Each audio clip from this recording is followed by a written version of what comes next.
Nationals losing today.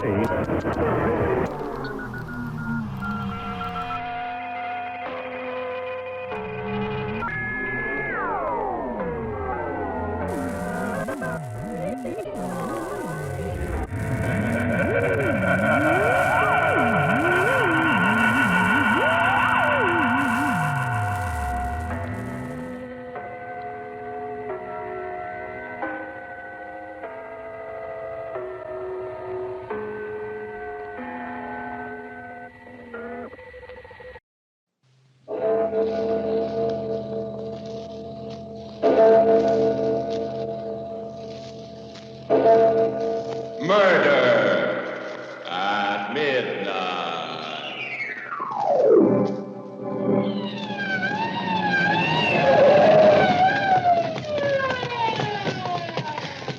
This is where he phoned from, and good Lord, there he is, lying under the call box. Dead?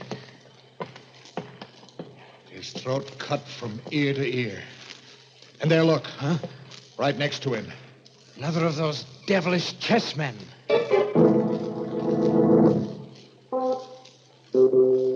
Midnight, the witching hour when the night is darkest, our fears the strongest, and our strength at its lowest ebb. Midnight, when the graves gape open and death strikes. How? You'll learn the answer in just a moment in Death Across the Board.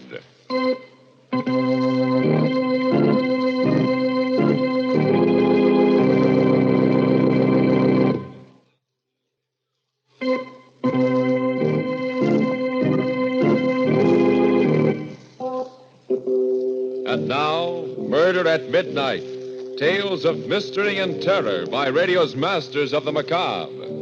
Our story by Robert Newman is Death Across the Board.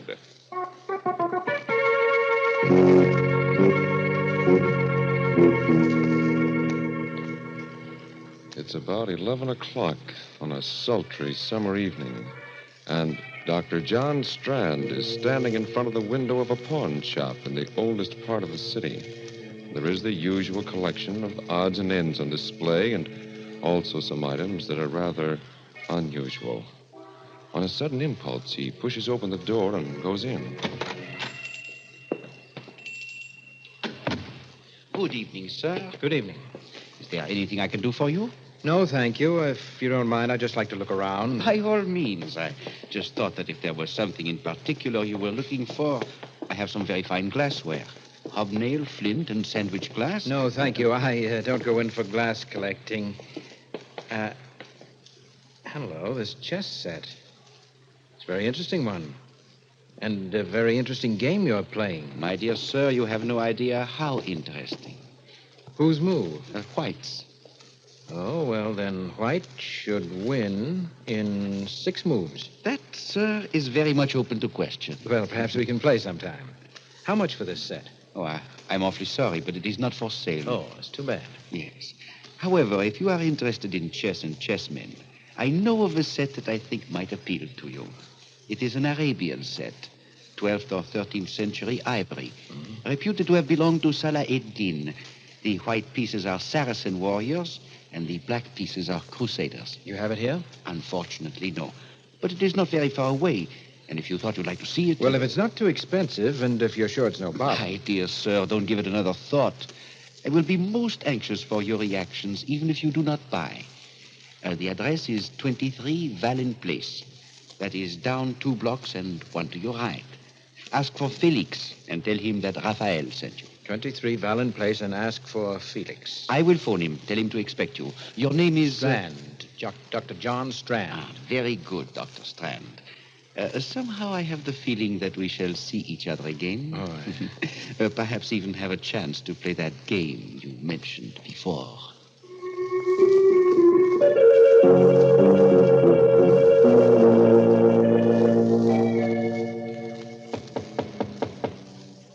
Who is that? Who is there? Felix, I said, who is there? my name is Strand. Rayfield sent me over here. He said he'd phone you and tell you... Just a moment. How do you do? I hope I'm not disturbing you. Very well. Come in. Now, hold your hands up. What? I'm afraid there must be some mistake. There is. You have made it, thinking you could come here and take me in this way. Well, but this is I ridiculous. said hold your hands up. Keep them up. Now, look, Felix, if that is your name, will you do me a favor and call Raphael? He sent me over here to look at a chess set. And Don't move, do you hear? Stay right where you are with your hands behind your head. You so much as move. Hello? Oh.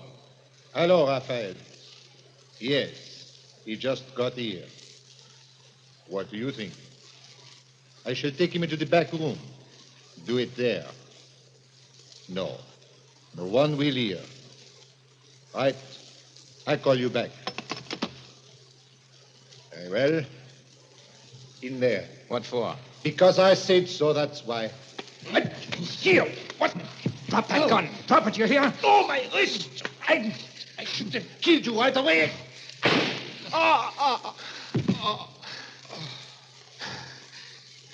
Okay, now. Now get up and tell me what this is all about. You hear me? I said get up. Felix. Dead.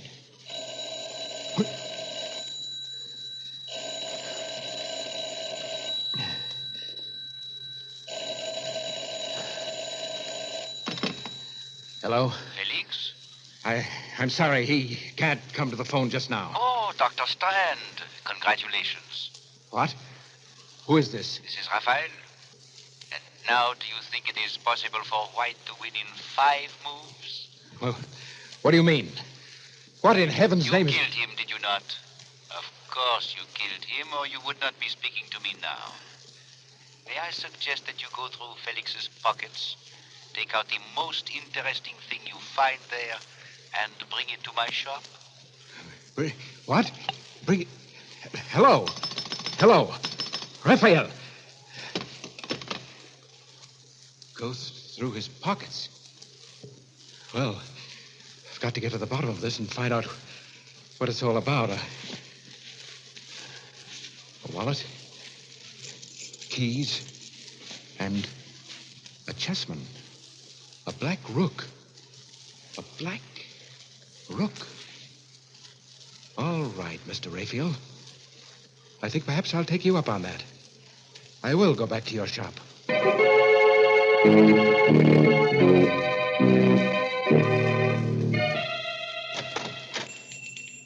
Good evening, sir. Can I help you? Yes. Where's Raphael? I'm sorry, he's not in right now, but... Are you Dr. Strand? I am. I'm Alice Hines. He must have been expecting you, Doctor. He asked me to give you this. What is it? I don't know, but... Another chessman. A white knight. Oh, yes, Mr. Raphael is quite a chess player. Yes, he's more than that. He's a murderer. What? Or at least he has friends who are. What do you mean? I mean just that.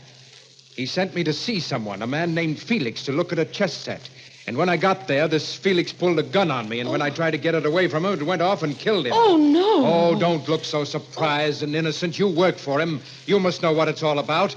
And that's what I came back here to find out before I called the police. There must be some mistake. Some horrible mistake. Yes. I've only been working here for a few weeks, but he's been very nice to me. Kind and considerate. A mistake, eh? Then why did he phone Felix while I was there? How did he know he'd been killed? Why did he laugh about it and tell me to come back here? I don't know, but I can't believe that about him. I won't. No, well, we'll see what the police have to say about it. Where's your phone? Back there. But if you're serious about it, you don't have to bother calling them. Why not? Riley just went past here a few minutes ago.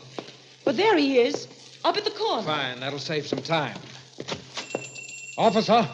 Officer, would you come here a minute? Oh! Good Lord, someone shot him. That woman hiding behind that car there. The woman in black. And she's coming in here. Don't just stand there. Get inside and shut the door. You shot Riley. Killed him just like that. Yes, 6 months I've been waiting, trying to find out who got my Ben. Now he'll rest in peace. Where's Raphael? Raphael? Yeah, it was him that got the dope for me. Showed me how to knock the cop off, and he told me to come in here afterwards. Well, Miss Hines? I still can't believe it. I can't. You can't believe what? Hey, why are you looking at me so funny? Say, whose side are you on anyway? Not ours, my dear. What? Not on our Who's side. Ah, so that's it. I just took it for granted that... Okay, get your hands up and keep them up. What'll I do with them, Rayfield? I leave that to you, my dear. After all, they are witnesses.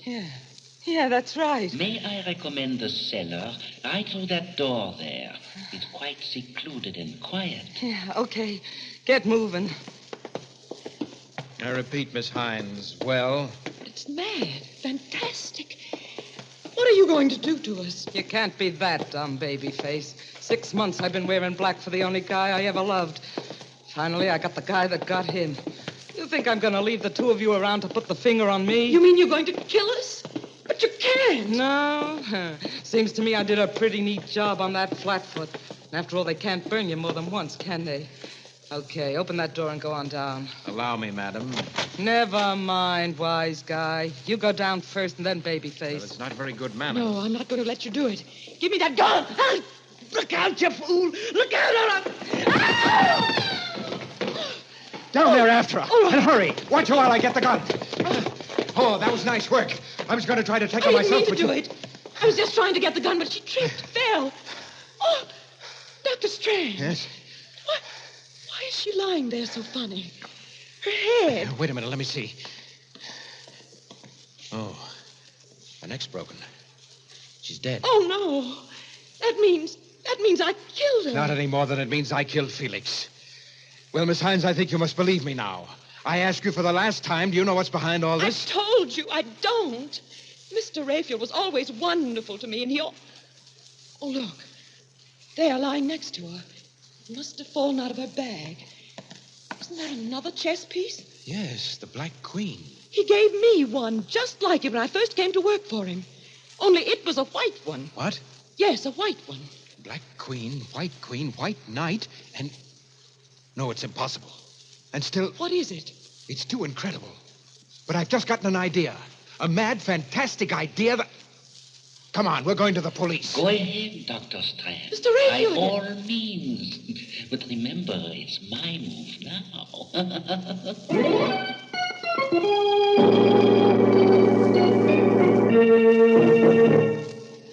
Rayfield's move. With 3 pieces removed from the board already, 3 corpses, and the hands of the clock still moving toward the witching hour, and more. Murder at midnight.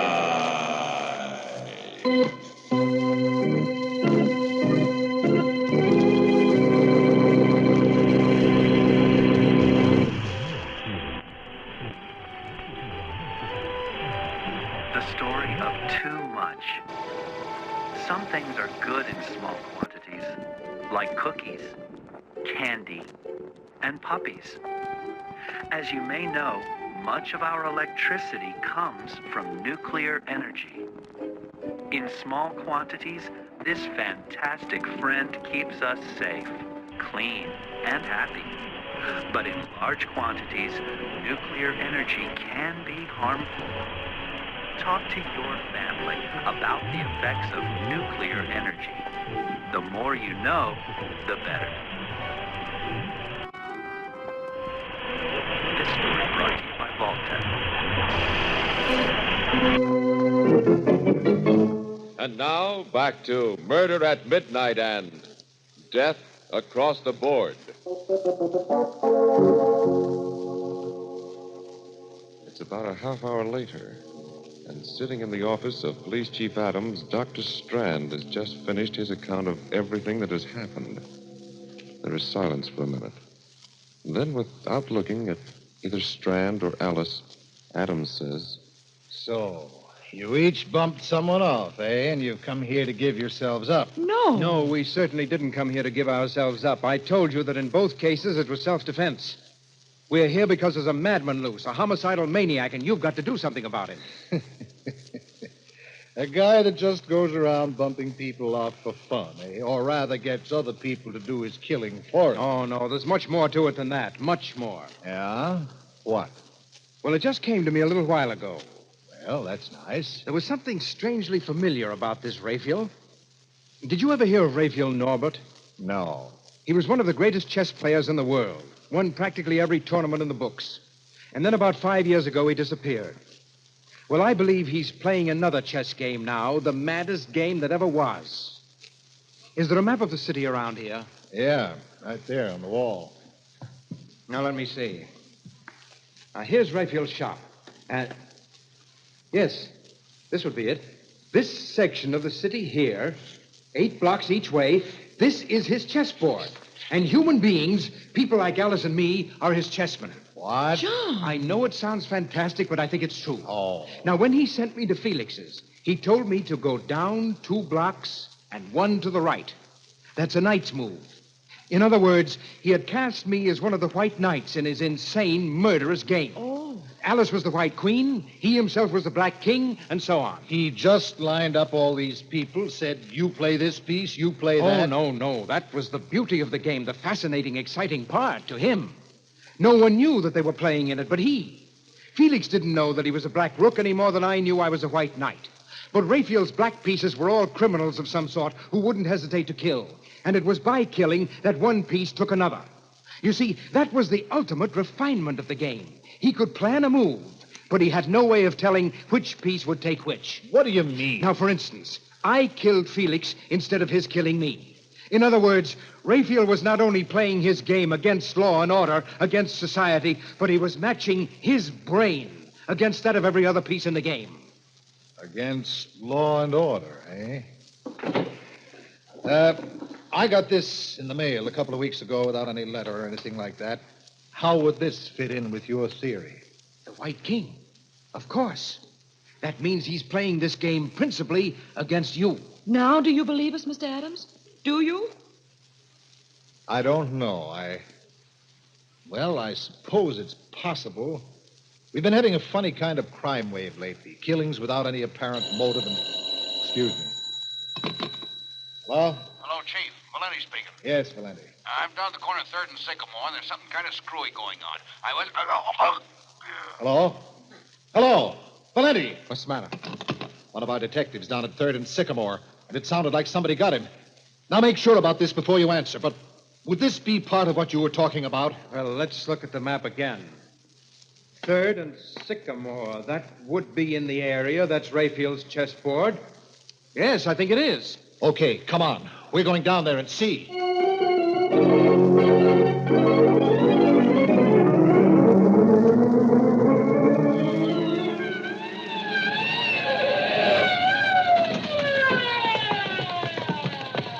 There he is, lying next to the call box.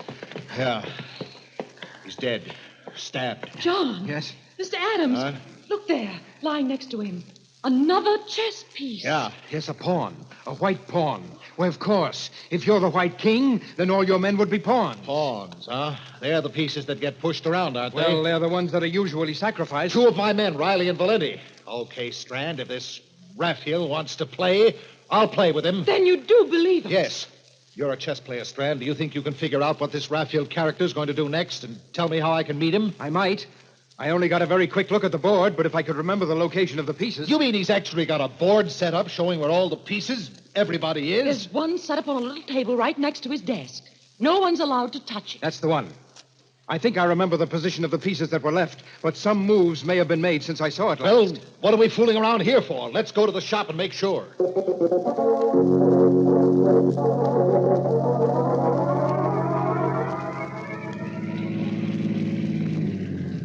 That's the store, right there. Well, it's all dark. Doesn't look as if anyone's there. Locked, all right. You have a key, haven't you, Alice? No, Raphael never gave me one. He always locked up himself. Well, what do we do? 2 of my men killed, and you ask me a question like that? You think I'm going to play legal and wait for a search warrant? Look out.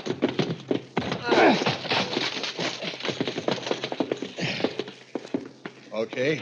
Now, where's the light? Right here. There's the chessboard over there. Yes, I know. Let's take a look at it. This all there is to the place? Except for the cellar. She must still be down there. The woman in black... We'll go down there later. Well, Strand, Well, at the moment, Black seems to have the edge on us.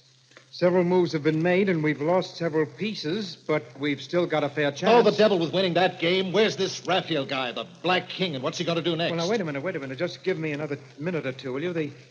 The Black King is still in his own square, which would seem to mean that he's still here someplace. But the thing is, I'm not sure whose move it is now. You're right, Dr. Strand. I am still here, and it's my move. What in thunder? There's Raphael speaking over some kind of a loudspeaker system, maybe from the cellar. All right, I'm going to see. I'll find out. Oh, my God! Oh, John! Oh, Alice. Alice, where are you? Here. Right here. Are you all right? I think so. What was it? What happened? Well, he must have had the place mined or set a booby trap. And when Adams went to open the cellar door, Where is Adams? I'm not sure, but I think he's over there. I must have some matches someplace. Yes, here. Oh, under that beam there. Oh. Help me lift it off. All right. Oh. Okay. Adams. Is he? No, but he's badly hurt and losing blood. We've got to get him to a hospital fast.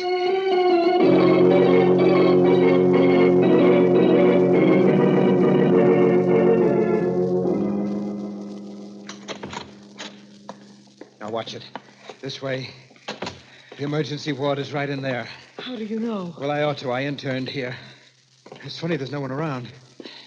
Now, put him right there on the table. All right. Easy. That's it. Hello. This is Dr. Strand speaking from the emergency ward. I have a very severe accident case here. Is there anyone around who can take care of him? What about surgery? Crandall? Oh, fine. Will you ask him to get down here as soon as possible? Thanks. Chap I used to know has just finished an operation. He'll be down right away. Will there still be time? Yes, I think so. We'll have to give him a transfusion once we get him patched up. Now, I'd better rustle up a sterile uniform for myself in case Crandall needs a hand. If I remember, they used to keep them in here. Isn't there anything I can do? Just keep an eye on him. The tourniquet particularly. It'd be just too bad if he lost any more blood. Right. He's still unconscious, but I think... That you, Crandall? I'm awfully glad you're here. Pretty serious case. Adams, chief of police. An explosion. Oh? There's no time to go into the whole story now. But if we don't work fast, we may lose him. I only had a chance to make... What are you doing? Removing the tourniquets? No, wait. I'm not ready with the ligatures yet. You're not Crandall. You're Raphael. What? Right, Dr. Strand. Raphael Norbert. Dr. Crandall is still in surgery. Locked in, as a matter of fact. I put on this mask and gown not because I thought it would fool you, but because, well, somehow it just seemed appropriate. But it can't be you. You were in the shop. No, Dr. Strand. If you're thinking of my voice, as you guessed, it was coming over a loudspeaker system from next door. And if you're thinking of my position on the chessboard, you forget that I had not made my move yet, huh? You probably expected a Brodsky endgame. That would have been the classical move. But I played a variation of it. You castle? Right. What? I know you do not play chess, my dear Miss Hines. Castling is a move in which the king changes places with one of the castles or rooks. It was a move which brought me here to the hospital waiting for you. Mr. Raphael, I don't know why you've done everything you have, and I don't care, but you've got to let us do something about Mr. Adams. All that blood he's losing. Yes, Raphael, for heaven's No, sake. do not move, either of you. I do not want to have to shoot, but I sincerely hope it will not be necessary. After all, when the chief dies, the game will be over.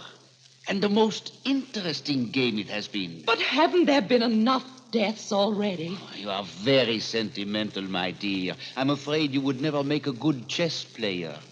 Pieces have been taken, that's all. But suppose we just give up. Say you've won. That's right, Raphael. We'll concede you the game, but let me do something about Adams. There's still time. I've got everything ready here, all the instruments. No, Dr. Strand. This is one game I will not concede. That I insist on having played out to the last move. Well, if that's the way you want it, all right. And if I'm not mistaken, it's my move now. And here. Oh, my eye. The formaldehyde won't help them any. Get his gun, Alice? Yes. Watch him while I get these tourniquets back on Adams. Do you think you can still save... Yes, his pulse is weak, but I think we can still save him. As for you, Raphael, you made one bad mistake. You forgot that 3 of us came to your shop. The White King, White Queen, and White Knight. That would put you in check. And you can't castle when you're in check. I bow, Dr. Strand. I felicitate and congratulate you. But if I am to lose, I prefer to lose in my own way. Look out, Alice! Watch it! He went through the window. Shall I call the police? Get them to go after him? No.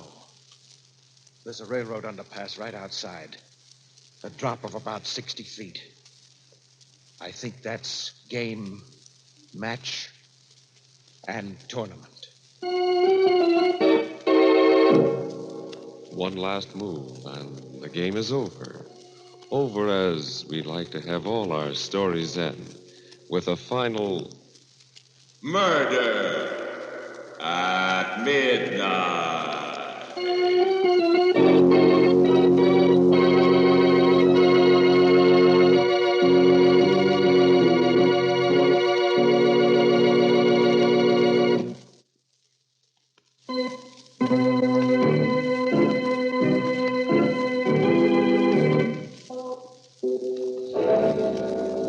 Remember to be with us again when death moves his black chessmen and the clocks strike 12 for...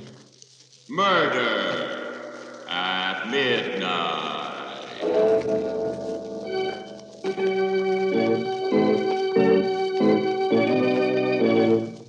The part of Dr. John Strand was played by Eric Dressler.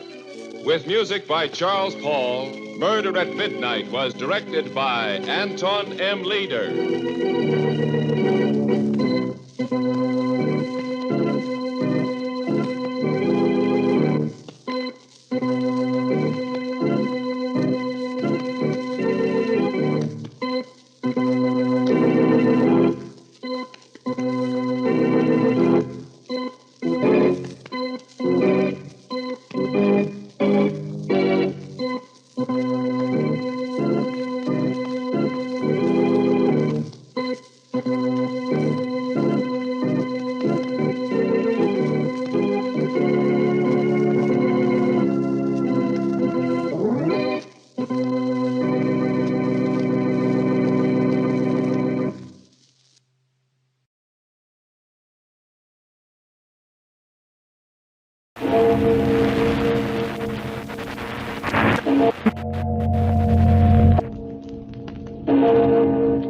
Murder at midnight.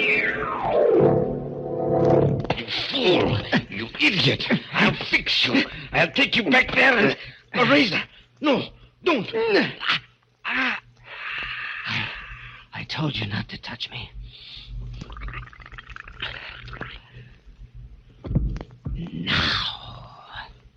Now it's all over. We've played our last performance together. Midnight, the witching hour when the night is darkest, our fears the strongest, our strength at its lowest ebb. Midnight, when the graves gape open and death strikes. How?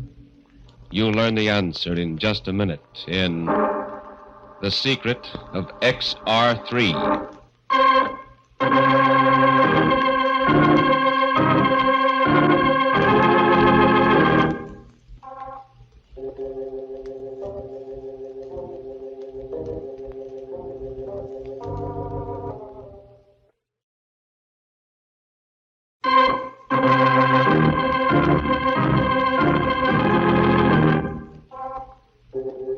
And now, Murder at Midnight.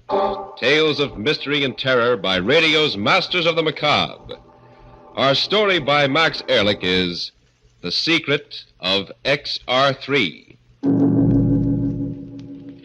The death house. A man sits in a tiny cell, his head bowed, waiting for the moment when he will pass from light to eternal shadow. The clock ticks on, but the time is not yet, not quite yet. Then footsteps sound in the corridor. The door opens. It's almost time, my son. Yes, Father. I know. Is there anything I can do? No. Still, I'm glad you've come. Father, look at me. Look at me closely. Yes? I frighten you, don't I? I terrify you. No. No, my son. Nothing frightens me except the evil in men's hearts. And am I evil? I don't know, my son. Father, sit down. Let me tell you my story, and then when I've finished, perhaps you can tell me.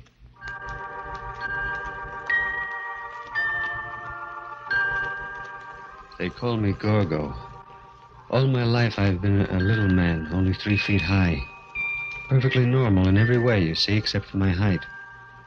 Perhaps you saw me down at the Century Theater not so long ago, the vaudeville team of Petrov and Gorgo, acrobats supreme.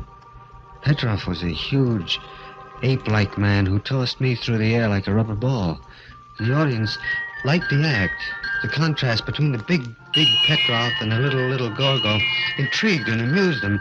And on the stage, I laughed and smiled and went through my tricks like a happy little fellow. But in the dressing room, it was different. I did not like your performance tonight, Gorgo. But what was wrong with it, Petrov? You were slow. You landed too heavily. You did not smile enough. Yeah, but they liked us, Petrov. You heard them. We got 3 curtain calls. We should have gotten 5. Petrov, I did my best. My very best. Believe me. Your best was not good enough, little one. Perhaps you will do better tomorrow if I lock you in your room tonight without supper.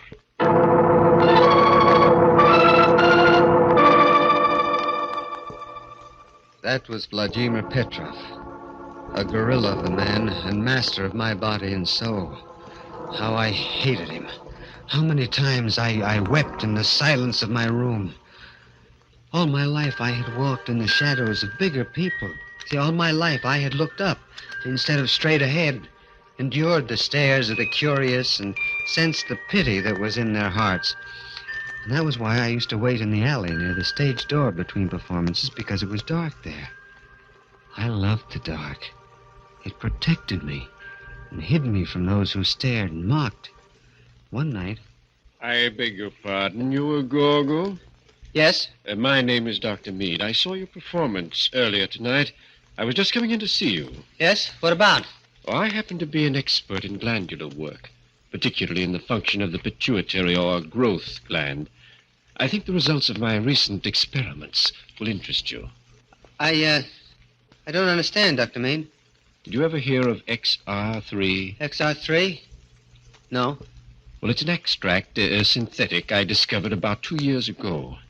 In my experiments to date, whenever I injected it into stunted or dwarfed animals, they grew. They grew? Yes. You mean to normal size? Well, by using controlled doses, yes. You mean if you could do this with animals, then you could...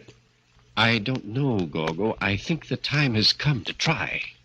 Except for your size, you were perfectly formed, just what I've been looking for. I came to ask you if you'd volunteer. Yes. You understand, I can't guarantee a thing. I understand, and that doesn't matter.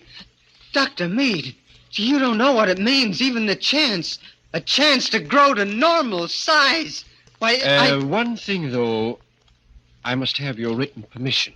My permission? Yes, Dr. Meade. I'll give it to you gladly. I'll do anything. You speak a little hastily, do you not, Gorgo? Petrov. Yes, little one. I'm sorry, Dr. Meade. I'm afraid you will have to find someone else for your experiments. Someone else? My little friend cannot act as your guinea pig without my consent. You see, I am Gorgo's legal guardian. And I have the papers to prove it. No, Petrov, no! No, you've got to give me this chance. Silence, little fool. As I said, I am sorry, Doctor, but... But, my dear sir, if I can make Gorgo grow to normal size... If you did, what would become of our act? It would be worthless. The people come to see Big Petrov and Little Gorgo. Do you mean to say, Mr. Petrov, that you would let your vaudeville act stand in the way? Yes. I spent years building the team of Petrov and Gorgo. Do you think I am going to let you ruin my investment now? Petrov, please, please, please let him do it. You've got to. Shut up, you little fool, and get inside. Petrov! As for you, Doctor, I wouldn't advise you to come around here again. This was a blow I could not stand. Dr. Meade had opened a prison door for me, and Petrov had slammed it shut again. I resolved then that come what may, I would have my chance. The very idea of the XR3, of becoming a man like other men, made me drunk and gave me daring. One morning, while Petrov was away, I paid a visit to Dr. Meade at his office and begged him to try the experiment, without Petrov's permission.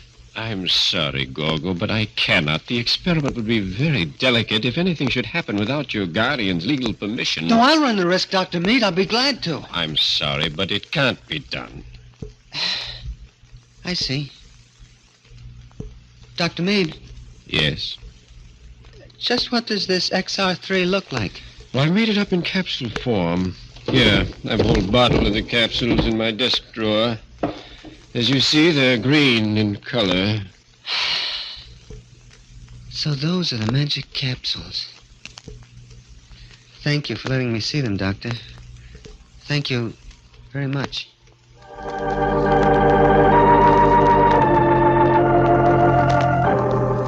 Late that night, I slipped out of my hotel room and down the fire escape. Keeping in the shadows, I went to Dr. Meade's office and climbed through the grilled bars in the window. It was easy for a man of my size, and when I left, I had the bottle of XR3 capsules in my pocket. Well, that was Saturday night. I took one capsule, and then another. They made me ill, lightheaded. Then I fell into a deep sleep. And then a knock on the door wakened me. Who is it? Petrov, why are you sleeping so late? I don't feel well. Ah, my little one does not feel well. What a pity. Please, Petrov, I want to sleep. Very well. Today is Sunday and there is no performance. But tomorrow, my little Gorgo, you had better be in the best of health, understand? Otherwise, I'll see that you really become sick. After he left, I fell into the deep sleep again. And then something woke me. My muscles ached as though I had been stretched on a rack. It was daylight again. It was Monday.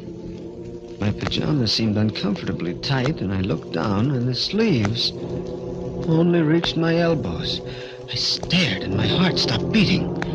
Then I remembered the XR3. Like a drunken man, I staggered over to the mirror, looked. Yes, I had grown. I had grown. My pajamas were stretched to bursting. I was growing. I was at least 5 feet tall. 5 feet tall! It was almost time for the performance now. Petrov would be coming for me any minute, and I didn't want him to see me. Not yet. So I piled furniture against the door and waited. All right, Gorgo. Time to go to the theater. I can't go, Petrov. Not tonight. I'm still sick. What? You little swine, do you think I'm going to postpone a performance because you're sick? Open the door. No. Petrov, no. Don't come in. Don't come in. You little fool. I'll break every bone in your body. I had the key, and I heard it turning in the lock. The furniture against the door would only hold for a minute, and I ran to my valise, took out a straight razor, and then, like a frightened animal, I waited. Barricade the door, will you? I'll show you what it means to be. Now, my little... Gorgo, In the name of heaven, what? Yes, Petrov. I got it. I stole the XR3, and I took it. Now, you see... You idiot. Do you realize what you've done? You've ruined the act. You've ruined it. Do you hear? Yes, but I'm a man now. I'm a man, not a dwarf. They won't stare at me now. They won't... No? That's what you think. If that doctor could make you grow, he can make you small again. Smaller than ever. No, Petrov, no! Yes, Gorgo. You've grown, but not so much that I can't handle you. We're going to see him right now. Petrov, no! Let me alone, for heaven's sake! Don't struggle, you... Razor! No, don't! I told you to leave me alone. I told you. And now it's all over. We've played our last performance together, Petrov. A doomed man sitting in the death house pauses in his story, recalling the first time the clock struck 12 for Murder at midnight.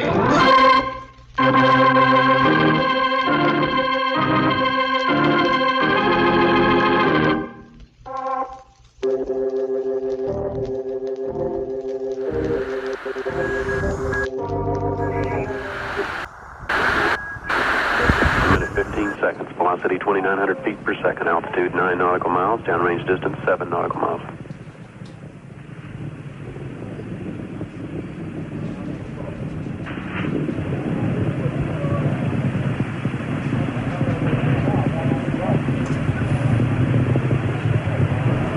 Looks like a couple of the solid rocket boosters blew away from the side of the shuttle in an explosion.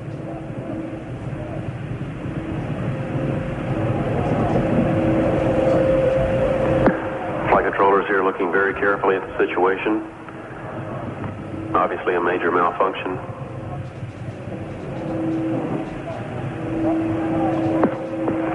We have no downlink.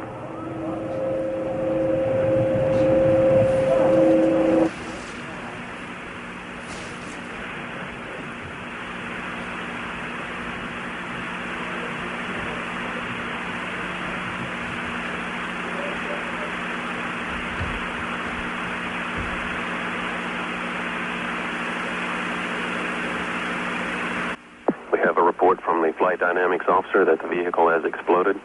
Flight director confirms that. We are looking at checking with the recovery forces to see what can be done at this point.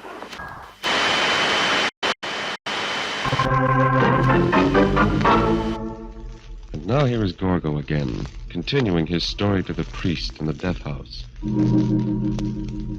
I stayed in my hotel room another day and took 2 more XR3 capsules. And when I looked into the mirror that night, I was over 6 feet tall. That was enough. That was all I wanted. Now I would leave the hotel. They'd never know who killed Petrov. They'd be looking for Gorgo, a 3-foot midget. Never suspect me. Yes, I was in the clear. I stripped Petrov, put on his clothes. They were a little tight, but they did well enough. Then I went through the lobby and into the night. The mere experience of walking was exciting, exhilarating, as though I were walking on a high fence. And nobody looked at me twice. The staring eyes were gone. I was normal. First, I had to find a place to live. I passed by a boarding house with a sign, "Room to Let." I rang the bell. Yeah, what is it? Oh, hello. Hello. My name is Baker, John Baker. I saw your sign about a room. Yeah. Well, would you like to see it, big boy? If you don't mind. I don't mind a bit. Come in. Come in. It's a lovely room. We got a nice class of people. I'm sure you'll like it. I'm sure I will. But first, Miss... Devlin. Rhoda Devlin. Yeah, Miss Devlin, I just wanted to say I've been living in hotels all my life, and I can't give you any references. Forget it. My mother owns the place, and, well, we're not exactly formal. Besides, you look good to me. I do? Yeah. I always did go for big men. Big? Yeah. Oh. And I've always liked pretty girls.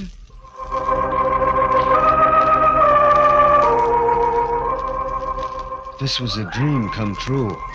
I was a normal man, and a normal girl was attracted to me. She was blonde and blue-eyed, and her head came up to my shoulder. A week passed. A week that was beyond my wildest dreams. I took Rhoda out, and we went everywhere. I fell in love with her. Madly in love.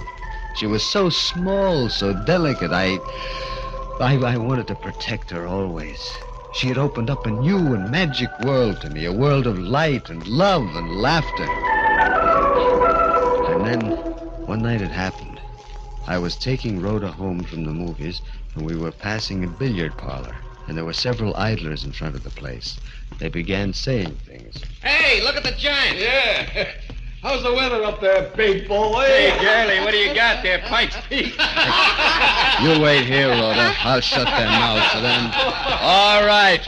I crack the skull of the next man who opens his mouth. Please, Johnny, don't bother with them. Yeah, but they're saying... I know, but don't mind them.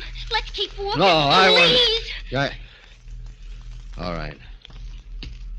Well, what do you know? The big baboon trying to throw his weight around.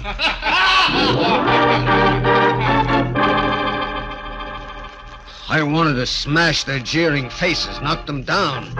But Rhoda and I walked on to her mother's boarding house, and she was strangely silent as we entered the dimly lit foyer. She hadn't said a single word since we had passed that billiard parlor. I was vaguely disturbed. I took her in my arms, but she pushed me away.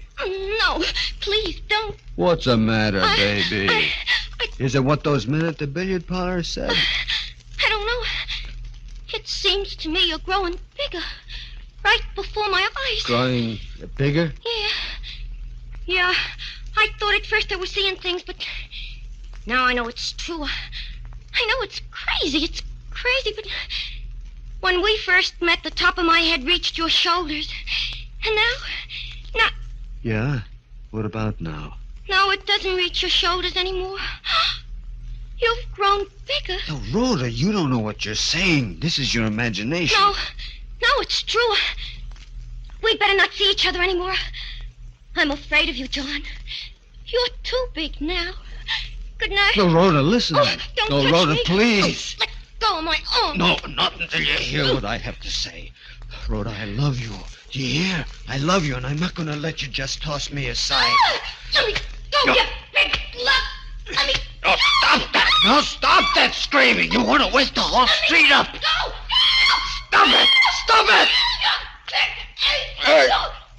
Stop that screaming. Stop, I say. Let me go. Yeah. You're hurting me. I can't breathe. Help.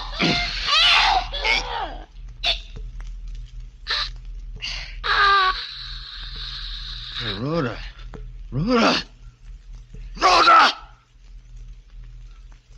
No. Her lifeless body sagged in my arms. I'd forgotten my own strength. And in my fury, I'd strangled her.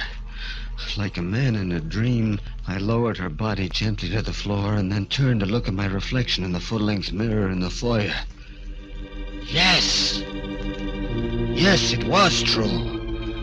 The pitiless mirror reflected a giant. I'd grown at least 6 inches. The XR3 had continued its work, was making me grow even now. Now I was a freak again. They stared at me again and pitied me. The beautiful, normal world I had so briefly enjoyed came crashing down over my ears.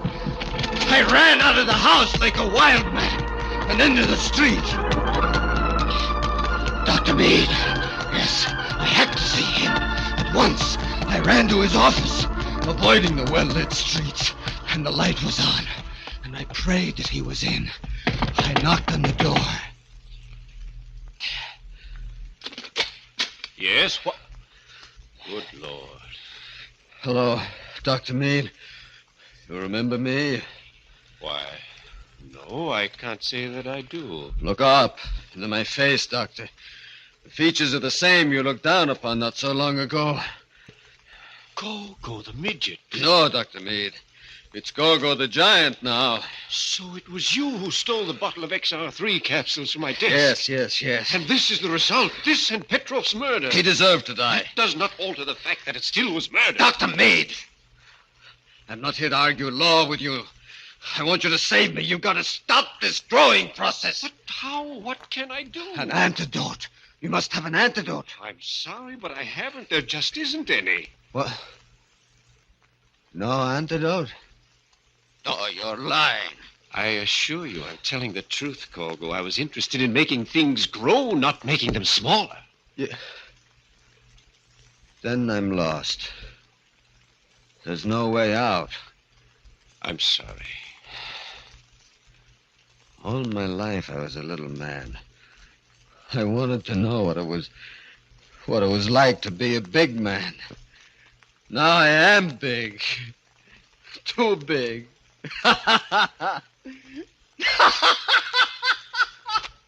Isn't that amusing, Doctor? Too little and then too big. Like the swing of a pendulum.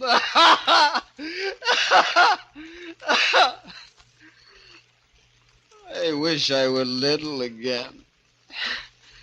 As I knew what to expect then. I was used to that. Now they'll stare at me again. They'll laugh and jeer at me. Gogo the giant. Gogo the giant. I think we'd better call the police, Gogo.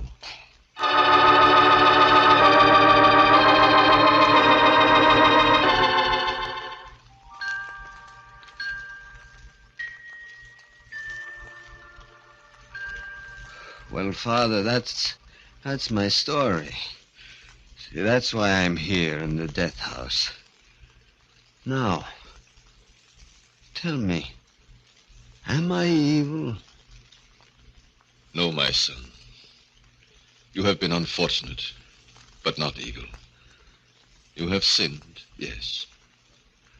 But you have been sinned against, too, and they're coming for you, Gogo. I hear. And I'm glad. Glad? Yes, glad. I don't mind dying now. This world, Father, what has it ever meant to me? But there, in the next world, there no man will be strange, and all will be equal. And perhaps there I will find peace.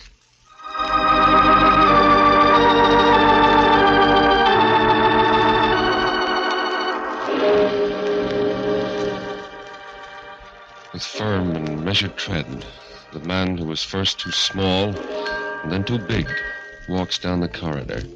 And the iron doors along the way rattle and clang like the chiming of the clock when it first struck 12 for Murder at midnight.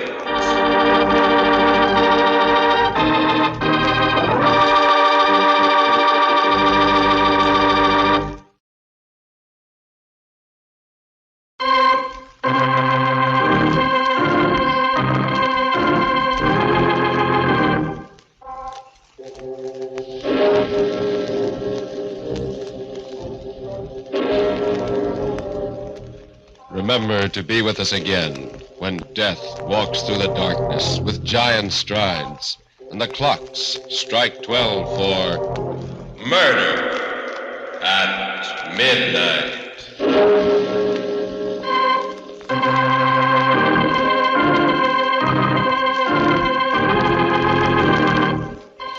part of Gorgo was played by Carl Swenson. With music by Charles Paul, Murder at Midnight was directed by Anton M. Leader.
Murder at Midnight.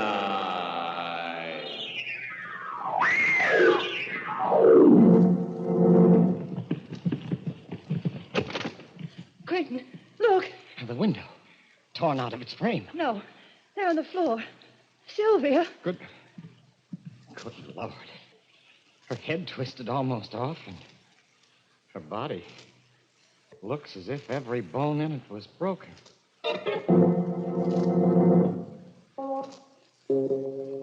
Midnight, the witching hour when the night is darkest, our fears the strongest, and our strength at its lowest ebb. Midnight, when the graves gape open and death strikes. How? You'll learn the answer in just a moment in Death's Worshipper.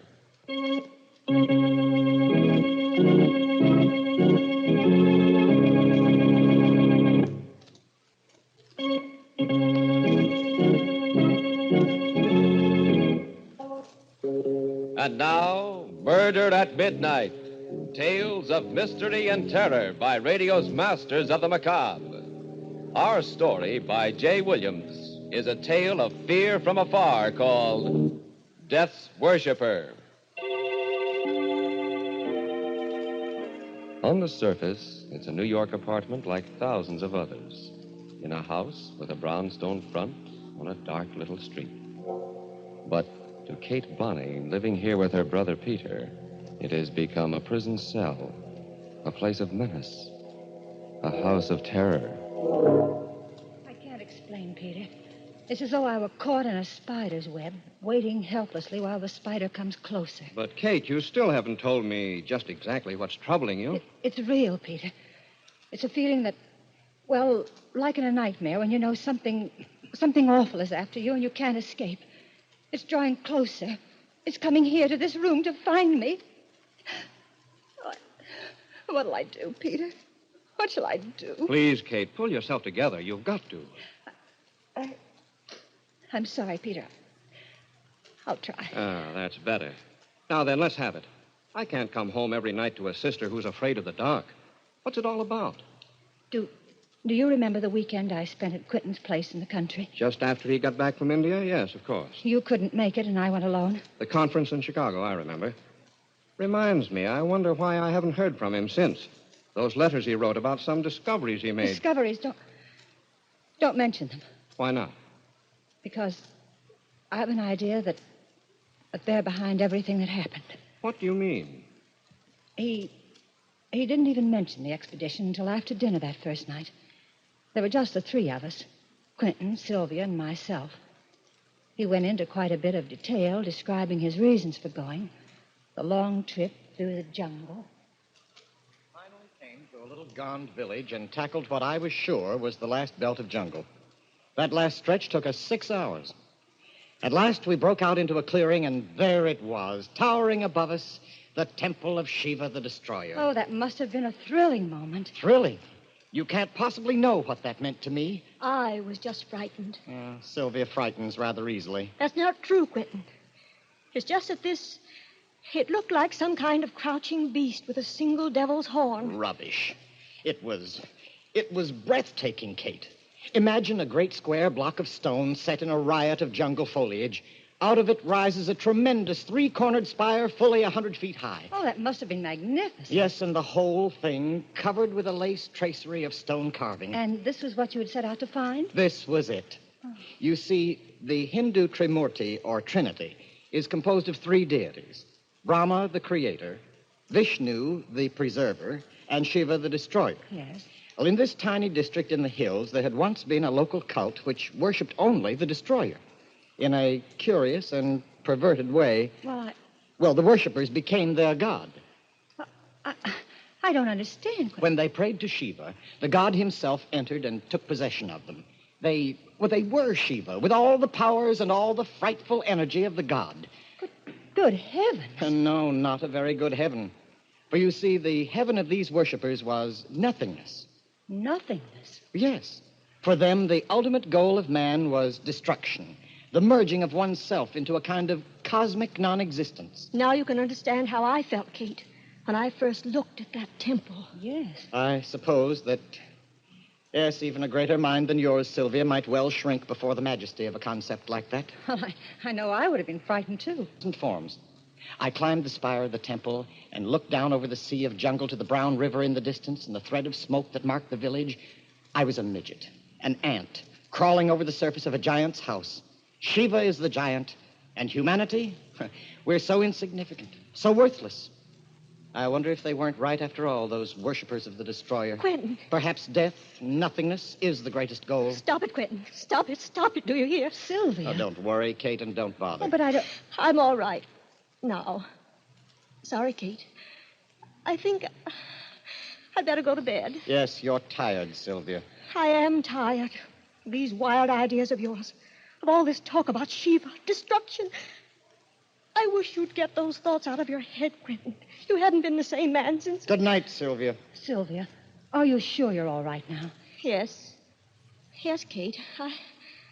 I'm fine. But she wasn't fine, Peter.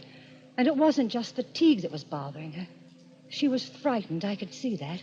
Frightened out of her wits by something. And Quentin was different. When Sylvia had left us, he sat looking at me silently for a long while. And when at last he spoke, it was on another note. You know, Kate, all this talk of nothingness and death makes me believe more firmly than ever that man must try for happiness while he's alive. Well, I agree. At least it's a pleasanter subject than what we've just been talking about. I'm glad you think so. Because I'm not happy now, Kate. But I thought you and Sylvia... Sylvia. There's nothing between us. Nothing. Hasn't been for years. But No, not even when we first got married. But you... When I first met you with your brother Peter years ago, something happened to me. My heart sang. It was as though I had burst out of my shell. I knew then. Quentin, you don't know what you're saying. I do. For the first time in years, I know exactly what I'm saying. I found a philosophy I can believe in, Kate, in a troubled world. And for the first time, I've found strength to tell you that I love you. Quentin, please. Kate, listen. Don't be alarmed. It would be so easy to go away together. Anything is possible for me now. Anything. We will go away. It doesn't matter where. No. We'll find a new life together. The power I know can be yours, too. I love you, Kate. We can make a new world for ourselves. We can be the gods of that world. Quentin, stop. I see. I didn't really expect you to say yes immediately. It is quite a decision. But perhaps I can get you to change your mind. Quentin, you mustn't think... You're right. I mustn't think. I must act. I knew I wouldn't be able to sleep after that. I didn't even try. I went out for a walk. And when I got back, about a half hour later, there was a light in the studio at the far end of the garden. I was curious enough to walk over and look in the window. The room within was hung with oriental tapestries, with odd, crooked Eastern swords. Quentin sat alone, staring at a figure on the table before him. I could hear him through the window. His face was set, wooden, expressionless, but his eyes seemed to shine in the candlelight like a cat's. And the figure before him, it was horrible. It was a bronze statuette with a serene but awful smile on his face, a smile of hellish triumph. A dozen arms sprang from each shoulder. It bore a club with a skull at its tip, and it seemed to dance upon the back of a crouching dwarf. And Quentin, staring at it, was speaking to it.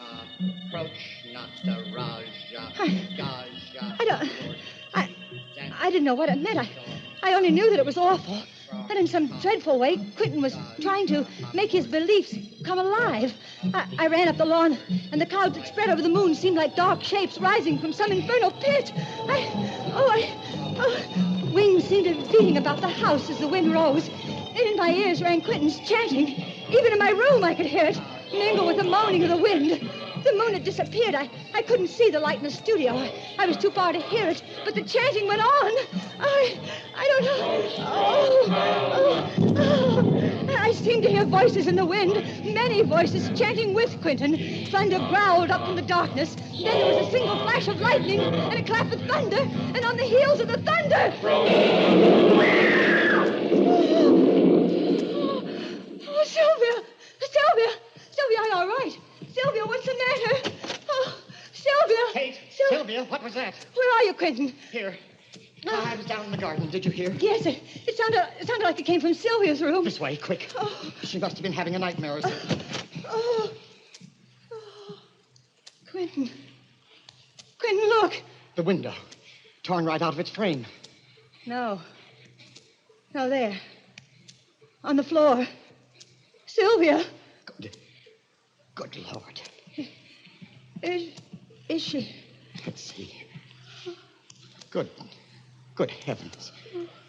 Her head twisted all around until... And her body. It looks as if almost every bone in it is broken. Staring at the broken body, which has been flung against the wall with unimaginable force, lying there like a shattered doll, Kate sways weakly in horror. Is this the work of some demon called up by Quentin's incantation? Or is it something else? Then, as a clock strikes somewhere in the silent house, she is certain of at least one thing in a reeling world, that she is in the presence of... Murder at midnight.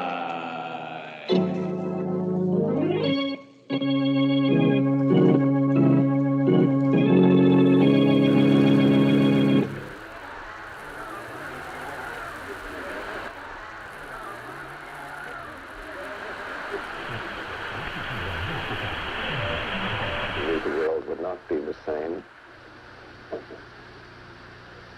Few people laughed. Few people cried. Most people were silent. I remembered the line from the Hindu scripture, the Bhagavad Gita. Vishnu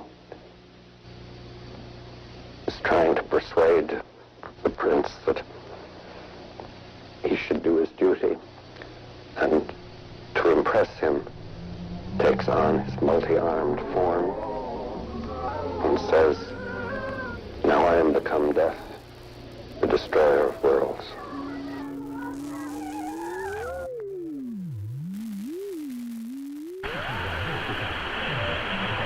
The world would not be the same. Few people laughed. Few people cried. Most people were silent. I remembered the line from the Hindu scripture, the Bhagavad Gita. Vishnu is trying to persuade the prince that he should do his duty, and to impress him takes on his multi-armed form and says, "Now I am become death, the the destroyer of worlds.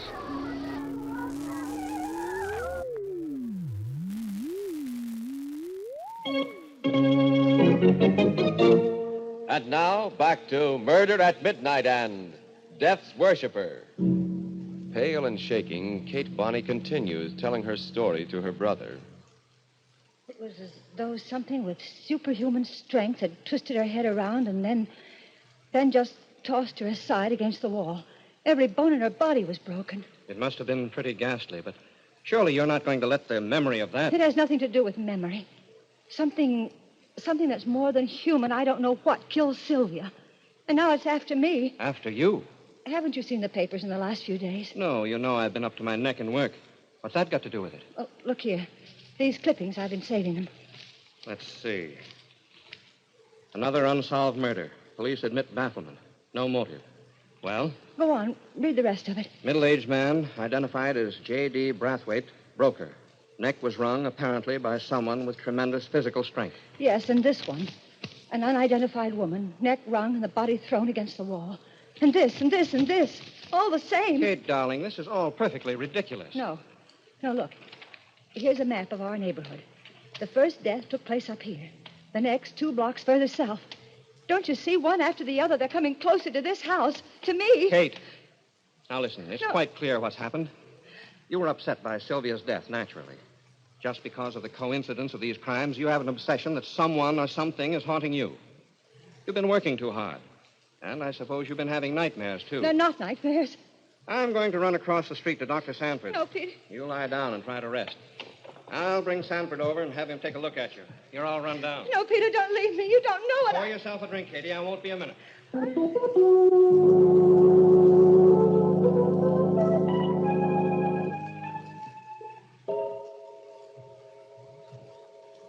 Who's that? Peter. Is that you? Peter, answer me. Who is it?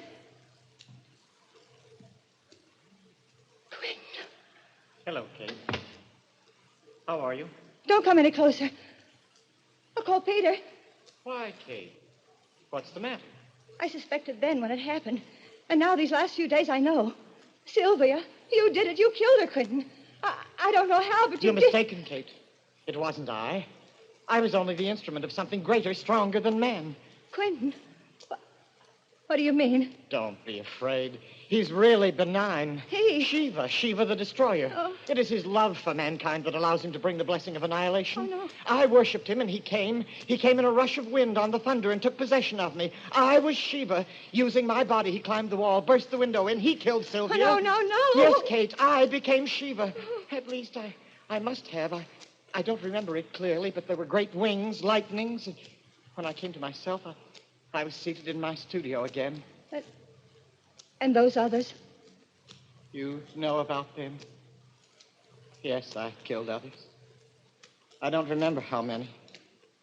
But all life will end in nothingness, and man's highest goal is to dissolve into dust. I was conferring on them the highest possible blessing, obliteration. Quentin, you're mad. Your discovery... My discovery has made me a god. Now he's starting to come to me, now without the incantation, without my willing it. Sometimes at night I feel the great wind of his coming. I turn to ice as the god approaches to seize upon me, and... Kate, I'm afraid. But why did you come here? What do you want of me? I need you, Kate. I'm afraid. That's the truth. I'm afraid of the blackness, of the nothingness, of the inevitable end of all things. When I'm alone, I feel the horror of it, of the darkness. You can save me, Kate. You're the only one who can help me. Sylvia's gone. There's nothing to prevent... You don't know what you're saying. Come in, Doctor. Oh, Quentin. Hello. I was just... Stay where you are. Don't come any closer. A gun? Now, look, Quentin. I warn you, don't come any closer. Stand still, Peter. Kate, for the last time, will you come? Quentin, please listen to reason. Put that gun down. Quentin. Easy, Peter. I wouldn't mind killing you, Peter. But if you wish to live, stay where you are. And don't follow me. Has he gone mad or what? Kate, what happened? I'm not sure. He killed Sylvia. He admitted it. And he's killed, I don't know how many others. What? It's true. He believes that Shiva, the destroyer, controls him. He believes that when he kills, he's granting a blessings to the one he destroys. But that's crazy. No, not so crazy, Peter. May I say something? Why, of course, Doctor. I thought there was something wrong with him the minute I saw him. His eyes, I think it's a case of self-hypnosis. Something like the Moros practice when they run amok. They believe that they're possessed by God, and while in this state, they can actually perform amazing feats of strength and endurance. A number of primitive peoples have the same belief. Dervishes, Indian fakirs. Your friend must induce this state by an incantation of some kind, or by concentrating on some object until the hypnotic state is induced. That's true. I heard him. I saw him praying to the image of Shiva. That's how he must do it. Well, if it is true, he's extremely dangerous. We'd better get the police. May I use the phone? Wait, I can't believe it. He certainly wasn't joking about that gun, Peter. And according to your sister, he's already killed several times. No. No, he mustn't do that. Peter's right. We're his friends. And he loves me. He said I was the only one who could help him. He really is afraid and alone. Of course, Kate. Doctor, Quint and I were kids together. If he's in trouble, we've got to do something to help him, not call the police down on him. Where do you think he's gone? I'm sure he's gone back to his house in the country. We could try there anyway. My car is just around the corner. I think we're taking an awful chance, but on the other It's hand... a chance we've got to take, Doctor. He told me that Shiva comes to him now without incantation. I'm terribly afraid of him and of what might happen. But I'm more afraid of what he may do now to himself or to someone else.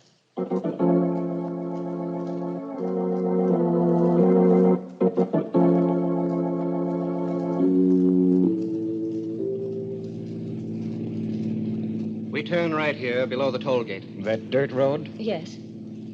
Look, isn't that a tail light up ahead? Another car. It may be his. There's a storm coming up. If it'll just hold off for a while. A storm. Just like that first night. There, the other car's turning off. That's the driveway to Quentin's house. Step on it.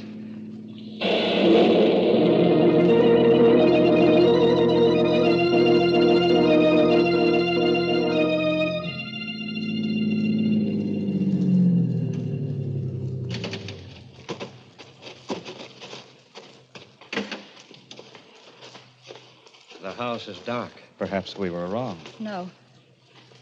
I know where he is. This way around to the back.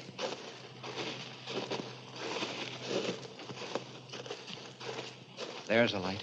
That's the studio. Quiet. All right, let's have a look first.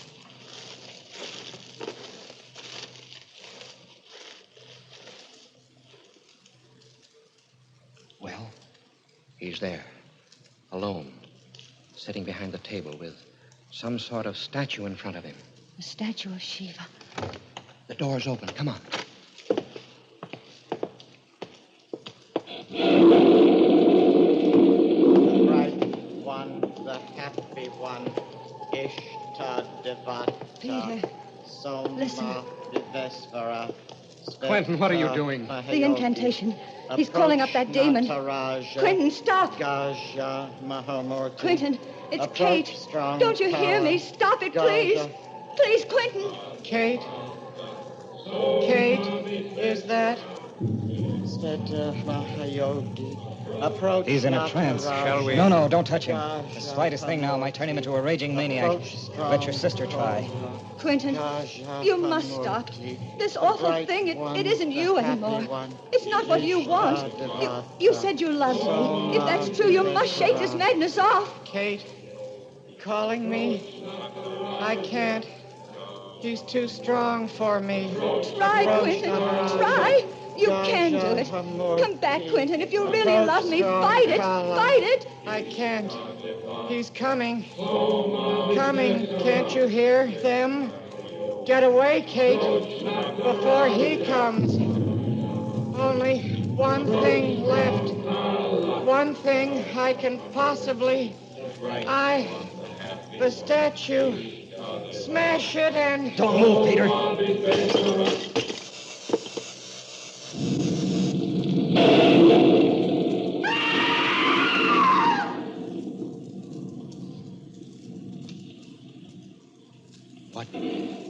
What was it? I can't see. That flash. Lightning. It must have struck. Quentin! Quentin! Let me look, Kate. He's dead.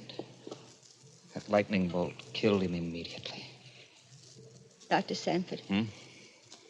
What's that on his forehead? Burn. Lightning does curious things. Yes, but there. The head of the statue he smashed. The same mark on its brow. Like an eye. A third eye. The mark of Shiva. The vengeance of a thwarted god? Or coincidence? Kate and her brother look at each other, and then again at the contorted face with that inexplicable burn etched like the mark of Cain upon its forehead. And in the distance, from some far-off steeple, a clock begins to chime the hour. 12 strokes for... Murder at midnight.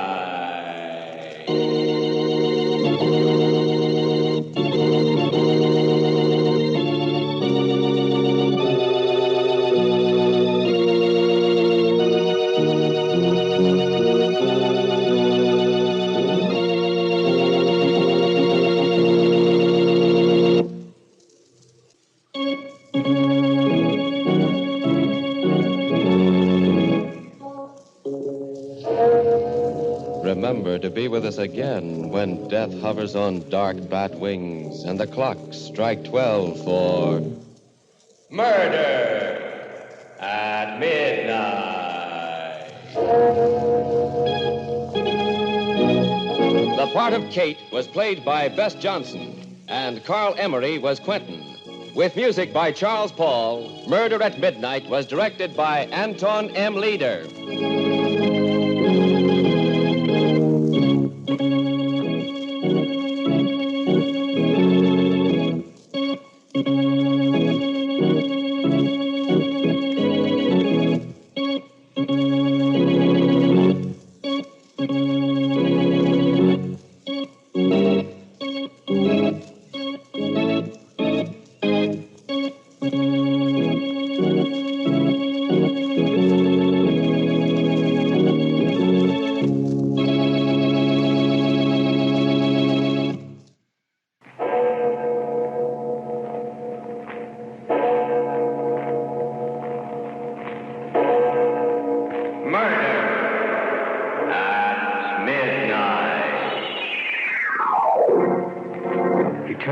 Started to walk across the room, and as he turned, Martell moved. His face stayed dead, expressionless, but he moved. He picked up a heavy wrench, followed him, and then as Roy reached for the switch, he hit him. No! I heard his skull go like a rotten pumpkin shell, and he went down. Then Martell picked up a hacksaw and... No, I don't want to remember the rest. It was too awful, too horrible.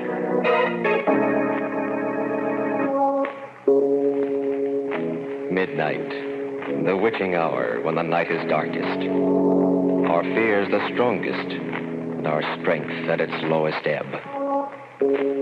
Midnight, when the graves gape open and death strikes. How? You'll learn the answer in just a minute in Terror Out of Space.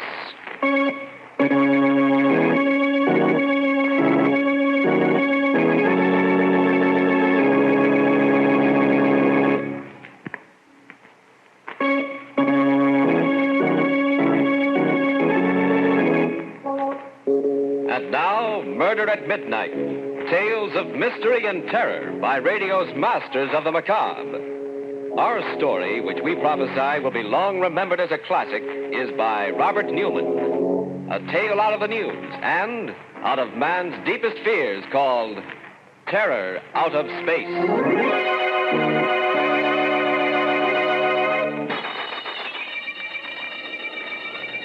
Larkin, Don, can you hear me? Can you hear me? You've got to hear me. I haven't got much time. They'll be coming back in a few minutes, and Don, try and get this. Try and remember. I sat up in bed, straining my ears, listening. The surf was rolling and pounding on the beach at the foot of the cliff. One of the dynamos was purring away next door in the experimentation shack. And that was all. Had I really heard anything, or had I just imagined it, dreamed it? I didn't know. All I knew was that I was in a cold sweat, shivering even though it was a hot summer's night. But that wasn't surprising after what had happened. Just what had happened. Maybe I could get it all straight, fill in the gaps that had been bothering me if I went back over it again from the beginning. I hadn't wanted to before this. I'd fought against even thinking about it. But now it was as if something was making me think about it. That's right, John. Start way back, in the beginning. Then maybe you will remember. You've got to. You've got to. When was the beginning? When they assigned me here, I guess, miles from anywhere on the Jersey coast. I knew it was some kind of hush-hush project, and I'd been in the Army long enough not to ask questions. I had some ideas, though, and when I walked into administration and found Professor Martell there, I was pretty sure they were right. Lieutenant Larkin reporting for duty, sir. Hello, John. How are you? Fine, Professor. Major. Well, let's forget the Major. I've been trying to. I think the Army's a little sorry about the whole thing also. Oh, that's not the way I heard it. Some of the things you've worked out in the last few years was something. Quite a break, my getting assigned here. You think it was an accident? You mean you requested me? Of course. What did I take you away from, by the way? Oh, nothing very much. Straight communications, a little radar. No chance to continue any of the research you started when you were at the university, huh? No. Afraid I've gotten rusty? Not really. But there are just going to be the three of us to do the bulk of the work. You, myself, and a chap named Roy Shields. He worked with Ramsey at Tech. And what's the project? Something big? I think so. We're going to try and establish radio contact with the moon. What? Theoretically, it shouldn't be too difficult, you know. Of course. And with the progress we've made during the war, well, Professor, it's terrific. One of the most exciting things I've ever heard of. Think so? Well, don't you? Don't you remember when we used to talk about it in the lab? What it would mean to the astronomers, the astrophysicists, measurements that they've never even been able to take before? Yes, John, I remember. Well, then? I don't know. Somehow it worries me. How we're going to do it? No, that's all cut and dried. What's going to happen when we do it? Well, what do you mean? We're reaching out, John. Reaching out into places where man has never been before. We're pretty close to the secret of matter, to the origin of life, and to the mystery of the universe. Sometimes I become a little afraid. Afraid that we may stumble on something that's too much for us, too big and... That's silly. Go pick out a bunk and get some rest, John. Tomorrow, we go to work. The work? I remember that all right, weeks of it. And finally, the big night, the night we were ready for our first test.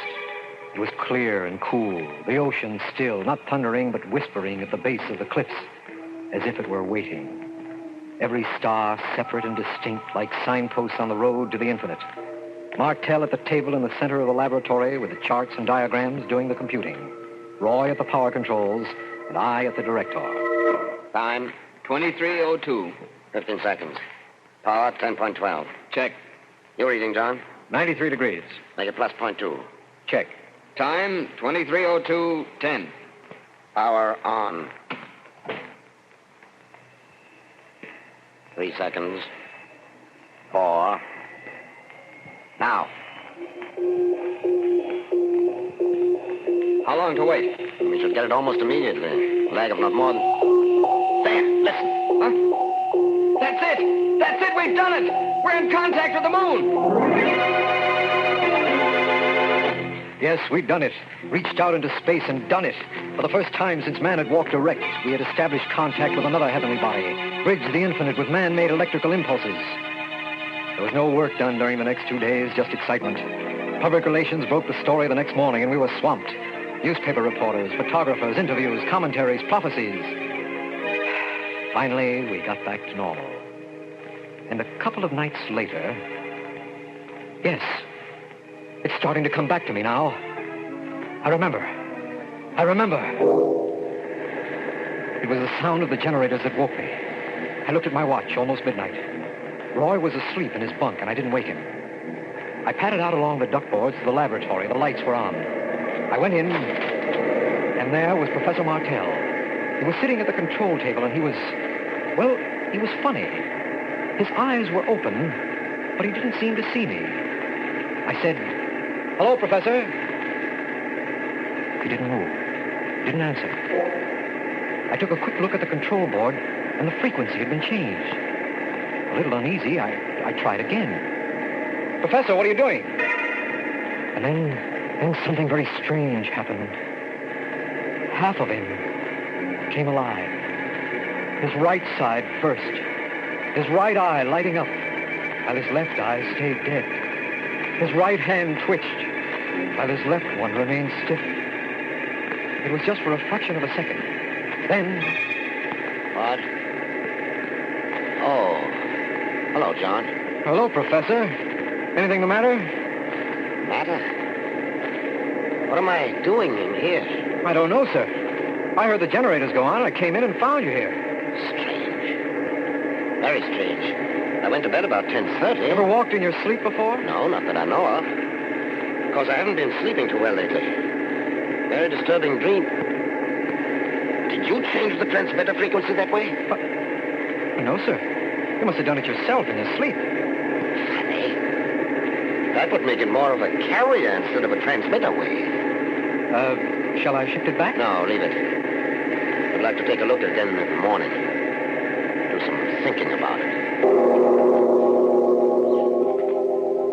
The next morning, somehow, neither of us mentioned it. I can't be sure now whether we didn't remember or just didn't think it was important. But that night... Yes, it was that night that we discovered what it meant. That we knew. It was the sound of the generators that woke me again. I looked at my watch a few minutes before midnight. And it was then that I noticed that Roy wasn't in his bunk. I lay there. And for some reason I was terrified, trembling. There was something in the air, a feeling of menace that... I made myself get up. Slipped on a pair of sneakers and went out along the duck walk to the laboratory. The lights were on again. I didn't go in this time, but I looked in the window. There was Roy, and there was Professor Martell again. He was sitting at the control table with that sane, dead look on his face. And Roy was standing in front of him, talking to him. I could hear him through the window. What is it, sir? What's going on? Is anything the matter? Sleep. Walking in his sleep. I better get Larkin and... Oh, I can't leave the generator on, though. Gotta shut that off first. He turned and started to walk across the room toward the master switch. And as he turned, Martell moved. His face stayed dead, expressionless, but he moved. He got up without a sound, took a heavy wrench from the work table, and followed Roy. And then, just as Roy put out his hand to throw the switch, he hit him. Oh! I heard his skull go like the shell of a rotten pumpkin, and he went down, dead. I couldn't move. I couldn't make a sound. I just stood there, frozen with horror. Martell looked down at him without batting an eye. And then, like a zombie, he walked over to the bench, picked up a hacksaw and went back. And then, bending over Roy's body, he started cutting off the top of his head. The voice from the void and the midnight waking. Memories, things best forgotten, coming back again. Memories of the terror that came out of space and of... Murder at midnight.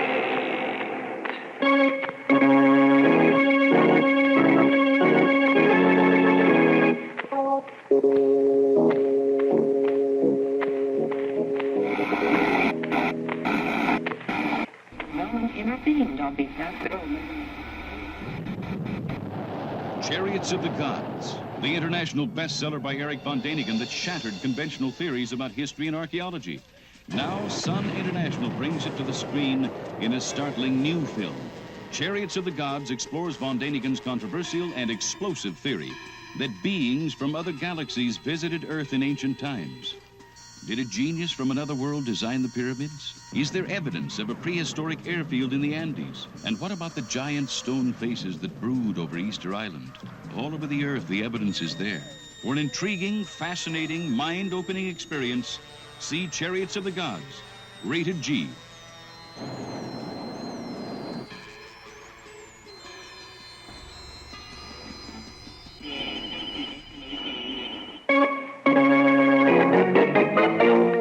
And now, back to Murder at Midnight and Terror Out of Space. That's all I remember then. When Professor Martell bent over Roy's body with a hacksaw in his hand, I must have fainted. When I opened my eyes, I was lying on the sand outside the shack, and there was Martell bending over me. No, Professor, no, don't! Why, don't! John, what's the matter? Leave me alone. Don't come near me. Don't touch me. I saw what you did in there. And where? When? Just now in the shack to Roy. Aren't you well either, John? What do you mean? I just came up here from the cottage. I had a bad dream. I've been having quite a few of them lately, and I woke up with a very annoying headache. I came out to take a walk, get some air. I found you lying here. But I'm telling you, I saw you. I saw you in there with Roy and... And what? Well, I don't even want to think about it. But you killed him. Killed him? Huh. Let's go back to the bunkhouse, John. Take a look. The bunkhouse? Yes, when you see that Roy is where we should be, in bed, maybe it'll convince you that you either dreamed or imagined the whole thing. He led the way to the bunkhouse, and I followed. Still shaken, but starting to feel a little foolish. This was the Professor Martell I had studied under, known for years, the man who wouldn't hurt a fly. We went into the bunkhouse, and Roy's bed was empty. He wasn't there. Martell gave me a funny look and started calling. Roy! Roy, where are you? Roy!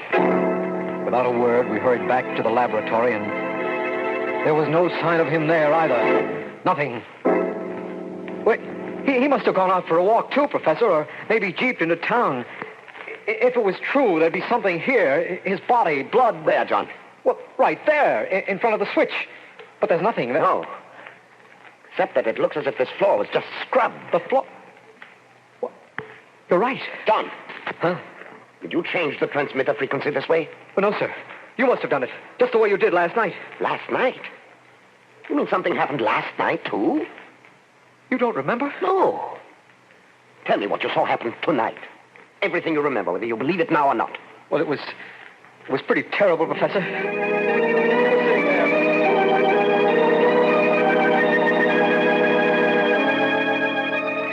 And then, as quietly as if he were a laboratory specimen, you took a hacksaw and started to cut off the top of his head.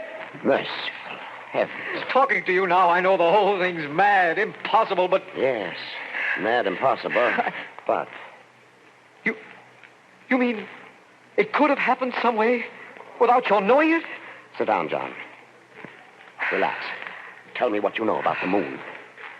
The moon is a satellite, stellar body, probably formed by our sun in an encounter with some other stellar body. Yes, probably formed at the same time as the Earth.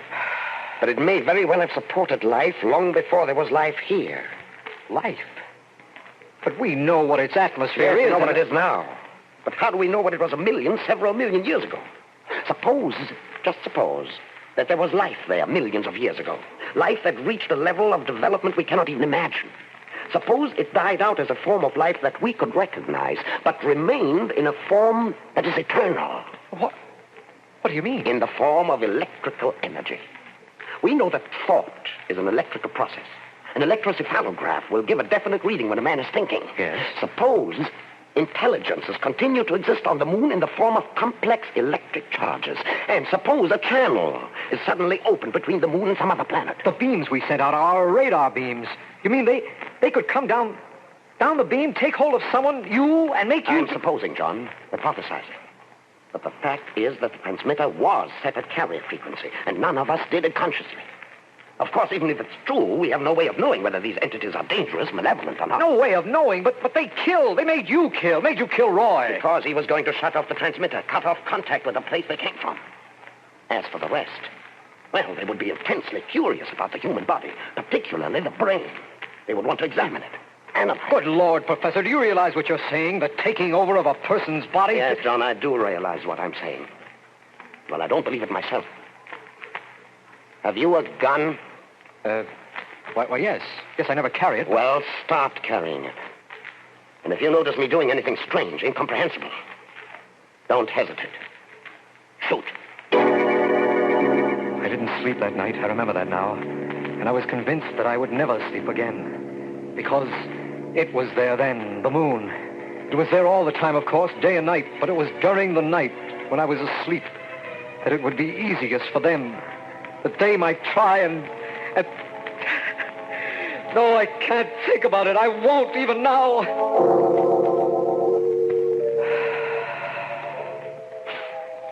With the daylight, I felt a little better.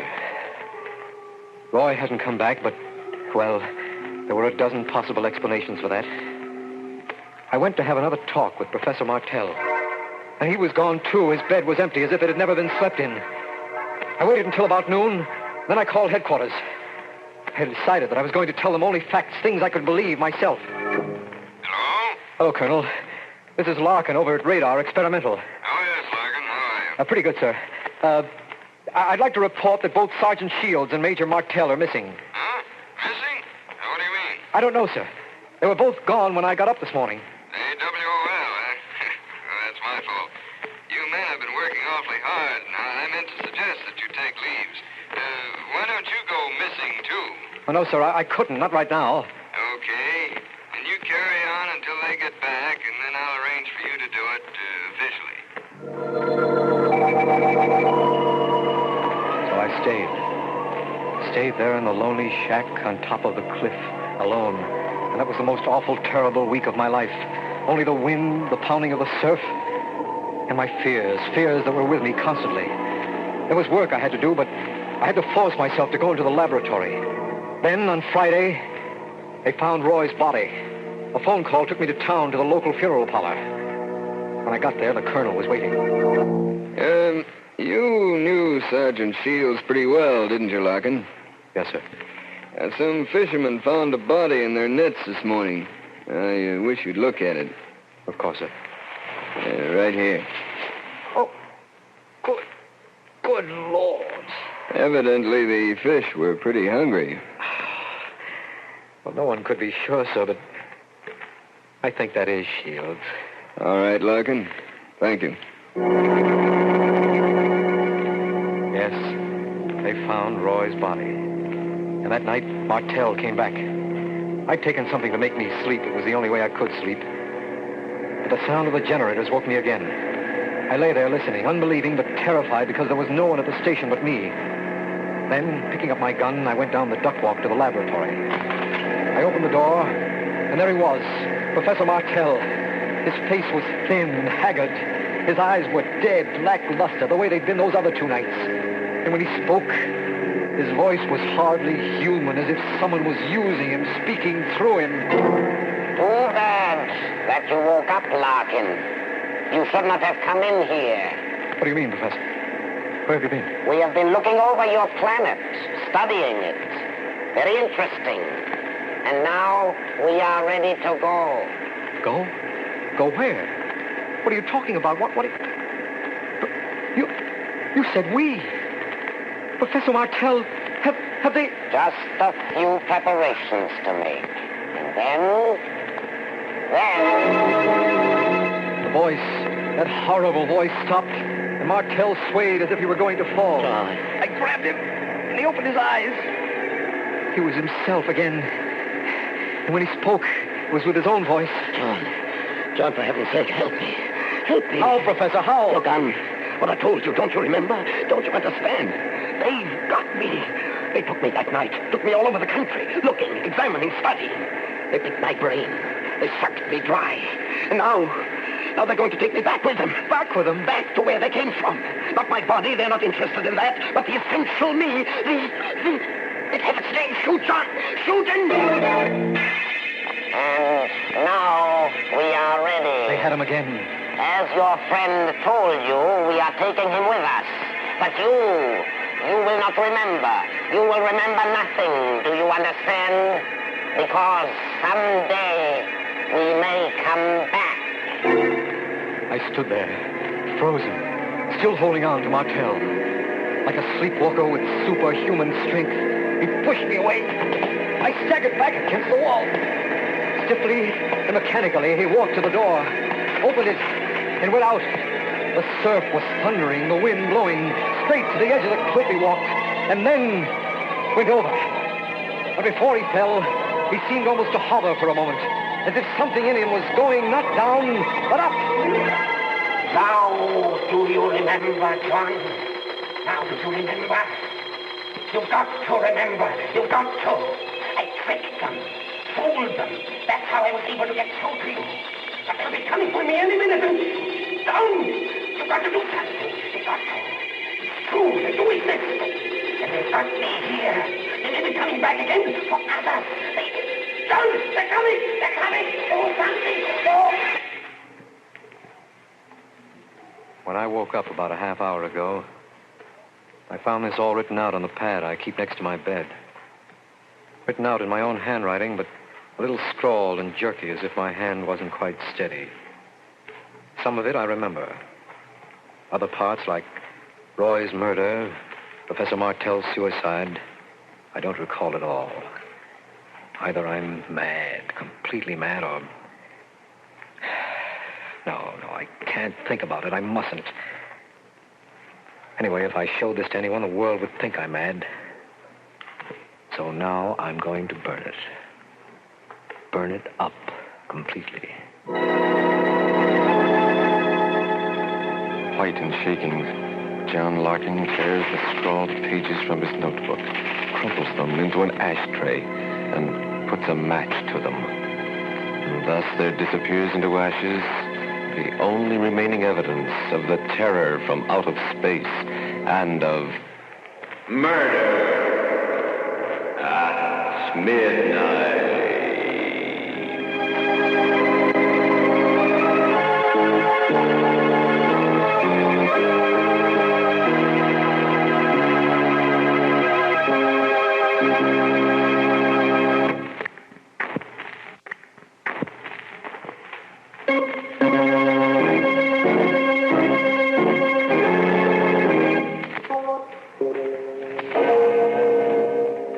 Remember to be with us again when death comes in some unknown form. And the clocks strike 12 for murder at midnight. The part of John Larkin was played by George Petrie, and Peter Capell was Professor Martell.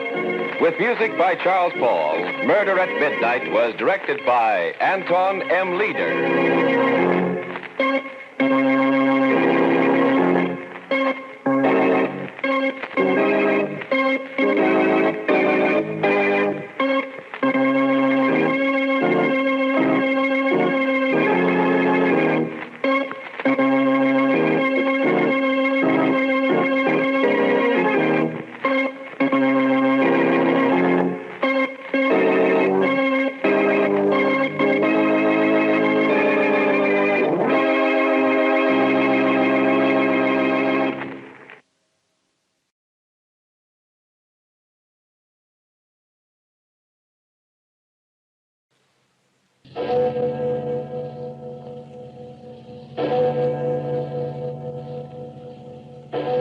Murder at midnight.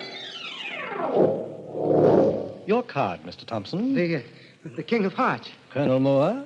The 5 of clubs, Mr. President. Count Rizzini. Come, Count, we are waiting. What is your card? L'asso di spada. I beg your pardon? The ace of death.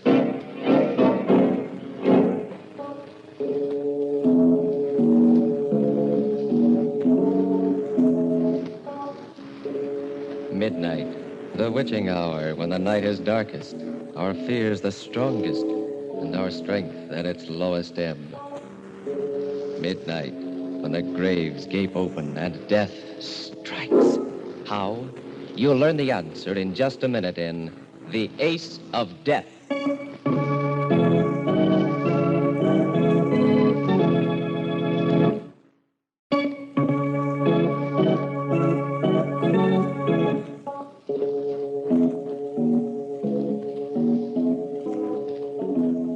Now, Murder at Midnight, Tales of Mystery and Terror by radio's masters of the macabre.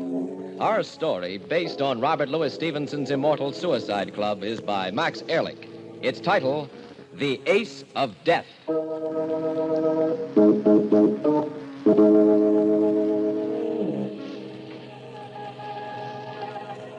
I stood there on the bridge and stared down into the swirling fog. It hid the river like a white shroud. I shivered. It'd be cold down there, freezing cold. I would go down, down, deep into the black, watery depths, my ears bursting and my lungs fighting for breath. And then, finally, there would be silence. Silence. And eternal peace. Somewhere a clock began to chime 11. The last hour. The last hour of a man's life. My life.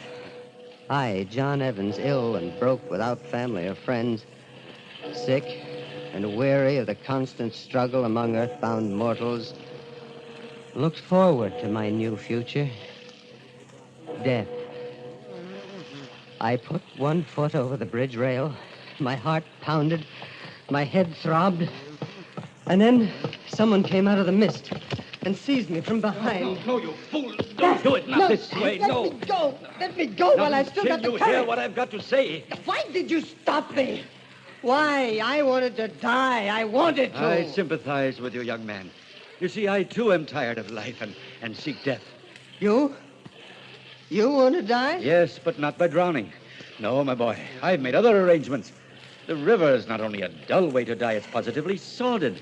The very idea makes me shudder with distaste. Wait, I don't understand. It's very simple, young man.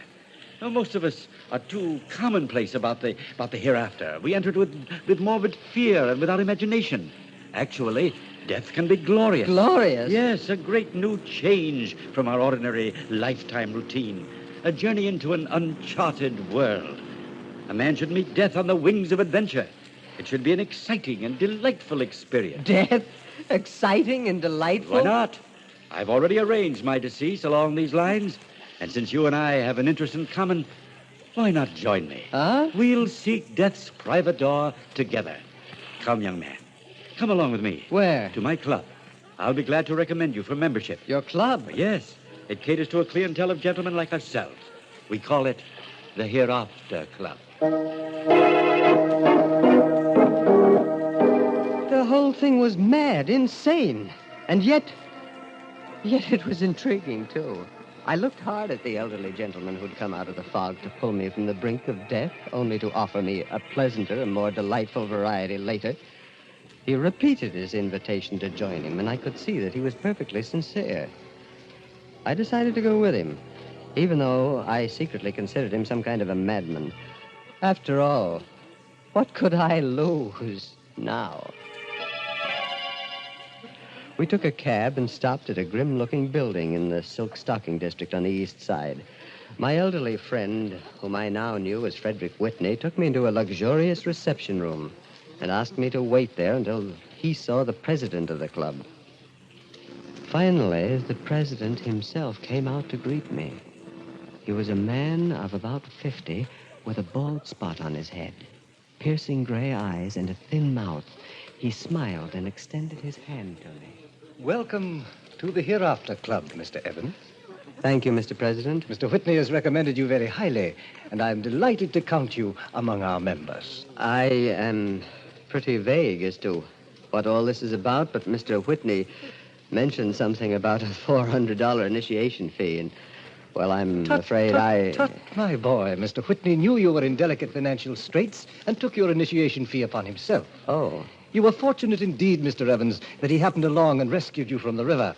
Such a morbid way of entering the hereafter would have been tragic indeed. Isn't death in any form tragic? By no means, Mr. Evans. Death can be a triumph, a fine, heady wine, when so designed by a connoisseur. Come, Mr. Evans, follow me.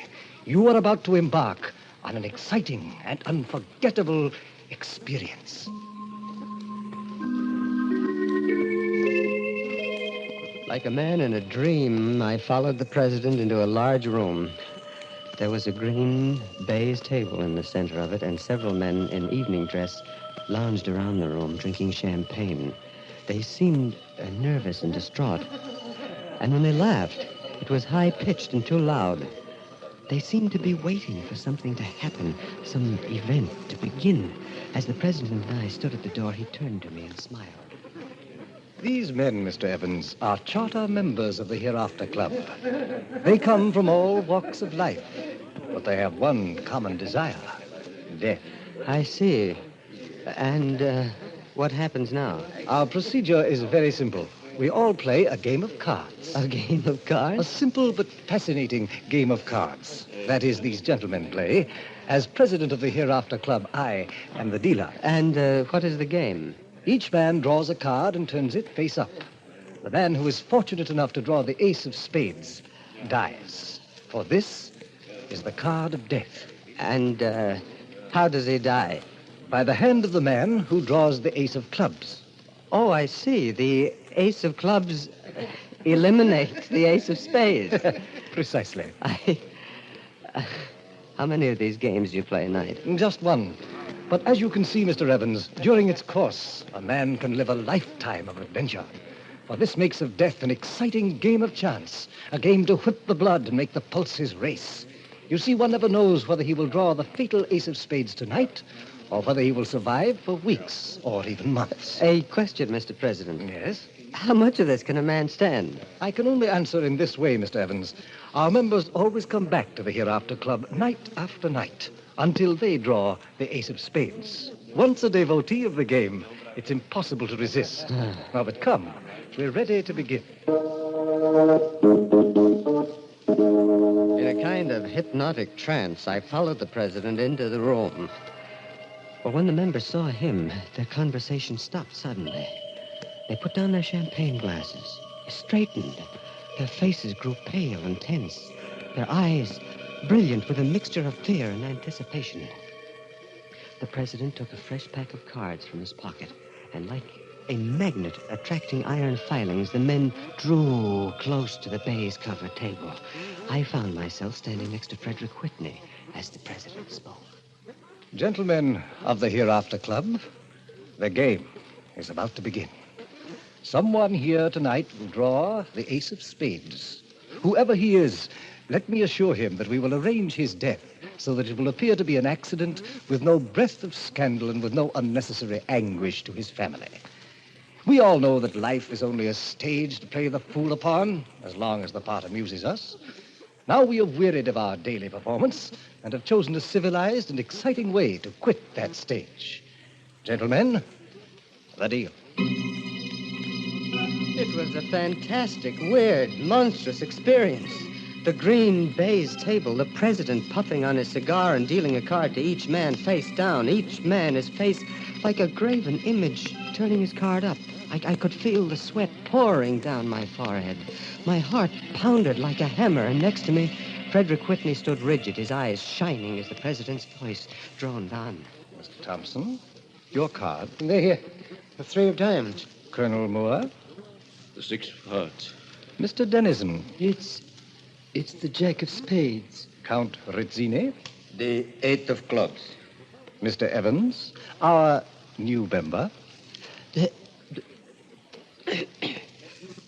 The Queen of Hearts. Mr. Whitney. Mr. Whitney, what is your card? The ace of clubs.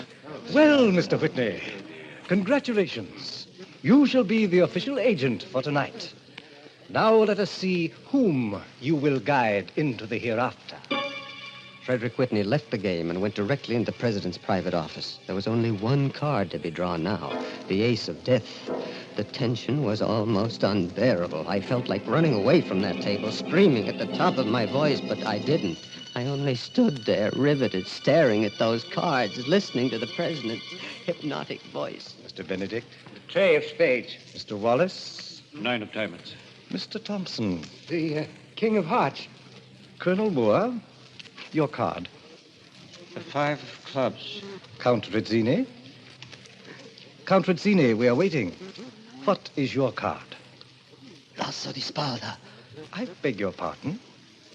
The ace of death. I stumbled from that horrible place into the cold night air. I went directly to my room, shaken to the core at what I had seen. In the cold, gray light of the morning, it took on the aspect of a bad dream, a macabre nightmare. I resolved to shrug it off, forget the whole thing. But when I bought a newspaper, the headline struck me like the blow of a hammer. Quickly, my heart beating wildly, I read the lead paragraph. Count Pietro Rizzini, prominent Italian nobleman, was hit and instantly killed at midnight when he stepped off the curb into the path of a speeding taxicab. The Count, who had recently lost his fortune, was with a friend, Mr. Frederick Whitney, when the unfortunate accident occurred. And so, in the darkness of the night, a man who has played a grim game and lost goes to his death as the clock strikes 12 for... Murder at midnight.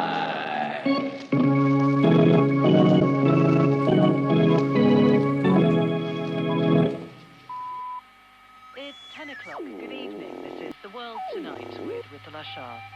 Ed Miliband ruled out a coalition. This is Cape Canaveral, where Telstar has now come full circle. For it was from here that she was launched 13 days ago and now is transmitting pictures sent from her port of embarkation.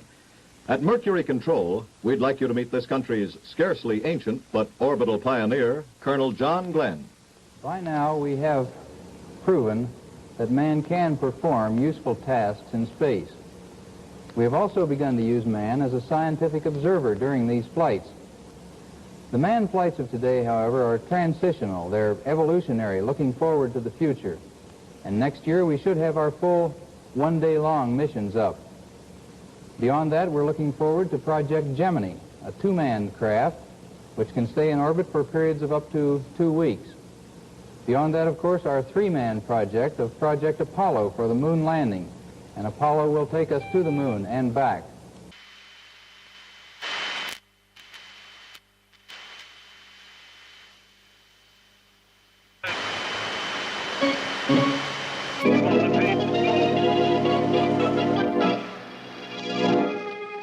And now, here is John Evans again to continue his story.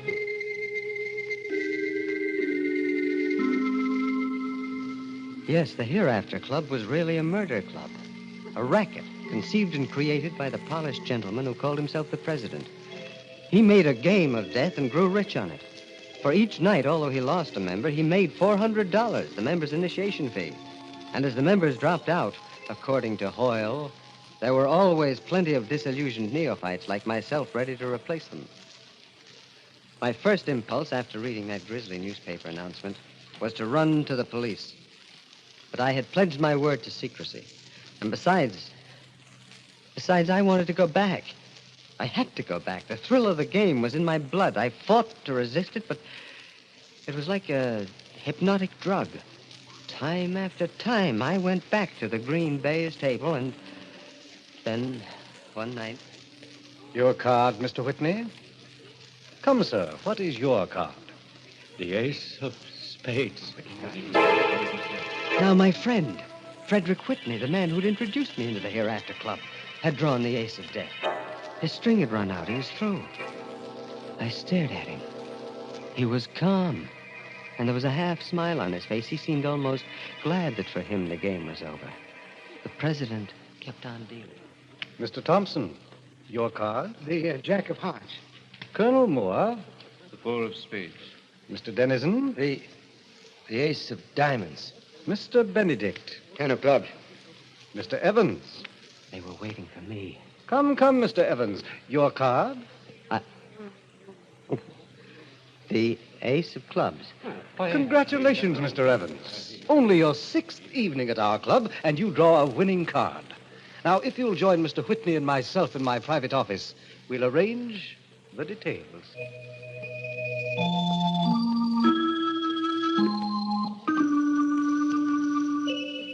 The instructions were simple. I was to drive Mr. Whitney into the garage of his home, leave him in the car with the motor running. That was all. And so without a word, I got behind the wheel and drove my elderly benefactor to the appointed place. We looked at each other there in the garage, and then he said, John, if anyone had to draw the ace of clubs, I'm glad it was you. No, Mr. Whitney, look here. I don't want to kill you. You know I don't. Let's end this farce. Let's go to the police and end this monstrous thing. No, John. You forget I'm a murderer. I have already killed. I'd rather die by carbon monoxide gas in this comparatively painless way than in the electric chair. But the police will never know that you were responsible for Rizzini's death. If we expose the Hereafter Club, the president would be sure to tell him. There must be a way, somehow. No, my boy. I have chosen death. My time has come. In a way, I'm glad. Everything is resolved. There is no more waiting for the fatal card. No, it's over now. Go, my boy. Leave the garage. Slam the door. No, Mr. Whitney. For God's sake, turn off the motor before... Go, John, before it's too late. Hurry. Don't worry about me. I have sought death for weeks. Now I welcome it. Meet it gladly. I staggered to the garage door, went out, and slammed it shut. I heard the motor still going. 5 minutes. 10 minutes. I knew that it was the end now for Frederick Whitney. I looked at my luminescent watch. It was just midnight.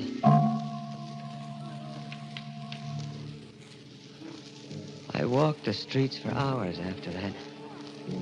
Now I was a murderer. True, I had killed with my victim's consent, but I had killed. Now, as the dawn came, I began to shake with a cold rage against the connoisseur of death who called himself the president. Men killed. Men died, and he profited without risk. He always dealt the game and never participated. He was a prince of ruin, and unfortunate men like myself could not resist what he had to offer. And so, like a smiling Satan in formal clothes exerting a demoniac spell upon the fools who played his game, he watched them destroy each other. That night, I went to the Hereafter Club, and just before the game, confronted him. Ah, good evening, Mr. Evans. I see you are back again tonight. Yes, Mr. President, I'm back again. And I want to congratulate you. Indeed? On what? On your financial vision in starting this club. By simple mathematics, it nets you a handsome profit. We play 5 evenings a week, and each evening you make $400. That, Mr. President, adds up to $2,000 a week. Yes, it's a tidy sum, Mr. Evans, to be sure. But to tell you the truth, tonight we play our last game. Our last game? Yes, to be frank with you, Mr. Evans, the sport of the game is beginning to pall on me. I've decided to retire to the country and pursue the delights of horticulture. Flowers are my hobby, you know. Oh, I see. Even you can tire of sending men to their deaths. And just what do you mean by that, Mr. Evans? I mean that you are a coward, Mr. President. You have created a monstrous game, and yet you haven't the courage to play it yourself. You question my courage, then, Mr. Evans? I do, and I question your honor, too. It seems to me that if you profit by your clients, you should take the same risk they do. You are a very impertinent young man, but I cannot let your accusations go without rebuttal. Indeed, it might be an interesting experience to play this last game myself. A kind of fitting climax to a successful career. Of course, Mr. Evans, I'll demand a handsome apology when it's over. You don't mean that you are actually going to take a chance? Yes, why not? I've often been intrigued by the excitement of my clients. Now, I might as well savor that excitement myself before I close the Hereafter Club.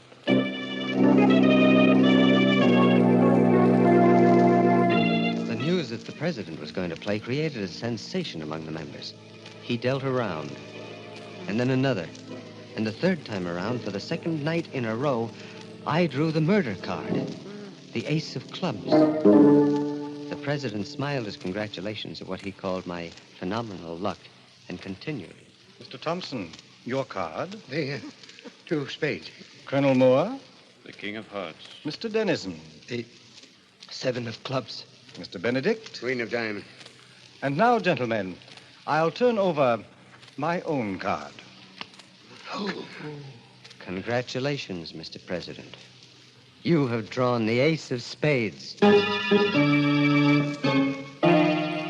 president's face was immobile. Not an eyelash flickered. We went into his private office, and his words were calm as he explained the evening's arrangements. I had drawn the murder card, and he had drawn the death card.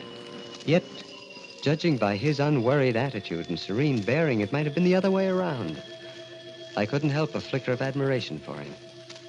As for me, I was eager to do my part, to kill this man who had been caught at the last moment in his own net. He had sent many a man to his death, and now he had to meet it himself. There is a railroad bridge on the outskirts of town, Mr. Evans. It has a low railing, and below it an express train passes exactly at midnight. You will push me over that rail into the path of the locomotive. And now, if you're ready, let us go. We didn't speak on the trip out to the bridge. It was a cold night. We stood there, shivering and waiting. Finally, in the distance,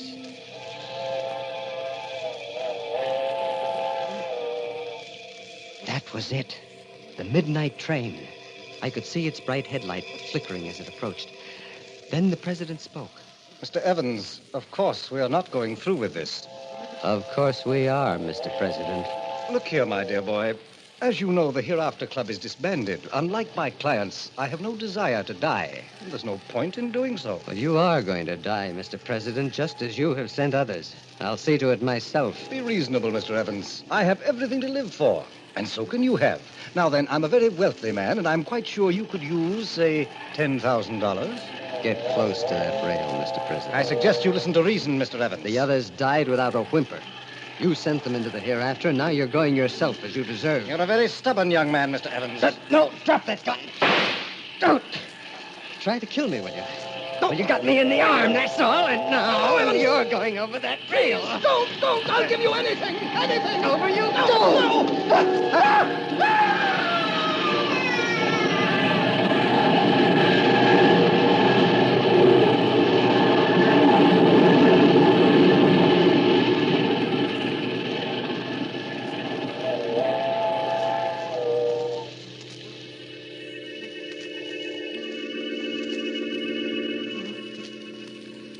When the train had passed, I saw what was left of his body on the tracks.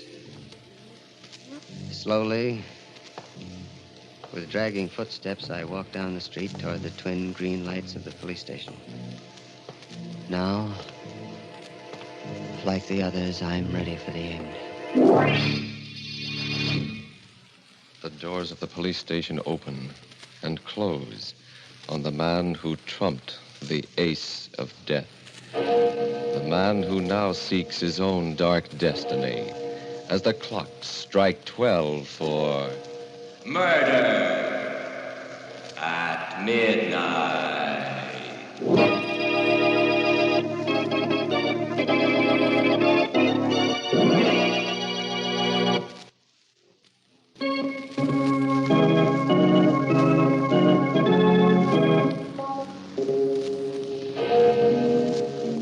Remember to be with us again when death deals his final hand and the clocks strike 12 for murder at midnight.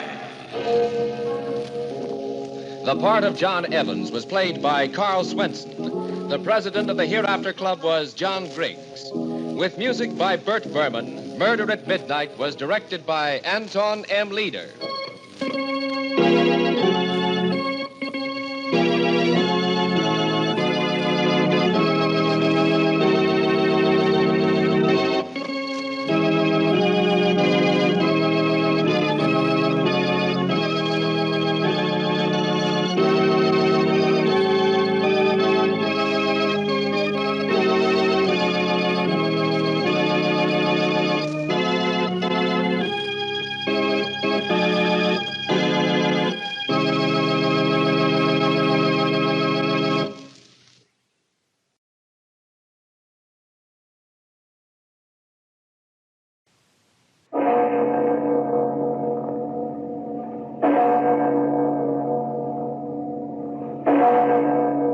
Murder at midnight.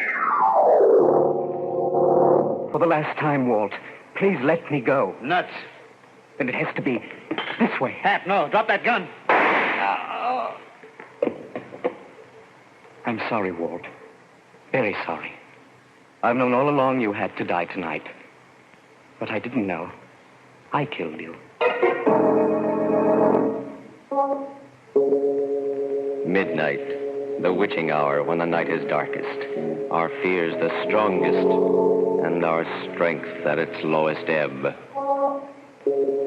Midnight, when the graves gape open and death strikes. How? You'll learn the answer in just a minute in The Man Who Died Yesterday.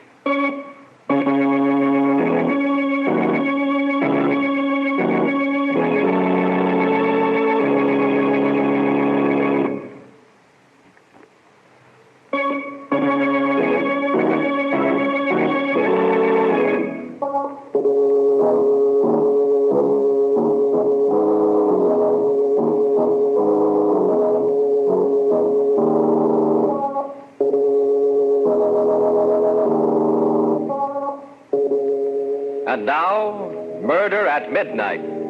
Tales of mystery and terror by radio's masters of the macabre. Our story by William Morwood is The Man Who Died Yesterday.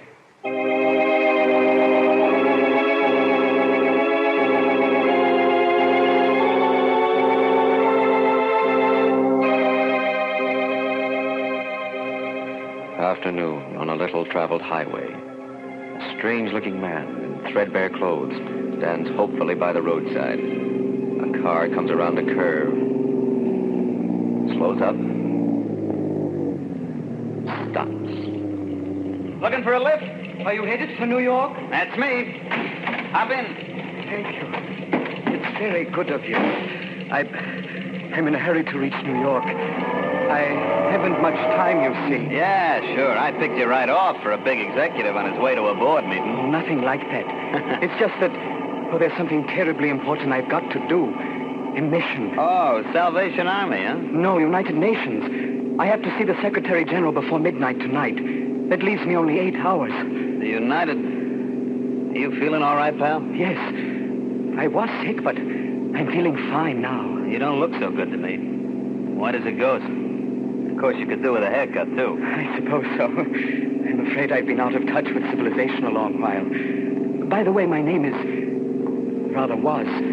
David Hapgood. Hi, I'm Walt Griggs.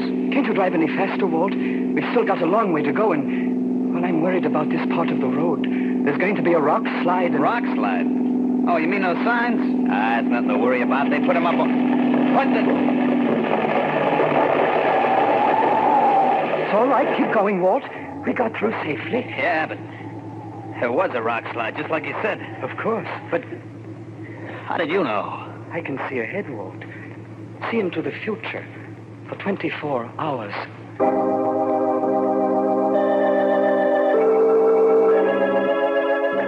The guy was nuts, of course, but... Still, what are the odds against calling a long shot like that? 1,000,000 to 1? 1 billion? I gave up trying to figure it.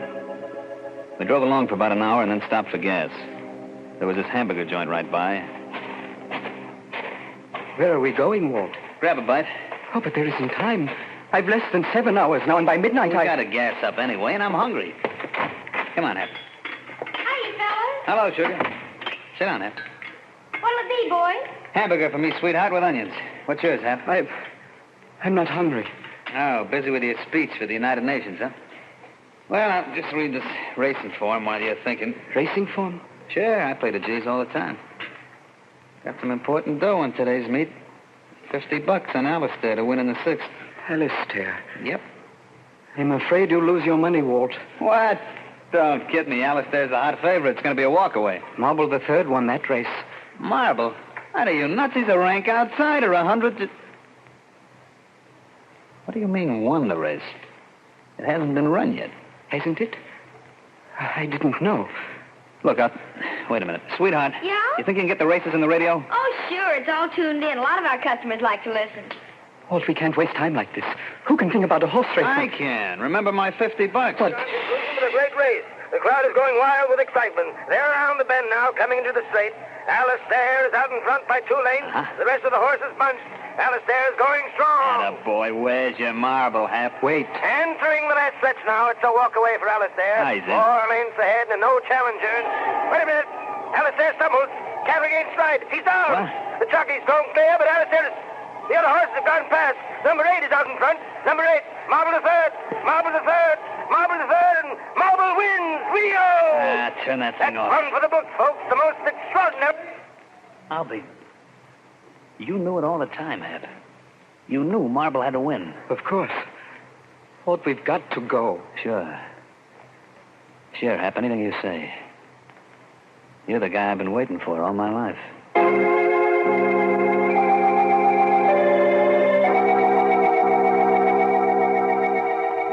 I didn't need no more figuring to tell me Hap was a gold mine. And I had him first before anybody else could get their hooks into him. The only thing that worried me was the way he talked. All this about midnight, not having much time. I had to use him while I had him, even if it meant taking chances. So while we drove, I worked on a plan.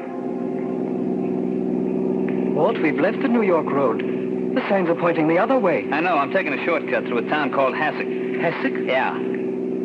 That name mean anything to you, Hap? Hasek? Think hard. Let me see. There's going to be a hold-up there tonight at the factory. 2 men involved. They steal the week's payroll, $10,000. 10 grand, huh? They get away with it? There's a chase, but they shake off the police. Great. Couldn't be better. Why? We're the 2 men, Hap. You and me. What? No, Walt, no, I'm not a criminal. And I've something else to do with what little time I have left. You're coming with me, Hap. Maybe this'll convince you. The gun doesn't frighten me. Stop the car and let me out. I've got to get to New York. All right, look, I'll make a deal with you. You come with me on the stick-up, and I'll drive you straight through to New York without stopping. Are you on? But I can't, Walt. My message concerns the whole world. It's the only way you'll get to deliver it. Well, if it is the only way, all right. Now, there's something more I've got to tell you, Walt. What's that? We leave a dead man behind.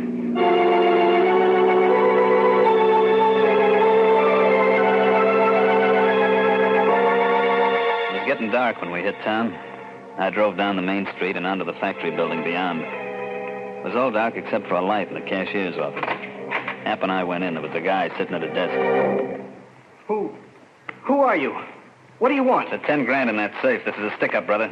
You're crazy. There's no 10. Open up. I'll do the talking. I warn you, man. You'll be caught with Shut up and start turning that dial. All right. I guess you win. Come on. Snap into it. I'm doing the best I can. That's it. Now hand out those greenbacks. Come on, get a move on. Watch out, Walt. He's turning in an alarm. Oh, you double-crossing rat. Oh. Hey, Carrie, you. This the guy that had to be killed, Hap? Yes. Okay, then step on it. The cops will be swarming around like flies.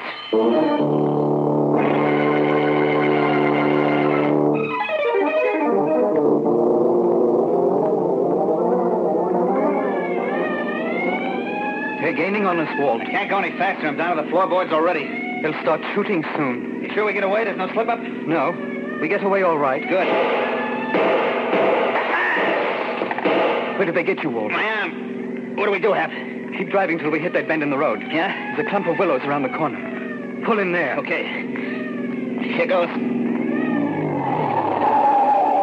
Start the lights. Off.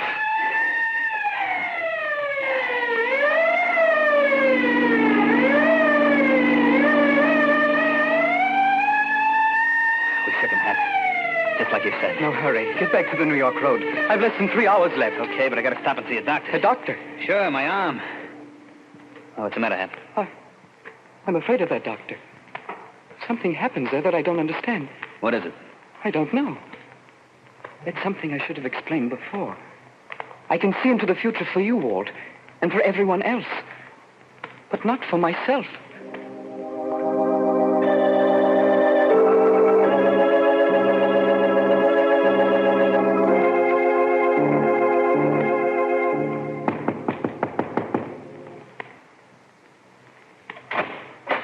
Yes? You the doctor? What can I do for you? Oh, my arm. I had a little accident. I was cleaning my gun and it went off. Come into my office. Okay. And this man? He's just a friend of mine. Nothing the matter with him. I don't agree. Looks much sicker than you do. No, Doctor, really. Your face, it's the color of... No, I'm all right. Believe me. Please hurry with my friend. It'll only take a second. Just get my stethoscope. Look, let's quit kidding around, Doc. I'm the one that... Quiet.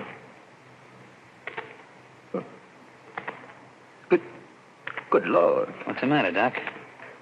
Why are you looking at him like that? But it's impossible, of course, but there's no heartbeat. No. But that's impossible. If your heart wasn't beating, you'd be... Dead? Yes. I've been dead since yesterday, at midnight.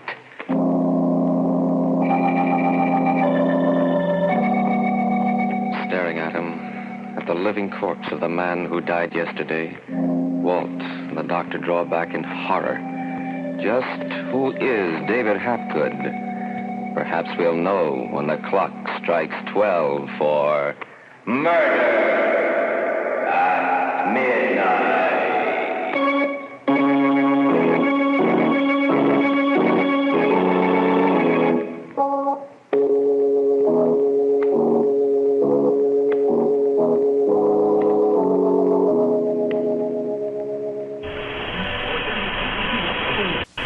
Putting another bit of history behind it, Telstar will now rest for 2.5 hours while its solar batteries build up energy for another epic. As it descends over Russia's horizon, 54 Eurovision crews are getting ready to send to America a program of life as it is being lived at that moment in Europe.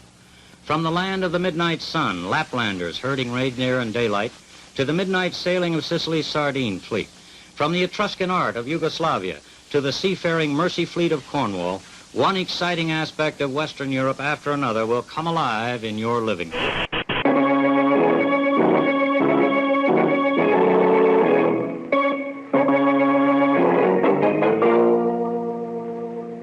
And now, back to Murder at Midnight and The Man Who Died Yesterday.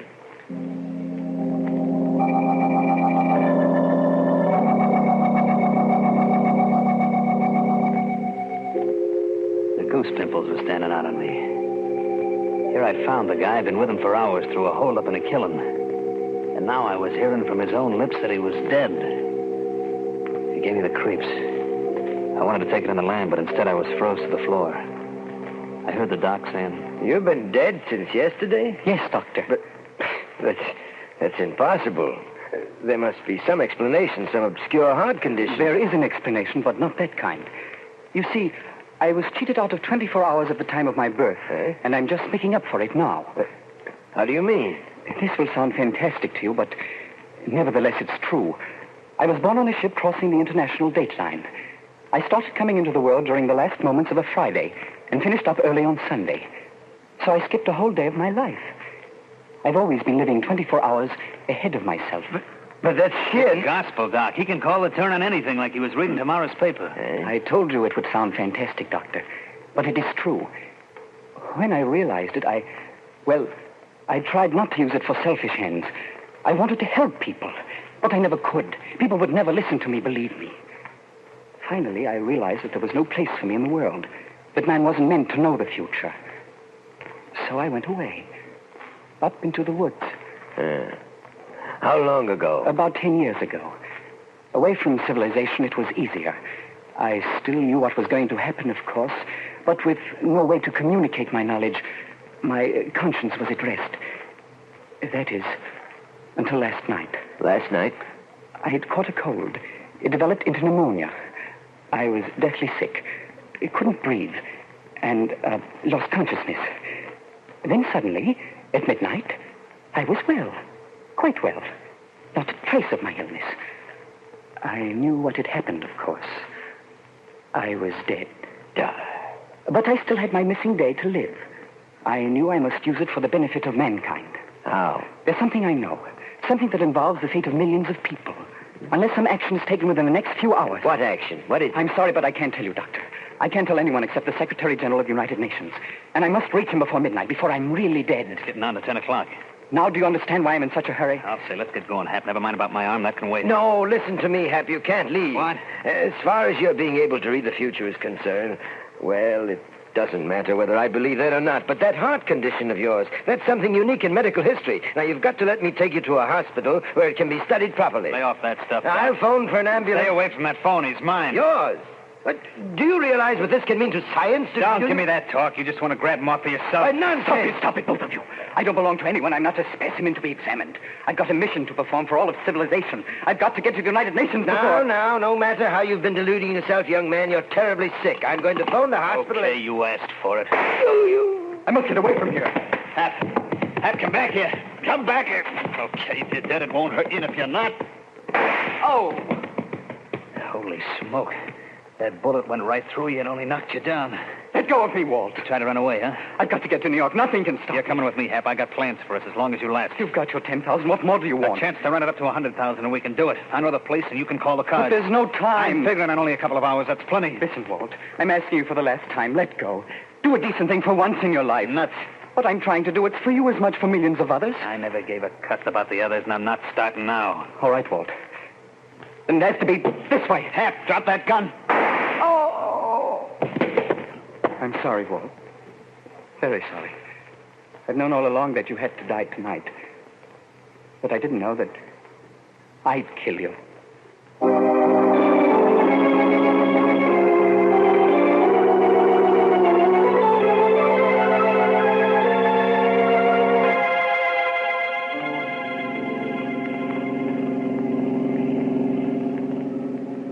Kind of a silent type, ain't you? Sorry? Oh, that's all right. I don't like fellas that gad too much. You know, it was nice of you to pick me up back there on the road. I was lonely. Besides, I needed reassurance. How's that? You see, I've been out of touch with civilization for some time, and the people I've met today weren't inspiring. You're a strange guy, do you know it? Am I? Yeah, I mean, the way you talk and look. You don't look quite real. Oh, now don't get me wrong. I like you a lot. Oh, I'm glad. Well, for instance, we've been driving for nearly an hour now, and you haven't even made a pass at me once. I'm afraid that wouldn't do either of us much good. Yeah, but just the same, a girl appreciates a little thing like that. Incidentally, what's your name? You can call me Hap. Hi, Hap. I'm Hazel. How do you do? Well, I guess I ought to tell you something about myself. Well, I know a little already. Huh? You're going to New York to find your fiancé, aren't you? Yeah, a guy called... Say, how'd you know that? You're going to look him up in the phone book and call. Then you're going to find out that he's married. What? Oh, you're kidding me. Jim wouldn't do a thing like that. He'd wait for me forever. He said he would. And, hey, why are we stopping? Almost out of gas. Howdy, folks. Fill her up as quickly as possible. Okay. How far to New York from here? Well, you ought to be at George Washington Bridge in about 10 minutes. Fine. You folks hear about all the excitement on the highway? No, what happened? Well, the cops are looking for a crazy killer. Murdered 3 people. One was a stick-up, and the other 2 was a doctor and his own sidekick. Oh, what's he look like? Well, according to the radio, he's got a chalk white face, a mop of hair that looks like it hasn't been cut in weeks, no hat, and... What's the matter, Bud? What are you staring at? Your friend, I got to get something out of the office. I'll be back in a minute. He's going to phone the police. This is your chance to get out, Hazel. Oh, no, I'm staying with you, Hap. Now, you better get moving and keep moving.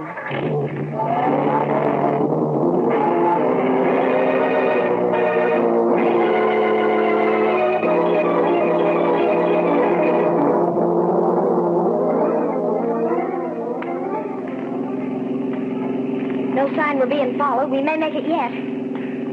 Are you frightened, Hazel? Being with me? I guess I should be, but I'm not. Thank you.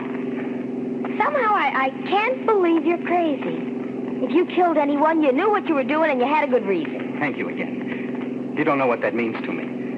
Have people always been scared of you, Hap? Most people. Till I met you. Why couldn't I have met you sooner, Hazel? Well, what's wrong with now? It's a little late. Not for me. You honestly mean that? Sure. Well, then perhaps it's going to be all right after all. Perhaps we'll meet again.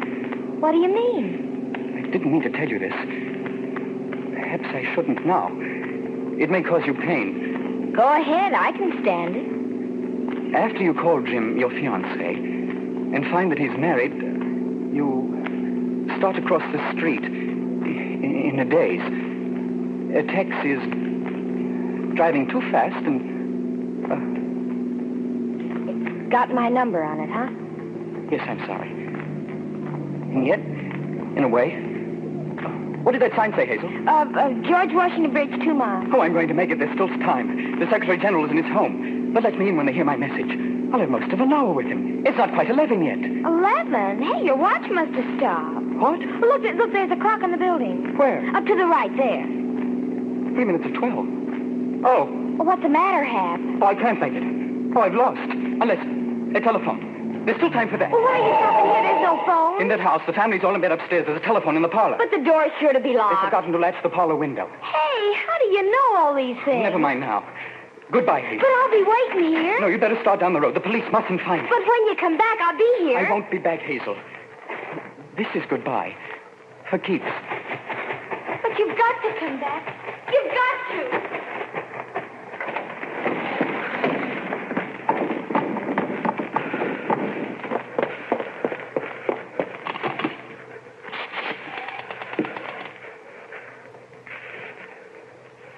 Operator, get me the Secretary General of the United Nations at his home. Hurry, please. It's urgent. Hello? The Secretary General, please. It's terribly important. No, I've got to speak to him personally. Midnight. Hello? Will you get him for me? There's no time left and... never mind. I'll tell you. It's about...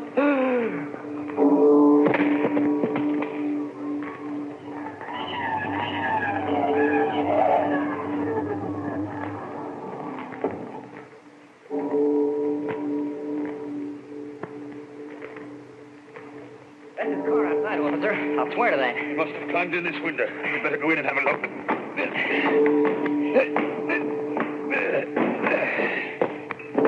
There was a girl with him when he left my gas station. She ought to be around. Where's the light? Here. There he is, on the floor. And he looks... He's dead, all right. No wonder. Look at that hole in his chest. Wait a minute. There's something funny here. That wound never bled. Huh? And the only way that could happen is if he was dead before the bullet hit him.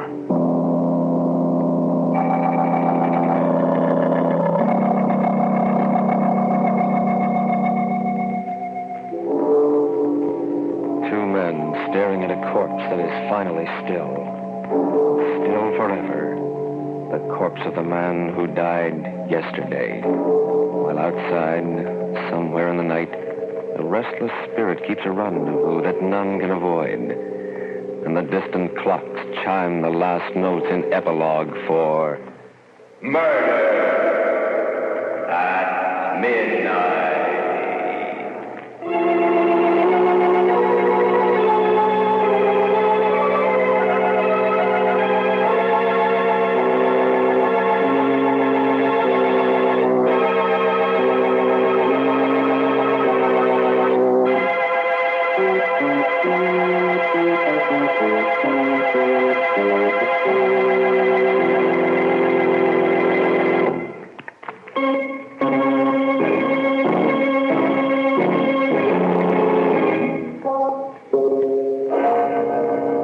Remember to be with us again when death brings time to a full stop and the clocks strike 12 for... Murder at midnight. The part of David Hapgood was played by Stuart Brody. Mandel Kramer was Walt. With music by Charles Paul, Murder at Midnight was directed by Anton M. Leader.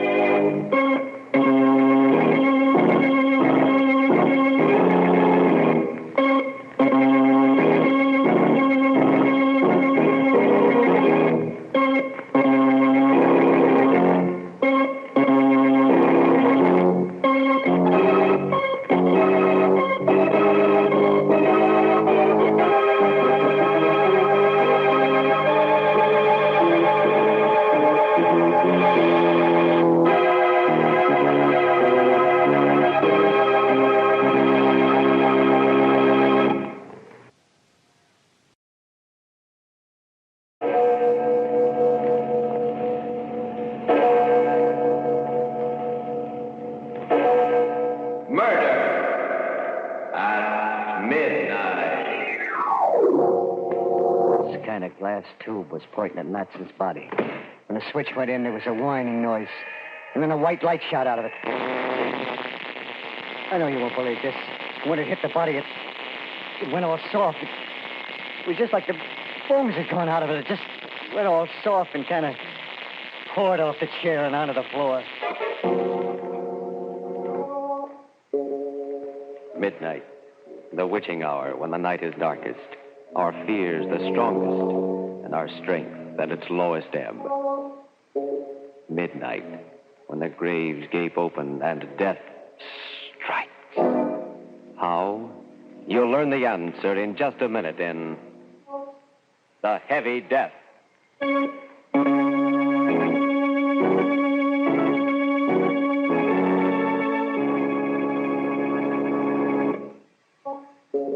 And now, Murder at Midnight.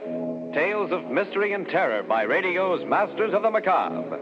Our story, written by Robert Newman, is a weird and fantastic nightmare called The Heavy Death.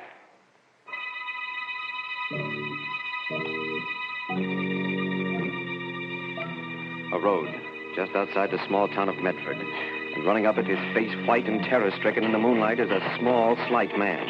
He pauses every once in a while, his breath whistling in his nostrils, listening, and then runs on again. Finally, seeing the two green lights of the state police barracks, he moans with relief. Runs in. Oh, thank God there's somebody here. I was afraid. Look, officer, you gotta get me away from here fast. Yeah, just a minute, Mac. Take it easy. No, easy. He'll be here any minute, coming after me. I gotta get away, I tell you. And I'm telling you to take it easy. Just wait till I get through talking to Dr. Carden Dr. here. Carden? Are you the Dr. Carden lives in the big white house near the river? Why, yes. Well, then you can tell him it's true. Otherwise, he won't believe me. Nobody will. It was you who swiped the big glass thing from your laboratory. My Geiger counter? You stole it? Well, he made me do it. Oh, now, whoa. This is getting interesting. That's why Dr. Carden's here. You know anything about his assistant? Young chap named Matson? Yeah. He's dead. He killed him. Matson? Matson dead? And maybe you better start from the beginning. Tell us the whole story. Yeah, but I did it at the right time. He'd be coming after me and... Oh, okay. Like I said, you won't believe it. My name's Sullivan. They call me Shill because I'm a come-on with Bryant's Giant Carnival. Weight guessing is my racket, but I turn my hand at almost anything, you know, shell game, 3-card Monte. Well, we hit town about 10 days ago for a 3-day stand. The first 2 nights was pretty quiet. The third one was when it happened. There was a pretty fair crowd around, and I was warming him up for some weight guessing, with maybe some side bets, when he came up. Okay, folks, okay. Step up, hurry up. And let Foxy Sullivan dish your weight. A Cupid doll is on 3 pounds off either way. Now, what do you say, lady? Your weight's not like your age, you know. It always shows. What about you, sir? Guess your weight? Do you really think you can? Do I think? Listen to him, folks. You bet your sweet life, brother. Oh, I have already. The question is, will you bet your sweet life? What? What do you mean? Look, do you want me to guess your weight or not, huh? On the terms I outlined, why, yes. I'll be glad to have you try. Try, says he. Okay, folks, here we go. Now, let's see. A big man, a solid man. Hefty pair of arms on him. I say, 195 pounds. 195. And 3 pounds off either way, and you get a Cupid doll. Now, just sit right down here on the scale. There you are.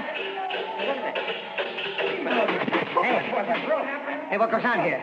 You broke my scale. Yes, it only goes up to 350 pounds. 300. What do you got in your pockets? Would you like to look? Nah. No, I don't know how you did it, but more power to you, brother. When I lose, I'd pay with a smile. Well, here's your Cupid. Thank you. No, that's not what we bet. What? What do you mean? I think you know what I mean. The carnival closes in about an hour. I'll be waiting. He went walking off, slow and heavy. The crowd stood around for a couple of minutes, gaping at the broken scale and talking. Then they all decided it was some kind of a gag and went on and forgot about it. For me, I couldn't forget about it. Somehow I didn't think it was a gag. There was something about him, the way he moved, the way he talked, it scared the pants off me.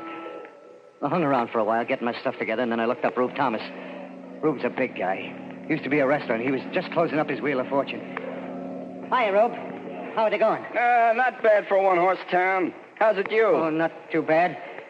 Well, some wise guy busted my scale. Huh? Busted your scale? Yeah. Well, Rube, that's why I come over. He was a queer duck. Just couldn't figure his pitch, but he said something about waiting for me when he closed up, so I thought... So you thought maybe you should have some protection walking down to the station. Yeah. That's a hot one. What is? You're on your side bets. Well, don't worry about it. Ain't no one gonna lay a finger on you when you're with Rube Thomas. I helped Rube take down the wheel. But even then, we were about the last to leave the fairgrounds. We went out through the main gate. It was pretty dark, but I wasn't worried anymore. I'd never yet seen anybody Rube couldn't handle. Then I heard footsteps. Slow and heavy ones. And then... There you are. I've been waiting for you. Yeah? No kidding? This the guy? Yeah. Okay, Bub. What's the pitch? What's your racket? Racket? There's no racket. Your friend and I had a bet. I've come to collect. Yeah? Well, I'll tell you a funny thing about carnivals. When we pull up stakes and get ready to go, all bets is off. I'm afraid this one can't be called off. You see, I need him. You need him? Yes. You bet your life, remember? And you lost. You mean you... Oh, you're nuts. People who have thought so, but I'm not. Shall we go? No, I ain't gonna. Rube! Take it easy, Shell. I told you all bets was off, mister. Now you're gonna blow him, I'm gonna have to get rough with you. I wouldn't if I were you. No? Well, here's one just for luck. Oh, no, my hand. I warned you. Oh, you... I'll break your bloody neck. Oh, yeah. I'm sorry. I didn't want to hurt you. You won't believe this. Like you probably won't believe what happened afterwards. He didn't swing or anything. He just kind of dropped his fist on Rube's head. And he smashed in his skull like it hit him with a lead pipe. Good Lord, you killed him. Yes. Shall we go? No, I... Look at me. Into my eyes. That's right. Now remember this. You're mine. Mine to do it exactly as I wish. And you do exactly what I wish. Do you understand? Yes. Good. Then let's go. Something happened. Happened to me then and there. Something I ain't over yet. It wasn't just that I was scared, more scared than I've ever been in my life. It was something else. When I looked into his eyes, it was like I just plain didn't count. That no one or nothing did. Then I just had to do whatever he wanted, whatever he said. We got in his car and drove to your place, Doc, and we stopped in front of it, and he pointed at a kind of low building behind it. That is Dr. Carden's laboratory. And he has something there I need. A Geiger counter. You're going in and get it for me. You mean swipe it? Yes. It would take too much time to make one of my own, and as I said, I need it. Now, it's a long glass tube, about this size, with filaments inside it. Yeah, but suppose somebody sees me. Suppose somebody comes... Carden's away in Washington with that childish Atomic Energy Commission of theirs. There's only Matson, his assistant, and he must be sleeping. If he should try and stop you, well, you'll have to take care of him. But remember, I want that Geiger counter. Like I said, it was like I was numb. Didn't have a mind of my own. I did it. Found an open window. Went in and got what he wanted. Brought it out to him. He didn't say a word. He just put it in the back of the car and we drove away. It was about 11:45 when we got to his place. A big rambling house at the foot of a mountain. He took me around the back through a kind of iron door and... Well, it was like out of Buck Rogers, the 25th century. Big glass tubes, dynamos, wires. He must have noticed me staring because he said... Go ahead, look around. There's equipment here that doesn't exist anyplace else in the world. Yeah, but what's it all for? And if I told you, you'd be even more frightened than you are now. By the way, what's your name? Sullivan. Shel Sullivan. I'm Dr. Vance. Dr. Brian Vance. Doctor? Of nuclear physics. Without doubt, the greatest scientist in the world today. Do you know anyone else who has been able to convert most of the elements of the human body into the heavy isotopes? Look, I don't know what you mean, but is that... Yes. That is why not only my weight, but the entire atomic mass of my body... What's that? Sounds like a car. Yes, but who... Oh, Matson. Must have heard you in the laboratory, followed us. Well, I was as quiet as I could, be honest. There's nothing to be worried or excited about. Hello, Matson. Vance, I should have known it was you. Should have known what was me? That stole our Geiger. You did an awful lot of strange things in your career, Vance, but this time you've gone just a little too far. This time I've got you dead to rights. I'm afraid it's just the other way around, Matson. What do you mean? What? Vance, You don't really think I'd let you or anyone interfere with what I'm doing, do you? You killed him. Of course. I'll drag him over there out of the way. There's a certain experiment I'm just about ready to try, and his body will come in very handy.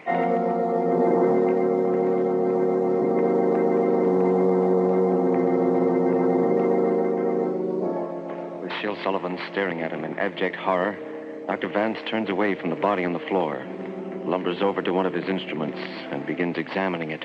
And far away, in the town's church steeple, the clock strikes 12 for Murder at midnight.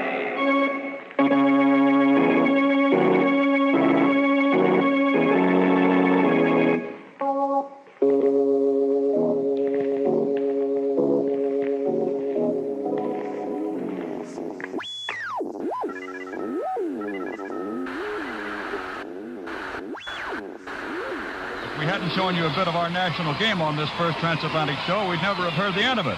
As a matter of fact, right now, our colleagues who are doing the translating are going crazy trying to say runs, hits, and errors in Swedish and Italian. In any case, here it is, a brief glimpse of American baseball played in the biggest arena in the world, all the way from Wrigley Field in Chicago to the Coliseum in Rome. And there's Johnny Callison with a good... To our own people and those who are allied with us.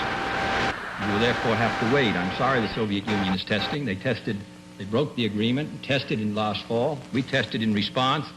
Now they carry out another series of tests, and the world plunges deeper into uncertainty.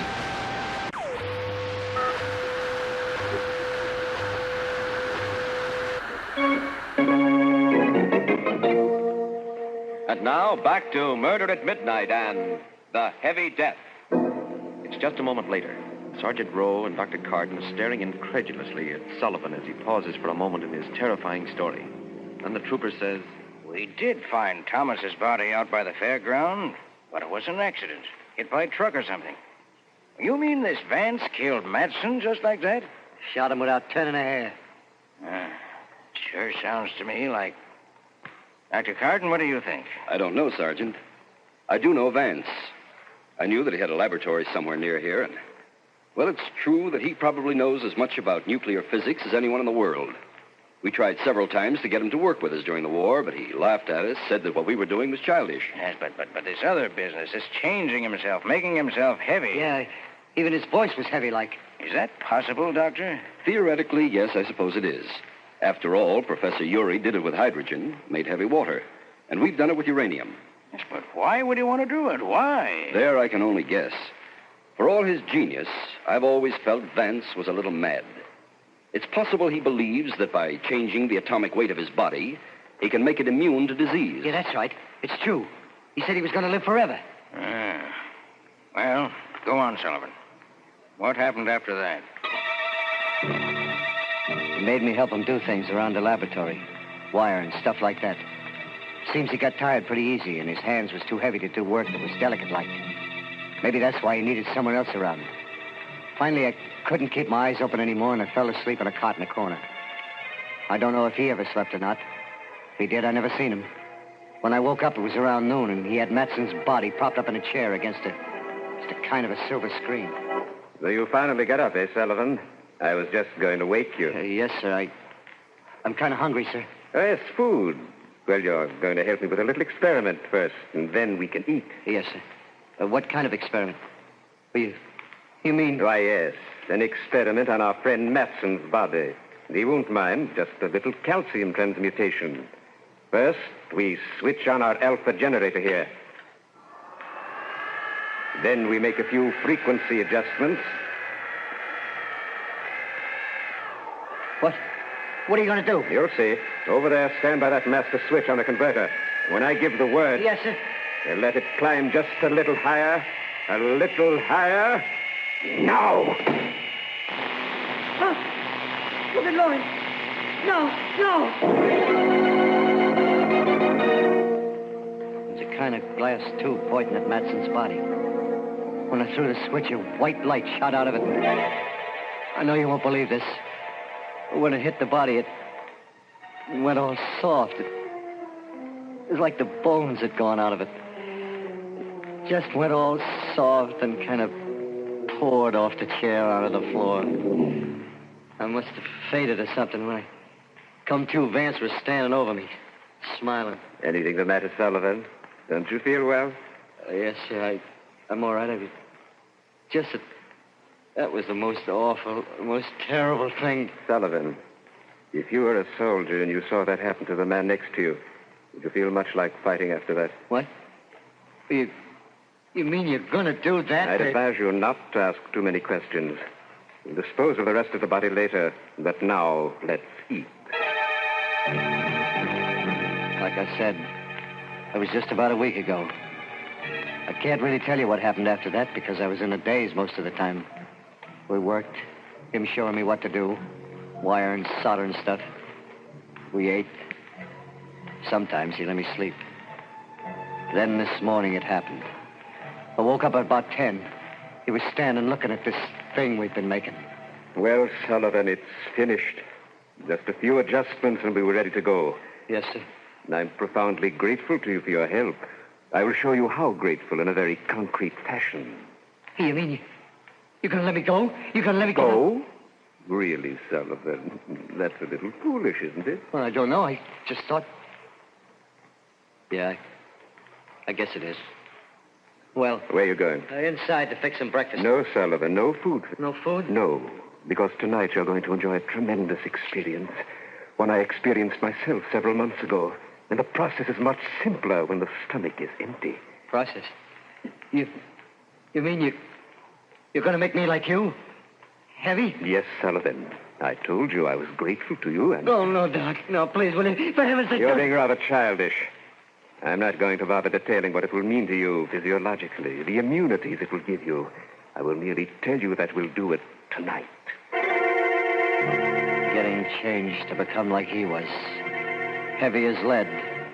Well, it did something to me. It was like I'd been doped, hypnotized. All that time afraid to do anything to make him mad. Now I was even more scared to stay. I made out like everything was fine, and I waited. I waited and watched. Then about an hour ago, I got my chance. He went into the house to get something. He didn't lock the door. I was out like a shot, grabbed his car and started down the driveway. As I went past the house, I heard a window open. Sullivan, come back! Come back! You'll regret this! You'll regret it!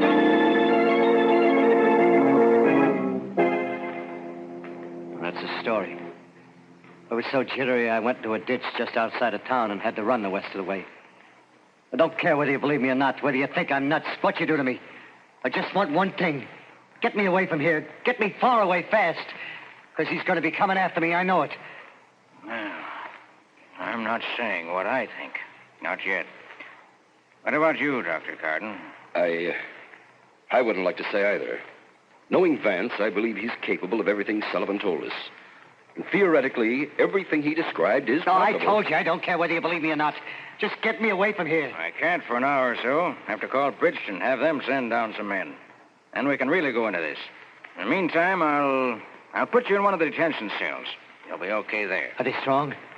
Really strong? Plenty strong enough to keep you in and anyone else out. Come on.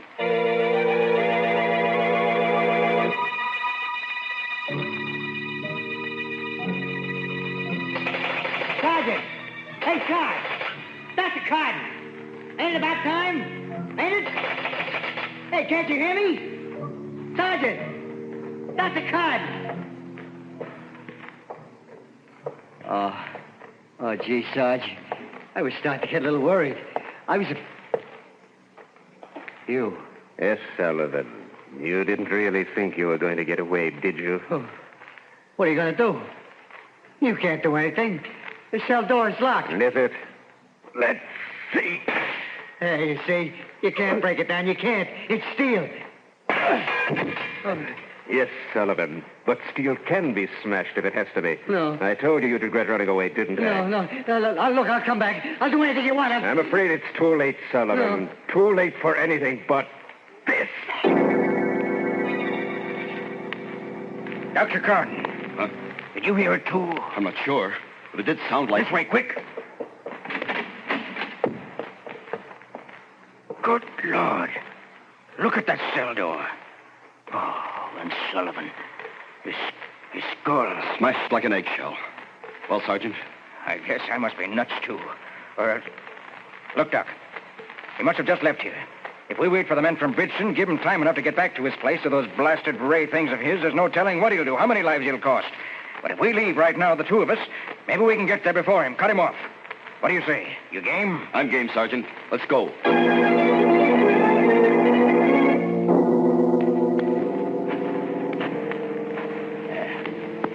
That must be it. Right ahead. The laboratory's probably around and back. Well, Sergeant, the lights are on. Yeah. Maybe he left them on when he came into town and got Sullivan. Or maybe... No. No, listen. He's back. We're too late. What in heaven's name is that?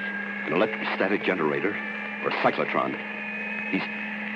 Oh, good Lord. Up the mountain there. Look. Great Scott. Looks like a hole or something. But it's moving. A neutron beam. Disintegrating. Eating its way into the mountain. He must have found some way of harnessing... Dr. Gordon, it's swinging this way. Must have seen us. Come on, run. No good, Sergeant. Seems to have a range of almost half a mile. But eating through solid rock that way. If it hits us...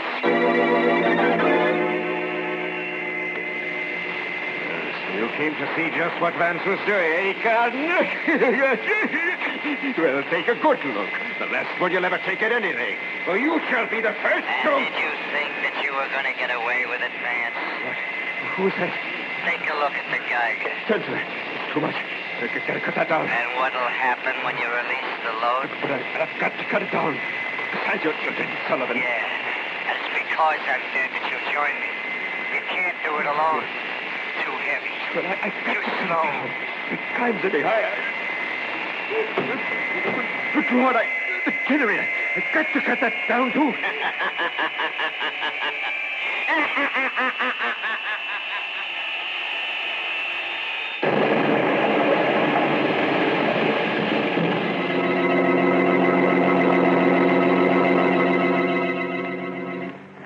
Dr. Gordon.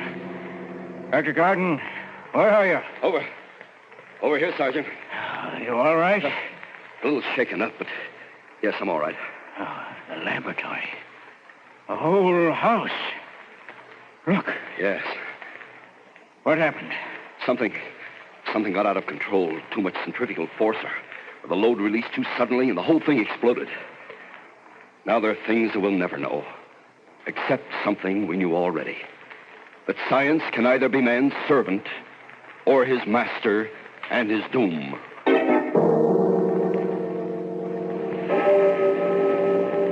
And as I stand there, gazing at the smoking ruin that were once Vance's laboratory, through the blessed silence comes the distant clang of the clock in the town's church steeple.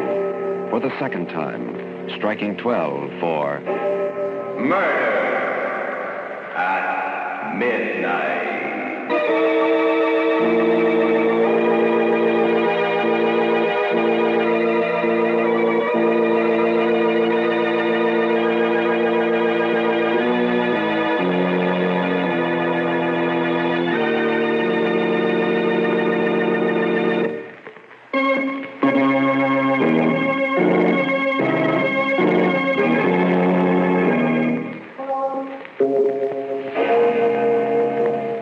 Remember to be with us again when death hovers like a dark cloud and the clocks strike 12 for... Murder at midnight.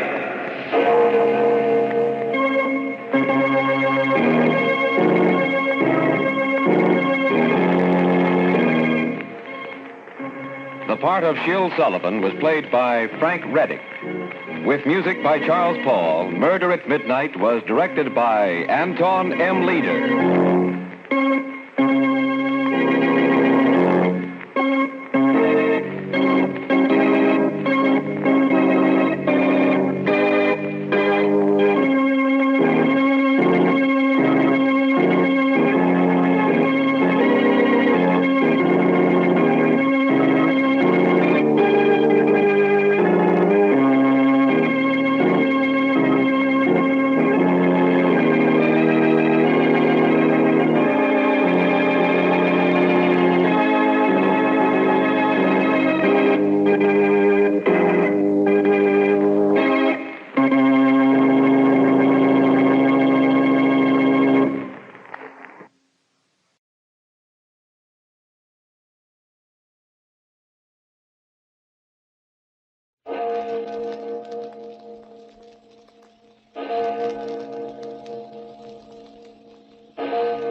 hang me like a common criminal, and I didn't mean it. You know I didn't. Oh, stop whining, Gerald. Take your medicine like a man. What? All right, Harvey. I'll stop. You're responsible for the whole thing. You know you are. And since they can only hang me once, even for 2 murders... Midnight, the witching hour when the night is darkest, our fears the strongest, and our strength at its lowest ebb. Midnight, when the graves gape open and death strikes. How? You'll learn the answer in just a minute in Death's Goblet.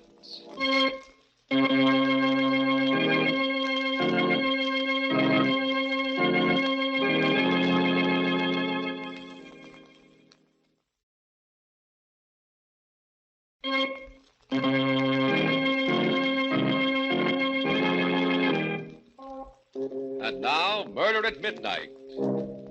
Tales of mystery and terror by radio's Masters of the Macabre. Our story by Sigmund Miller is Death's Goblet.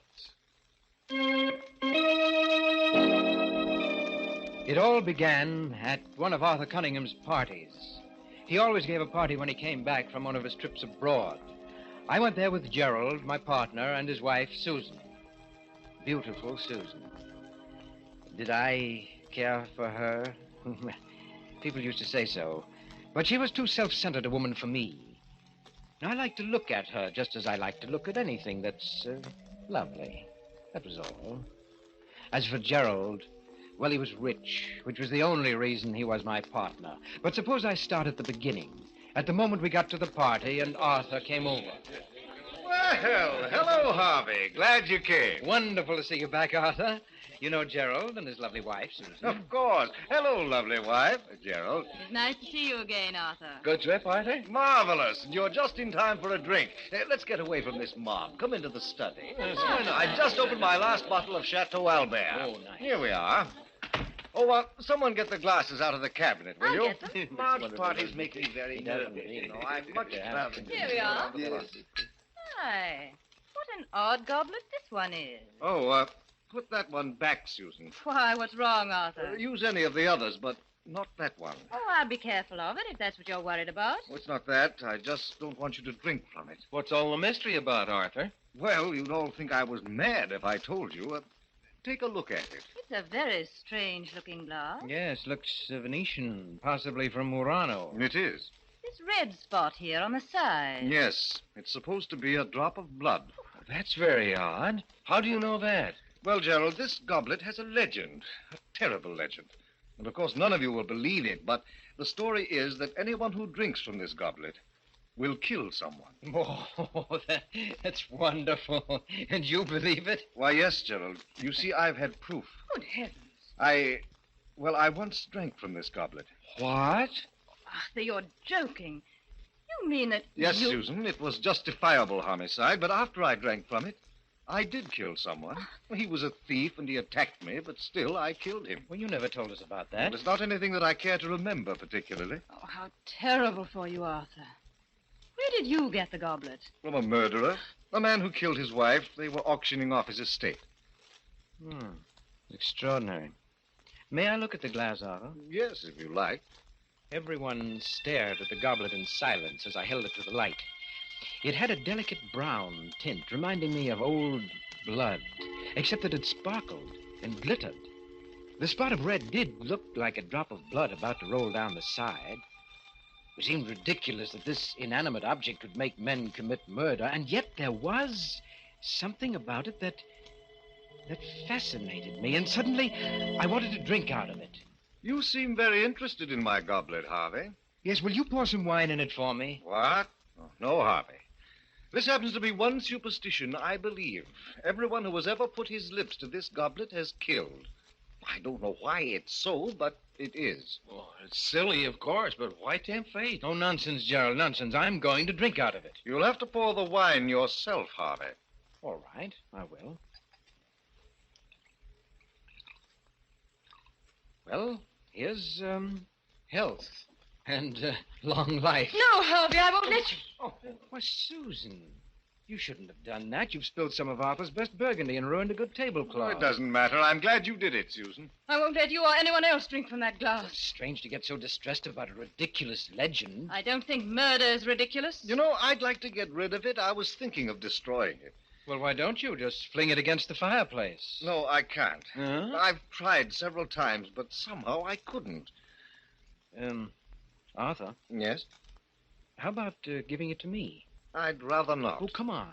You want to get rid of it, and I have a fine glass collection. I'd like to add to it. I'll keep it locked up. You'll be sorry, but if you want it that badly, Harvey, it's yours. Arthur, please don't give it to him. Susan, what's the matter with you? You watch over Harvey as if... As if what, Gerald? Oh, the whole business is absurd. Of course it is. Yes, and if I should drink out of it and commit a murder, that would be the most absurd thing of all.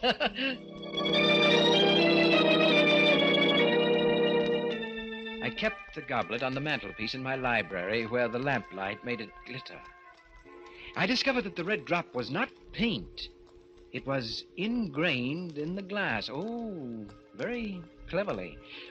One night, both Susan and Gerald were at my home. As we chatted, I got up, went to the mantelpiece, and idly toyed with the goblet. That goblet. It's the one Arthur gave. Yes, you remember. He gave it to me. Why don't you smash it, Harvey? Get rid of it. Ooh, it gives us all the creeps. Well, Gerald, you aren't really afraid of a piece of glass, are you? You don't believe Arthur's story at all, do you, Harvey? On the contrary, Susan, I do believe it. But not the way you think. What do you mean? Well, I mean to say murder is not in the goblet. It's in me, in you, even in Gerald. Oh, what a silly thing to say, Harvey. Oh, yes. You don't need a magic goblet to commit a murder. All you have to do is let yourself go. Let go of the civilized controls that tie you up. Why, Gerald, if you had cause, you could murder me or even your lovely wife. Oh, I couldn't kill a fly. Oh, but you could if the fly gave you enough trouble. Now, supposing, just as an example, supposing that you discovered that Susan was really in love with me and only married you for your money. Harvey. Wouldn't that make you want to murder her, Gerald? Oh, you're crazy. That's not very funny, Harvey. Even you, Susan. What? Even though you have a lovely face and exquisite hands, even you could commit murder. Why, there must have been times when you hated Gerald, or only for a moment, of course. But in that moment, if you were not so civilized... Stop it, Harvey. Why, you could even put your lovely hands around my throat. Oh, stop it, Harvey. You're not that important to her. And then just why are we on this gruesome subject? That's Harvey's idea of humor. Susan looked at me, a touch of red at the point where the cheekbones make the skin taut. She seemed angry, but she wasn't really. Oh, yes, she loved me. I could see it in her face. She looked at me for a moment and then dropped her eyes. May I look at the goblet, Harvey? No, I'm afraid not, Susan. You might accidentally drop it. It might be a good idea. Well, I have an even better one, Gerald. And that's to go home before we get really serious about this murder business. I sat there staring at the goblet after they left. It fascinated me, glittering in the lamplight. And as I looked at it, it almost seemed as if the red spot of blood was moving, rolling down its side. Why shouldn't I drink from it? Why? And before I knew it, I'd taken it down and put it on the table. I got a bottle of Burgundy, opened it, and I poured slowly, filling the goblet just up to the red spot. And then I drank from it. It seemed to me that the wine had a different taste, although I had drunk this wine often and knew its taste well. It was delicious. I had another. It was heady, and it made me a little dizzy, although I felt fine and free. Yes, light and dizzy. But after a while, when the dizziness wouldn't go away, I decided to go for a drive, even though it was close to midnight. I drove fast. The speed and power of the car gave me a feeling of great exhilaration. I took the turns at full speed, enjoying the danger of the sharp curves. Then I came to a long, level stretch of road. I pressed down hard on the gas. The needle of the speedometer slowly moved upward. 60, 70, 80, 85. The road, like a black ribbon, rolled up in front of me. And then I suddenly saw him, but it was too late. I struck him with my right fender. He never made a sound. The car swerved a little from the impact. My heart in my throat. I stopped. Then I backed up. Backed up. Backed up. Backed up to where the body was lying sprawled grotesquely on the edge of the road. One look was enough. He was dead. But no one had seen the accident. I stepped on the gas and drove off.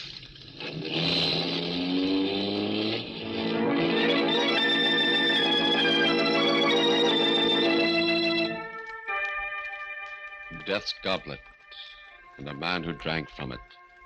A corpse lying limp by the side of a lonely road.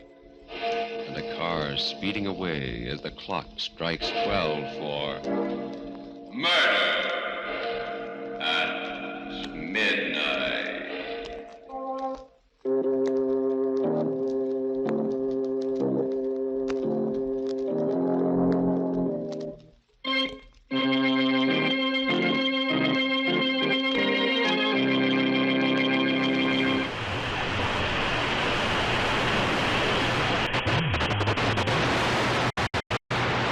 Seems there's been a lot of talk these days about vault life, but not all of us have the luxury to spend so much on something that, frankly, we may not actually need.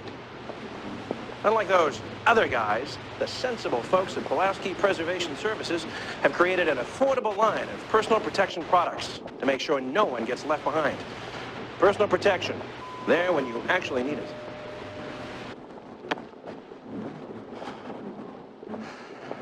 Remember, that's Pulaski Preservation Shelters. Simply there when you actually need them. Exact change only. And now on to our show.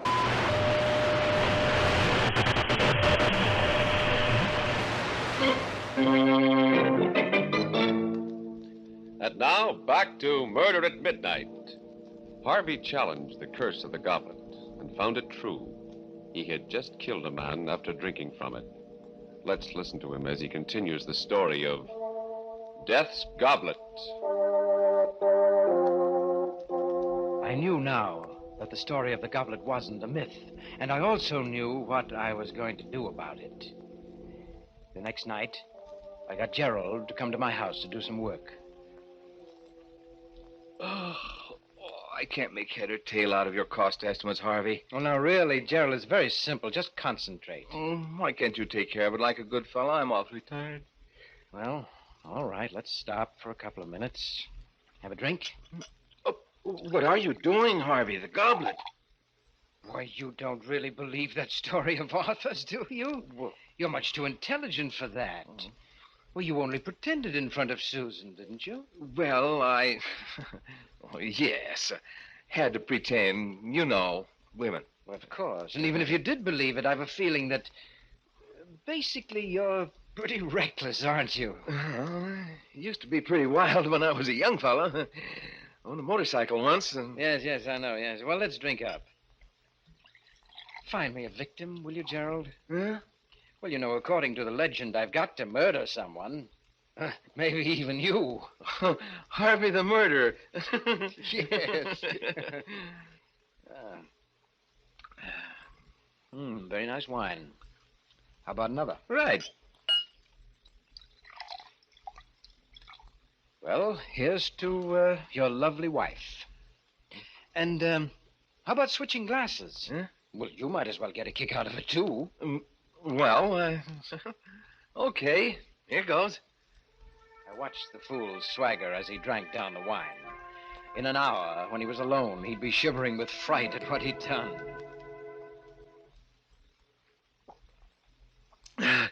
Well, I did it. You certainly did. And by the way, Gerald. Yes? I checked Arthur's story about this goblet. Yeah? And it seems that he's right. Everyone who ever put his lips to this goblet has committed a murder. You mean... Well, of course, it's all coincidence, but then again, who knows?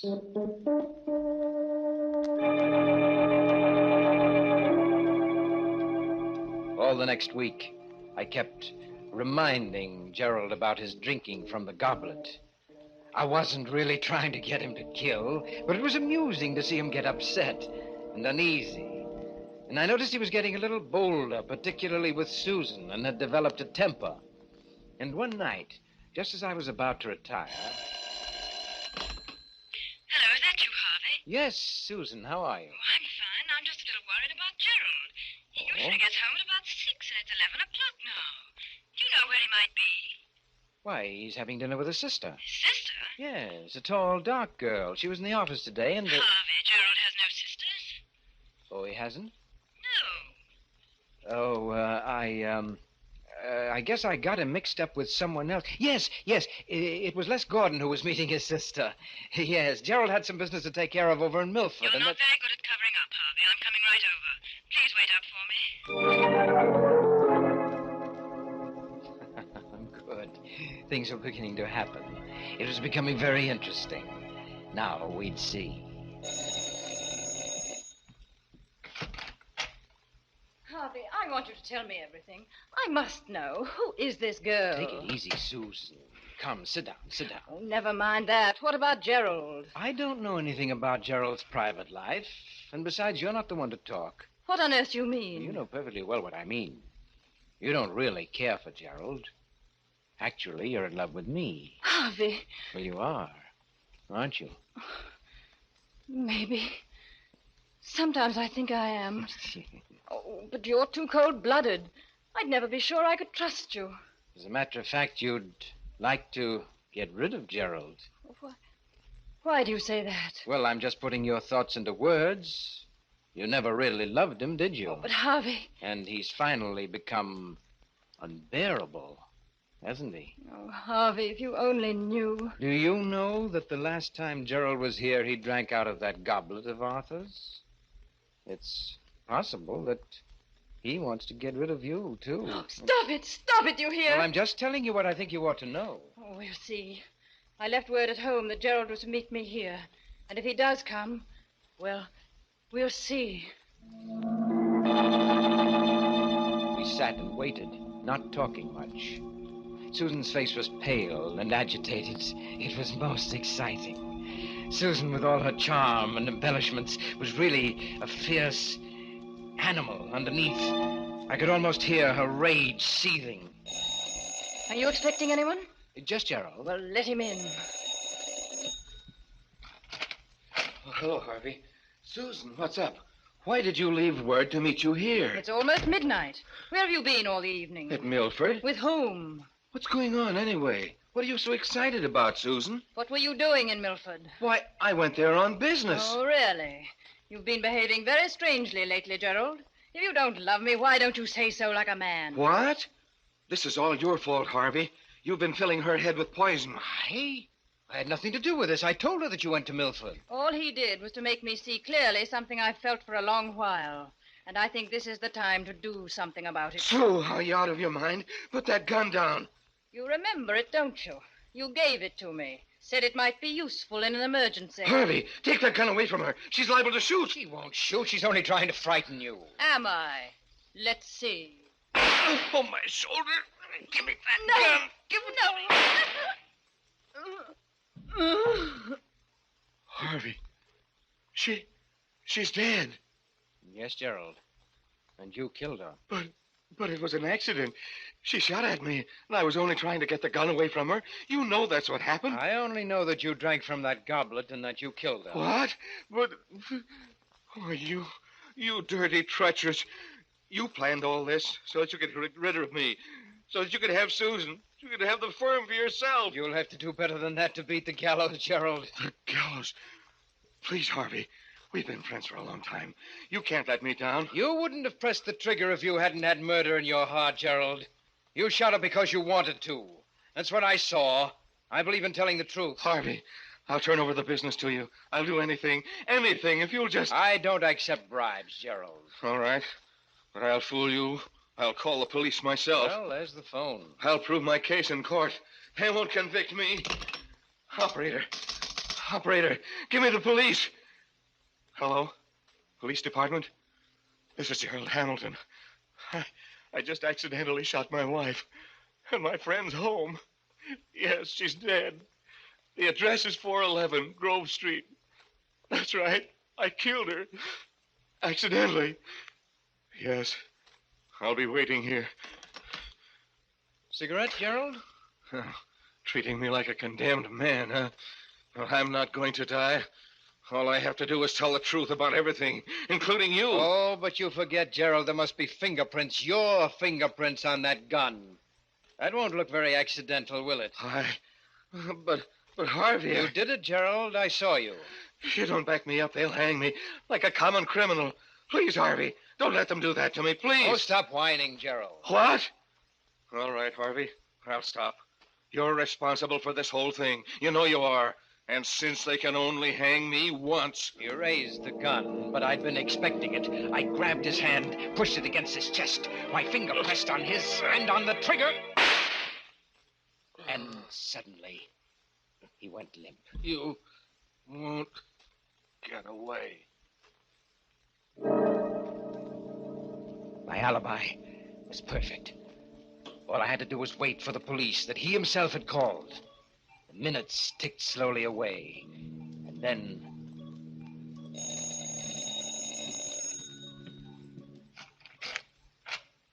Hello, Harvey. Arthur. Glad I found you in.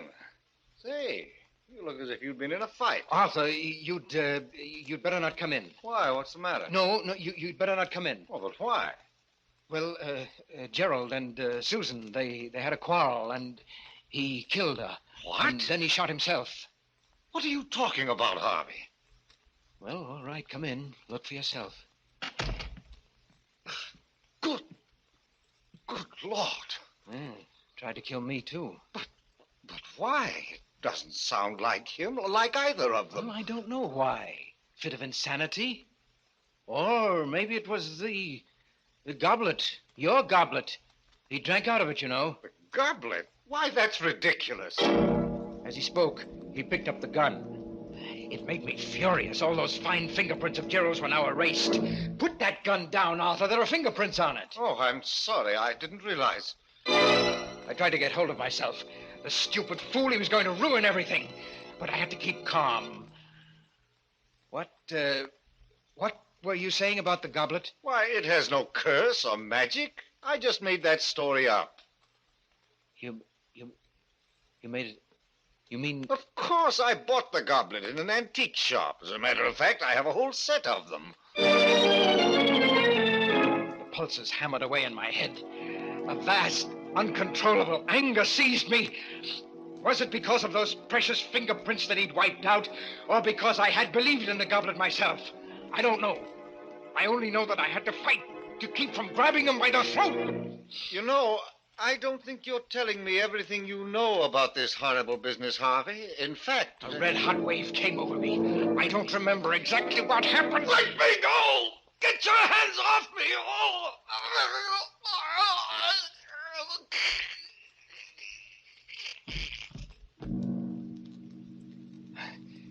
Arthur's body is lying there, too, now. Next to Susan's and Gerald's. But the police will be here any minute, so I have to hurry. First, the goblet. There. That's done. No. Some of the broken fragments still glitter in the lamplight. I've got to crush them, grind them to powder under my heel. But there are always other pieces that I can't find. They're hiding from me. They're afraid of me. But I'll find every piece. I'll find them. I'll find them. I'll find them.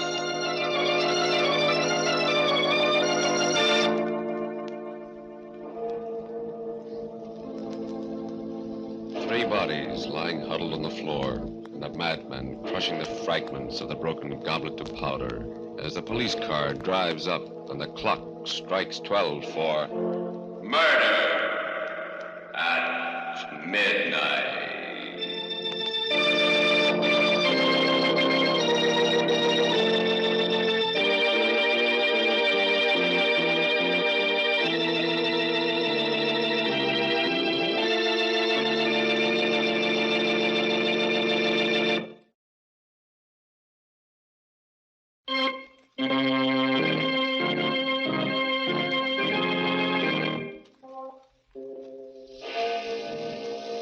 Remember to be with us again when death appears at the door, wearing the face of a friend, and the clocks strike 12 for Murder at midnight. The part of Harvey was played by Eric Dressler. With music by Charles Paul, Murder at Midnight was directed by Anton M. Leader.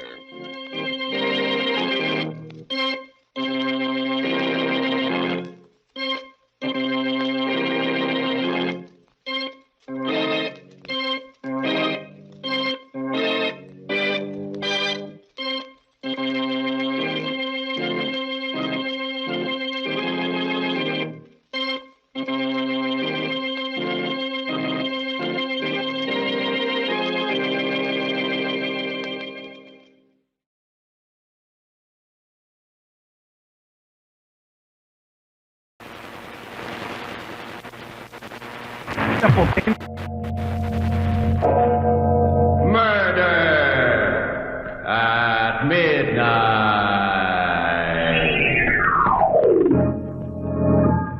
You find this a strange place, don't you? And you're wondering about a lot of things. Who I am, why I brought you here, and what's going to happen to you. Who I am and why you are here are not important, but, yes, I'll be glad to tell you what's going to happen to you. You're going to die. Both of you.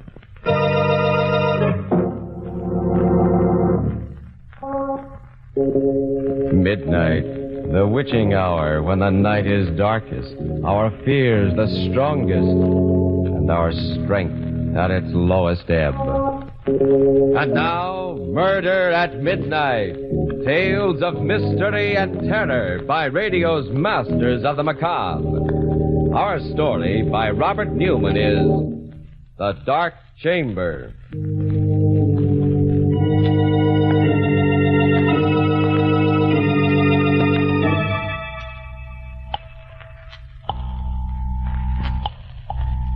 Police headquarters. Ryan speaking. Hello, police. Listen, you've got to help me. You've got to. Just Don't know a how you minute. can... Hold on there. What's your name? My name's Watson, Joe Watson. I'm a driver for the Ajax Sanitary Hand Laundry, and I've... Address?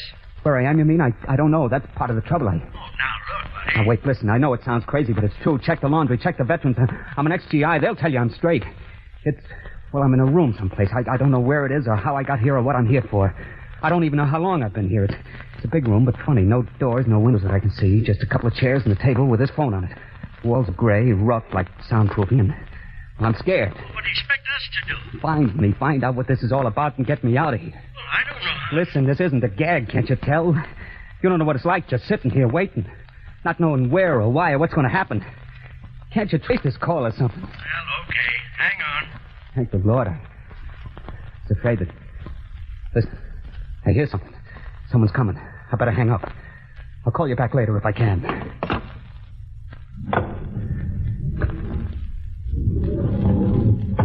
How do you do? Who are you? My name's Helming. Dr. John Helming. And your name? I don't have to tell you anything. That's very true. Though I didn't think you were aware of it. I think I already know everything about you that I'm interested in knowing. Like what? Name, Joseph Watson. Age, 26. Occupation, employee of the Ajax Laundry.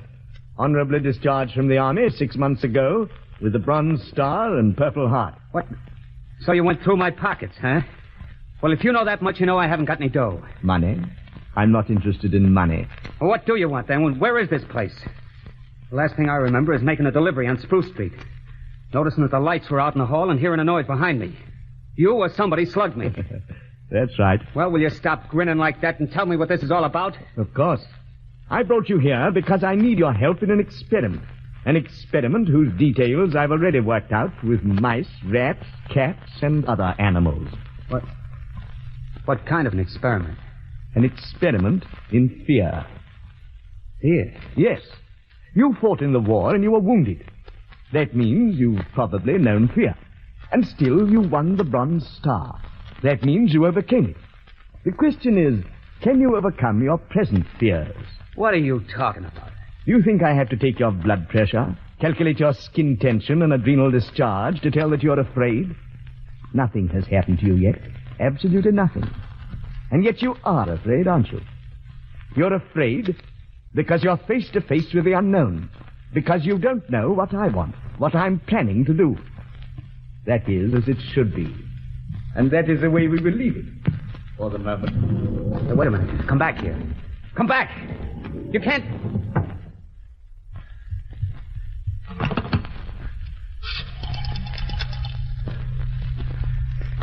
Hello, operator. Get me the police. Hello, police. This is Joe Watson again. Listen, I got a little more dope. I don't know if it'll help, but there was a guy in here just now. Said his name was Helming. John Helming. That's probably a phony. He's about 50, tall, over 6 foot, white hair and gray eyes. No, I still don't know what it's all about. Have you been able to trace this number yet? How long will it take? Okay, I'll hang on, but the lights just went out. The room's pitch dark and someone's coming in again. I better stop. But please, hurry.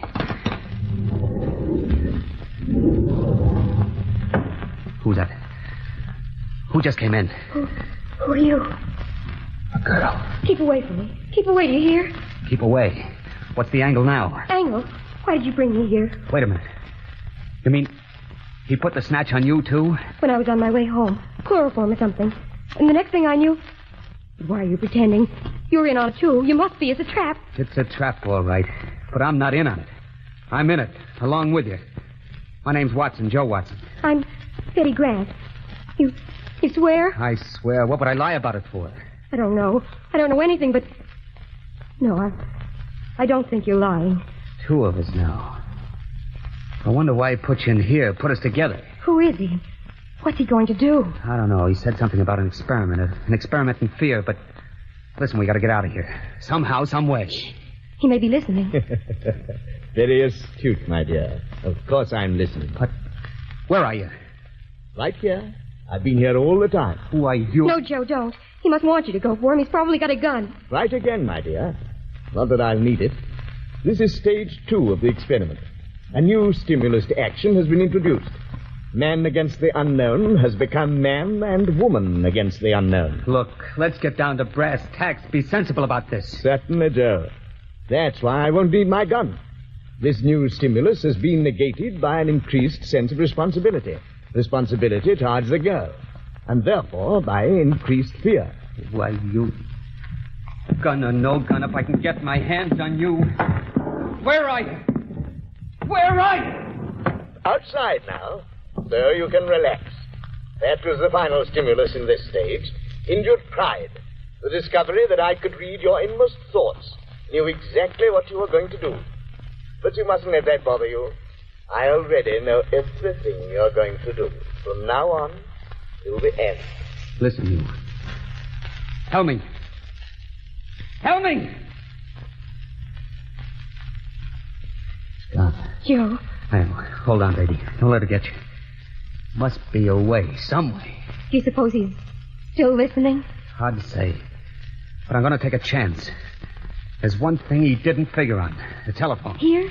Yeah. If I can find it again in the dark. It was... Oh, here. Here it is. I put through 2 calls already to the police.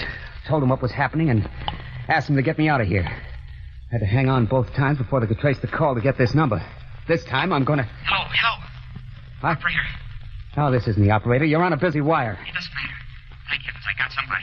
I've been trying for about 10 minutes now. Look, get off the line, will you? I've got to get through to the police. It's terribly important. But you've got to help me. You've got to. My name is Ben Missouri. I'm a prisoner someplace. I don't know where. Oh, what? It's true. A strange house somewhere. A doctor who says his name is Helming. What are you laughing at? What is it, Joe? What is it? I haven't got a clue.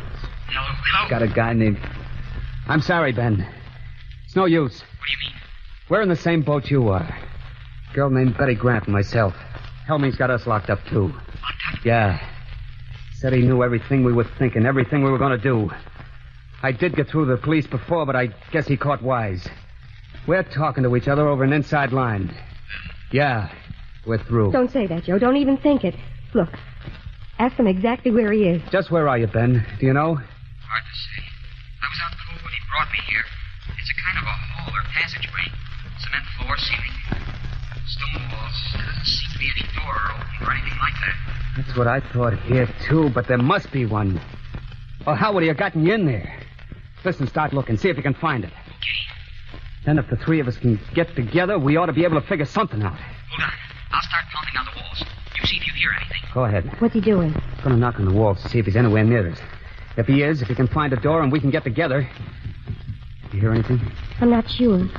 Maybe. I'm not sure either. It sounds awful far away, as if... There, listen. That wall right there. Hello, Ben. Yes. We heard you. You're right next to us. Now you listen and Betty will knock back. Go ahead, Betty. That way you'll be able to tell just which wall it is. Okay. All right. I hear it. I know where it is. Now to find a door. There is one. Hold on. He's got it. He's going to see if there's a door. There must be one. There must be. Ben.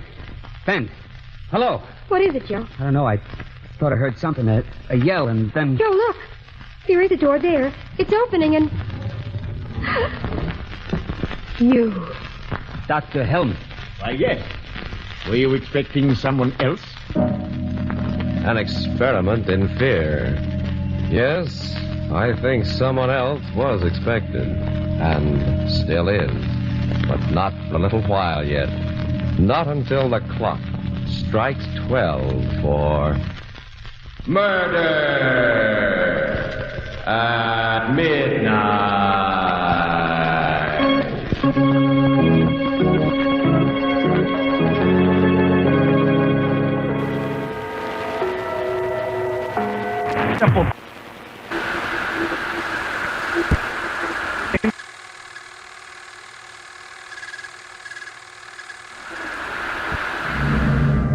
Fallout, an increasingly important word in the atomic and hydrogen age. The facts from Federal Civil Defense tell us that fallout could hurt you, might even kill you. Well, what about it, mister? What is this fallout stuff? Fallout is nothing more than particles of matter in the air made radioactive by nuclear explosions. Sooner or later, however, they settle to Earth. This is fallout, and it can be very dangerous if you don't know what to do about it. Well, do you know what to do about it, Grandpa? Not yet, young man, but I will. There are 4 major characteristics of an A-bomb or H-bomb explosion. They are blast, heat, initial radiation, and residual radiation. All this clear so far, sister? Sure. But you've talked about fallout from enemy bombing. Our government very carefully tests only small nuclear devices in the United States. So these are the facts that should reassure and encourage you. Be ready to assist in defense preparations in your community if your help is needed. For fallout is only one fallout, one.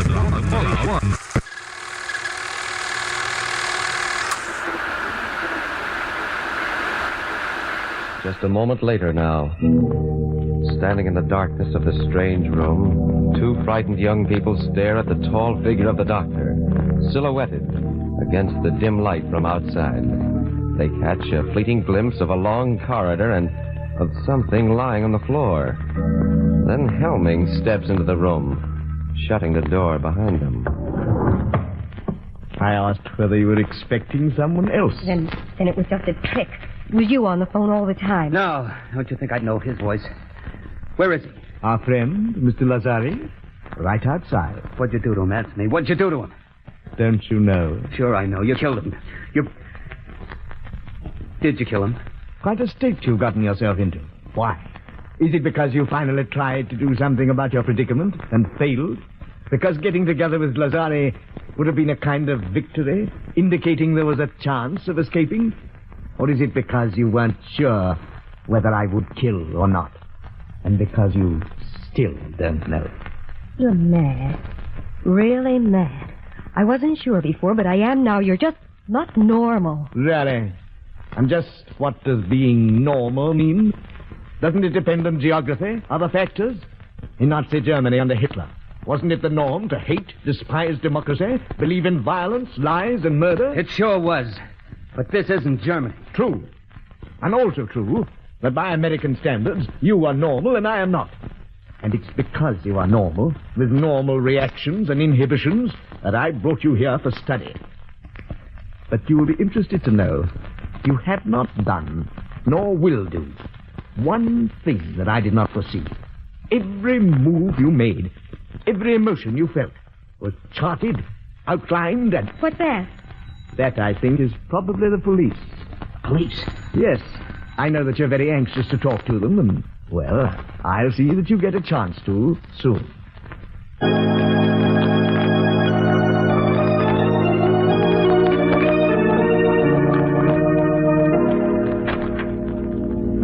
Good evening, officer. I'm looking for a guy named Helming. Dr. Helming. Oh, I'm Dr. Helming. Come in, won't you? Okay, thanks. This is, well, kind of a funny business. It's about a phone call we got a while ago. Finally traced here.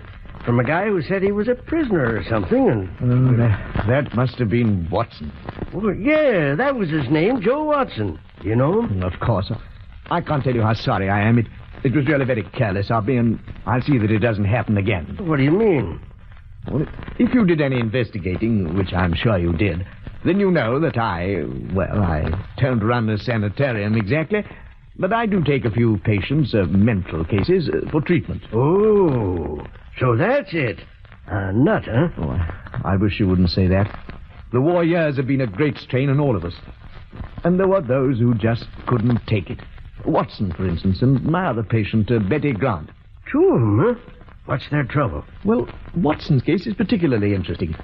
A 4F who wasn't able to enlist. He developed a sense of guilt which became too much for him, turned into a persecution mania. Thinks that everyone is down on him, huh? Well, not everyone exactly. His present fantasy is that he's an ex-GI, and that I'm keeping him prisoner. You see, since he wasn't able to fight in the war, he's cast me in the role of the enemy, and he's fighting against me. Any hope for him? Definitely. Miss Grant's problems, however, are more complex. But the interesting thing is that when she's with him, she takes over his delusion and shares it with him. Sure sounds plenty tough. Well, I guess I'll run along. I'm sorry I bothered you. Well, don't you want to see them first, officer, and talk to them? Oh, there's no need of that, Doctor. We get calls from cranks every day. We always investigate, of course. But I insist. After all, you only have my word for it. However, there is just one thing I'd like to caution you about. I know. You want me to play along with them. Right. Oh, don't worry. I'll humor them. Oh, splendid. Right in here. Oh, quite a room. Air-conditioned. Much better than having windows with bars on them. Joe, look. It is a cop. And that means that... And you did get my message. Sure, Joe. Took a little time to trace the call, but everything is okay now. Oh, thank heaven. Such a screwy story. I was afraid that... Wait a minute. Why is he standing there like that? Why haven't you got the bracelets on him? Dr. Helming? Oh, no need for any rough stuff. He said he'd come along quietly. What? But You're lying.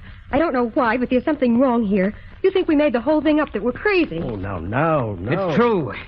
He told you we were and you believed him. Good Lord, haven't you got eyes in your head? Would two of us be crazy in just the same way? Well, of course not, and I'm telling you... Stop it, will you? Stop talking like that. If I could only prove it to you somehow, show you. I know. Lazari. Joe. Murder. That'll open your eyes. Somewhere in that wall there, a door. Make him open it. Show you what's behind it. I think maybe I'd better be going, Doc. But there is the door, officer. Just a second, and I'll open it for you. Here we are. Joe, the body, it's gone. These doctors, they're always hiding the bodies. If it turns up again later, give us another ring. Hey, can I go out this way, Doc? Down to the end of the corridor, then to your right. I'm sorry I gave you all this trouble. Well, perfectly all right, and thank you for being so understanding. Goodbye. So long. Well, children? Don't look that way, Joe, don't. I know what you're thinking, and it's not true. We're not crazy. There was a body there. Of course. You hid it when you went out to let the cop in. And the telephone, you left that there purposely. You wanted me to use it to get the police here. Obviously. I told you that this was to be an experiment in fear. What I didn't tell you was that, in a sense, I was one of the subjects, too. It was important for me to learn how I would function under pressure. And speaking objectively, I think I did rather well, don't you? Why? Why are you doing all this? What are you after? Well, there's no reason why I shouldn't tell you. If anyone truly understands the nature of fear, is able accurately to forecast the actions and reactions of an individual, then he can use fear as a weapon. For society will react as the individual reacts. You see, society doesn't want to believe that anything can menace it. Doesn't want to take action to protect itself any more than the individual does. This was something that Hitler and Mussolini understood intuitively. I understand it scientifically. They failed, but I shall succeed. You mean that you... I'm afraid that's all I have time for. As far as you two are concerned, the experiment is finished. Completely finished. I have a few arrangements to take care of, and then, well, make the most of these last few minutes, for they will be your last.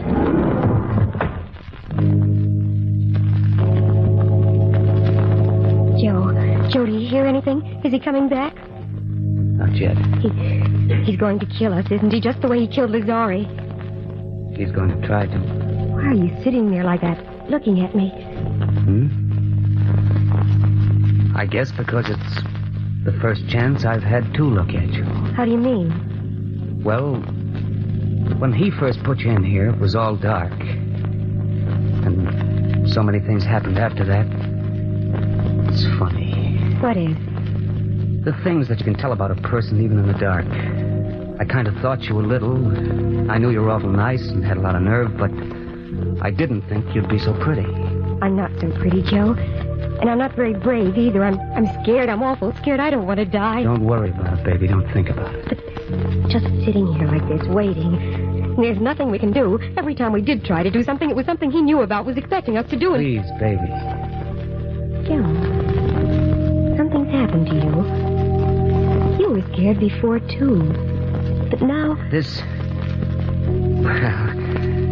is going to sound kind of funny, especially now, but... Well, do you have anyone special? A fella, I mean, that... Why, no, Joe. At least, not exactly. Well, that's swell. I mean, well, gee, it's a shame we never met before. If we had, we wouldn't be here now. I mean, well, we probably would have been out together someplace and...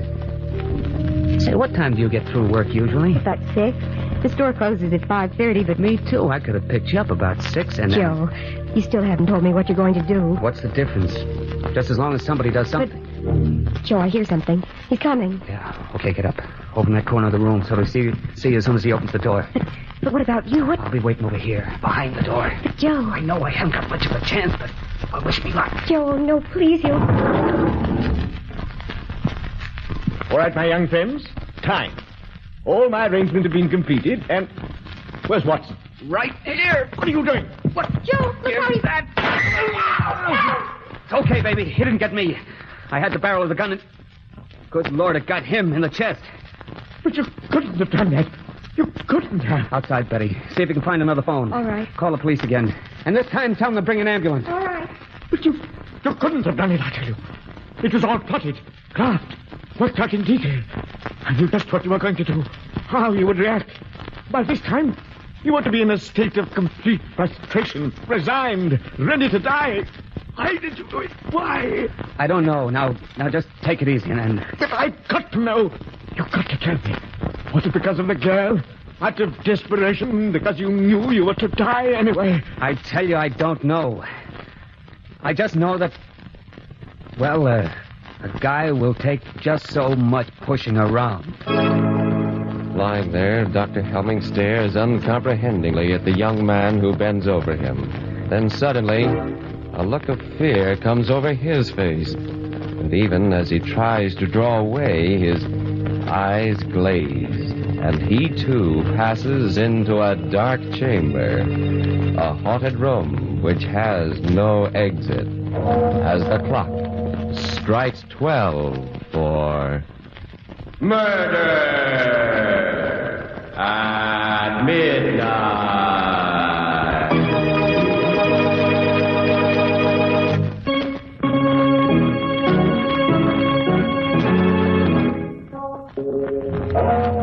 Remember to be with us again when a door that is no door opens and the clocks strike 12 for murder at midnight. Joe Watson was played by Bill Quinn. Dr. Helming was Harold Young. With music by Charles Paul, Murder at Midnight was directed by Anton M. Leader.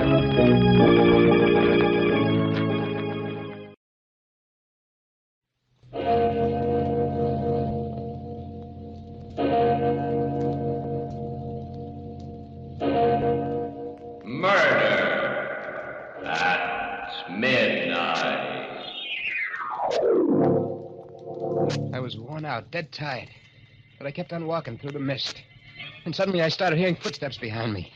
I turned around, and then I saw him. He was walking along slow, dragging his feet, walking as if he couldn't see. His face was all covered with blood. But I knew who it was. It was Miller, the guy I'd killed.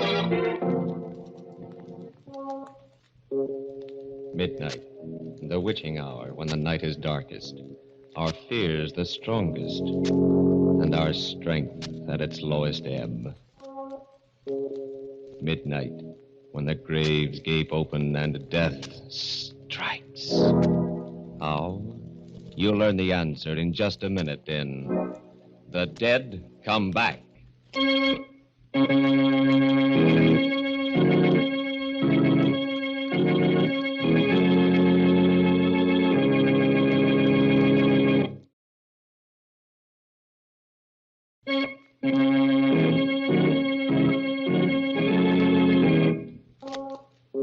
And now, Murder at Midnight.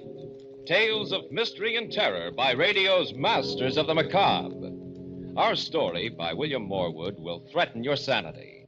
Its title, The Dead Come Back.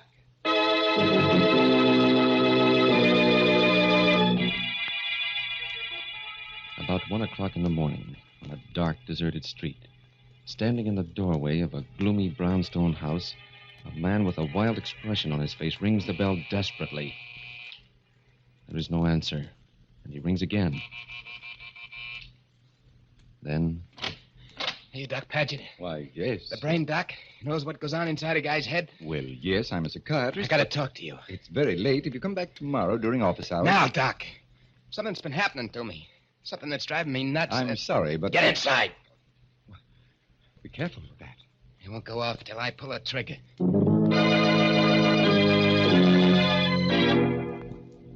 Better sit down, Doc. Very well. Just to make sure we understand each other, I'll put this gun here on the desk. And my watch. We got just half an hour to get everything cleared up. And then? And then, I got a guy to kill. Suppose we start at the beginning. Your name? Lefty O'Connor. O'Connor? So you heard of me, huh? I'm not sure, but the Tilson murder case. That's right. But as I remember That's right. They decided I was nuts, put me away. But get this straight, Doc. Yes? I wasn't ever out of my head, and I ain't now. I see. Insanity was something that I cooked up to keep from burning. I played it up all right. Good enough to make monkeys out of the doctors and the jury. But when I got to the nut house, it was different. I didn't have to pretend no more. You know, Doc, some of them whacks act just as sane as you and me. Yeah, I was getting along fine. Till 2 nights ago, when I was called in to see the superintendent. He was a white-haired old guy, name of Miller. Sit down, Lefty. Cigarette? Thanks, Mr. Miller. Here you are. What's that? This? Just a music box. Plays when you open the lid. That ain't just a... What are you trying to do to me? Oh, what do you mean, Lefty? I just offered you a... That's the box I kept talking about at the trial. The one old Mrs. Tilson kept her jewels in. I'm afraid you're mistaken, Lefty. In a pig's eye. I know what you're trying to do. But I don't remember nothing. Nothing, you hear? Then why does this tune seem to disturb you, sir? Never mind why. Turn it off. Yes, of course. Take it easy, Lefty. I called you in here because I want to help you. You're trying to trick me into admitting I knew what I was doing when I hit old lady. Nothing of the kind. Next, you'll be asking me where I hid the jewels. Don't you think I know that routine? There's no routine here, Lefty. You're a liar, Mr. Miller. You got me in here to give me the third degree, to try to break me down all over again. Well, you won't do it. Not again. I've had enough. But Lefty, put down that paperweight.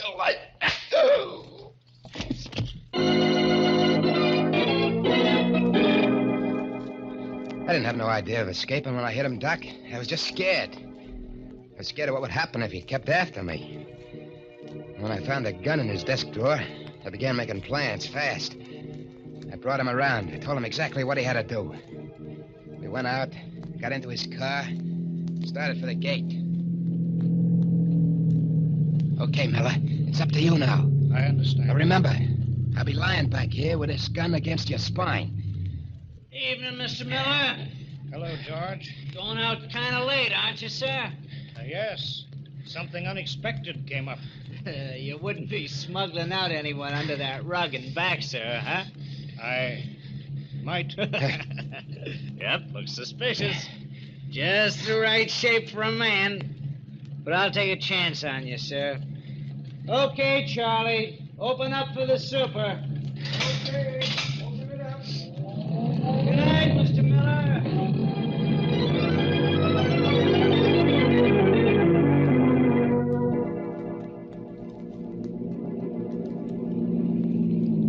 Turn the left fork here. Ah, the Ganville Road. I was afraid of this, Lefty. The Tilson Estate's up this way, isn't it? You're too smart for your own good, Mr. Miller. You can turn off here. But there's no road. In under the trees. All right.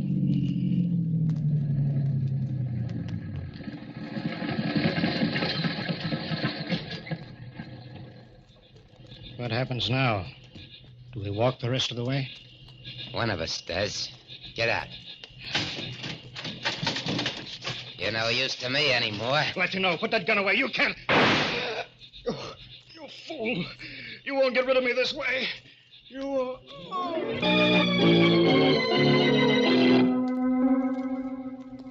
I left him there beside his car and started walking. I don't know how long I was at it. Maybe an hour when I hit the outskirts of town. The light was kind of funny. It was different from anything I'd ever seen. It was kind of yellow. Kind of yellow mixed with a mist that was curling up. Maybe I was tired, I don't know. But suddenly I began to hear footsteps behind me. I looked around, and then I saw him. He was walking on the other side of the road, blind, as if he couldn't see where he was going. And his feet were kind of dragging along. His face was covered with blood. But through the blood, I could see that it was him. Miller.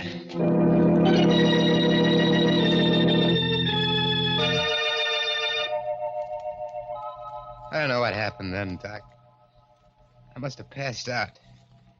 Because the next thing I knew, people, faces bending over me. He's coming too, Tom. Yeah. Hey. How are you feeling, chum? Hey, He's as white as if he'd seen a ghost. who are you? I'm Ruth Mason. This is my brother, Tom. We live right by. We heard you yell and came running out. Did you see anyone else? I know. On the road? No. You were lying right in the middle of the road till we pulled you off. What happened? The car hit you? I don't remember. Well, take his arm. Help him up, Tom. Okay, sure. Here we go, Mo. The name is Sims. Johnny Sims. I'm all right. You look kind of bushed to me. I've been walking all night. Out of a job, see. And broke. Well, our house is right over there. You come on in and we'll fix Thanks. it. I gotta keep moving. What's the rush if you're just looking for a job? Well, Hey, cops coming this way. Probably looking for that man that escaped from the state hospital. That's right. They said that... What? Johnny, what's the matter? You look as if you're going to faint again. I guess I must be worse than I thought. Look, does that invite still hold? Oh, of course. Right this way.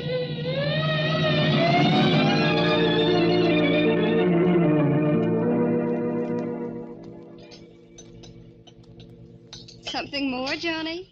No, thanks, Ruth. Couldn't manage another thing. Full up. Oh, well, then you lie right down on that sofa. That is, if Tom will get off with his paper. Oh, sure. I was just reading some more about that guy, Lefty O'Connor, that broke out of the asylum.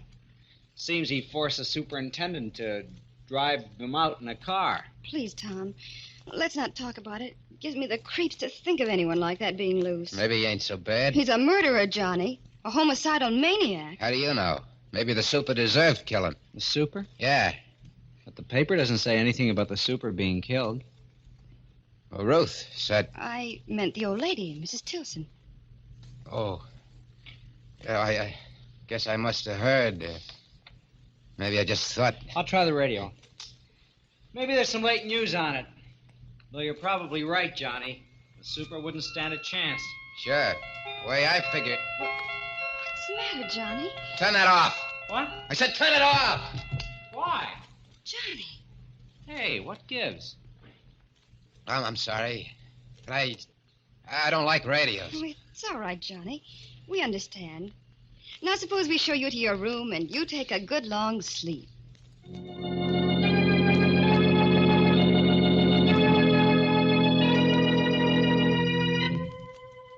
I must have slept like a dead man, Doc. It was dark when I woke up. There was nobody in the house. I switched on the lamp and looked at my watch. A few minutes before midnight. I didn't have much time if I wanted to get the jewels and blow town before morning. So I started for the door, but before I reached it, it opened. And standing there, smiling, kind of sad-like, was Miller. Hello, Lefty. Did you get the jewels? You! It can't be you.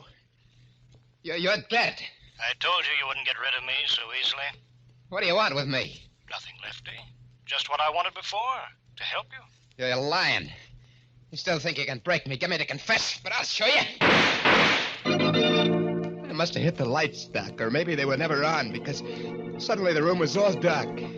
I struck a match. I bent down to look at Miller, make sure that he was really dead this time. And I ain't crazy, Doc. You gotta believe me. But the man lying face up on the floor was Tom Mason. A dead man who came back. And now, a second victim, as the hands of the clock move inexorably to the witching hour. And yet another. Murder at midnight.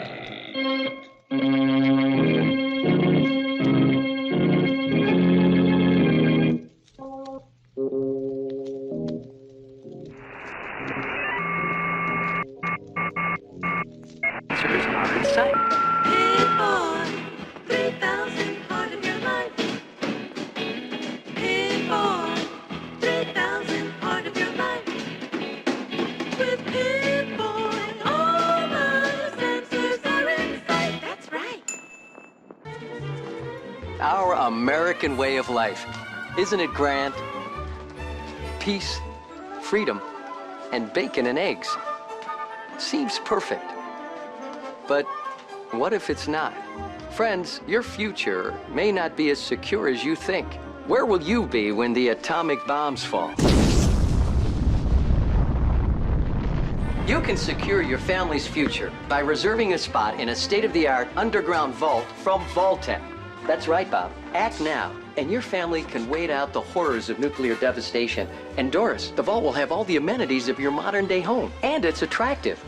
And Sally, in the vault, you might meet that special someone, just as you would on the surface. And in a few short years, you and your fellow vault dwellers will repopulate our great country. And Billy, you'll have lots of swell kids to play with. Reserve your family spot in a state-of-the-art underground vault today. Sign up now and prepare for the future.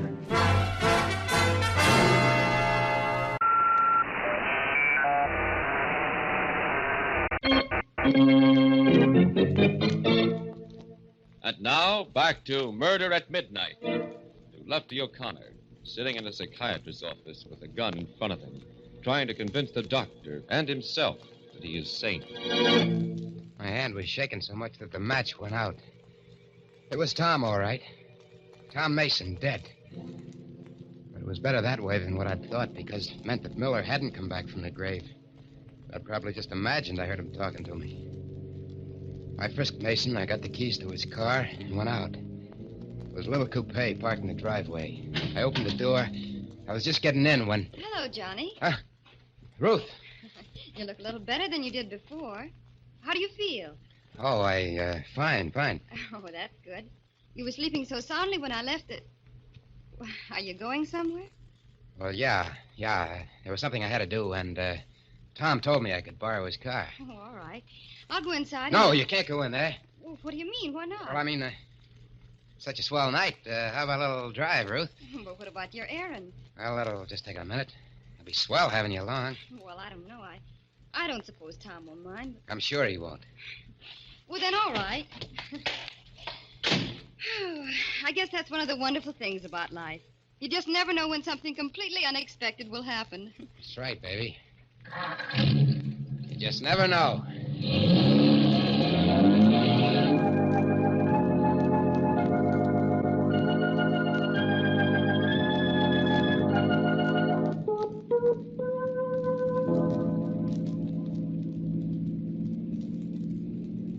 Why so quiet, Johnny?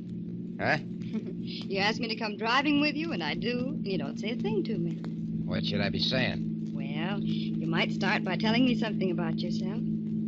Like I said, I'm just a guy looking for work. What kind of a job did you have before? Chauffeur? That sounds interesting. Did you work around here? Why? I just wondered. You seem to know the roads so well. Listen, baby, let's not talk about me. I'd rather hear about you. Well, there's not much to tell. I'm 21, fancy-free, and I work for a living. I'm a nurse in a psychiatrist's office. A what? Psychiatrist. A doctor who, well, helps people who are disturbed mentally. Like people who, see things that ain't there? Oh, yes, he gets a lot of those kind of cases. What does he do? Talks to the patients, explains away the hallucination. His name is Dr. Paget, and he's really wonderful. Johnny? Yeah? Where are we going? Why, baby? We've turned off the main road. This leads past the old Tilson mansion. What's that? The house where that terrible murder took place about a year ago. It's all boarded up now, of course. Yeah, that's the job Lefty O'Connor pulled, yes. huh? Yeah, he was old Mrs. Tilson's chauffeur. What? Chauffeur. Quite a coincidence, ain't it? Johnny, you're turning in the driveway. Yeah.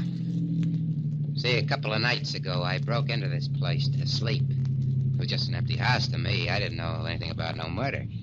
I left the parcel behind. I want to pick it up. Oh, I see. You think I had any other reason for coming here? No, Johnny. Sit tight, baby. I'll be back in a minute. All right, Johnny. Well, why are you taking the keys? Just to make sure the car stays here, and you with it. But of course I'll stay. You better, baby. Or it'll be just too bad. I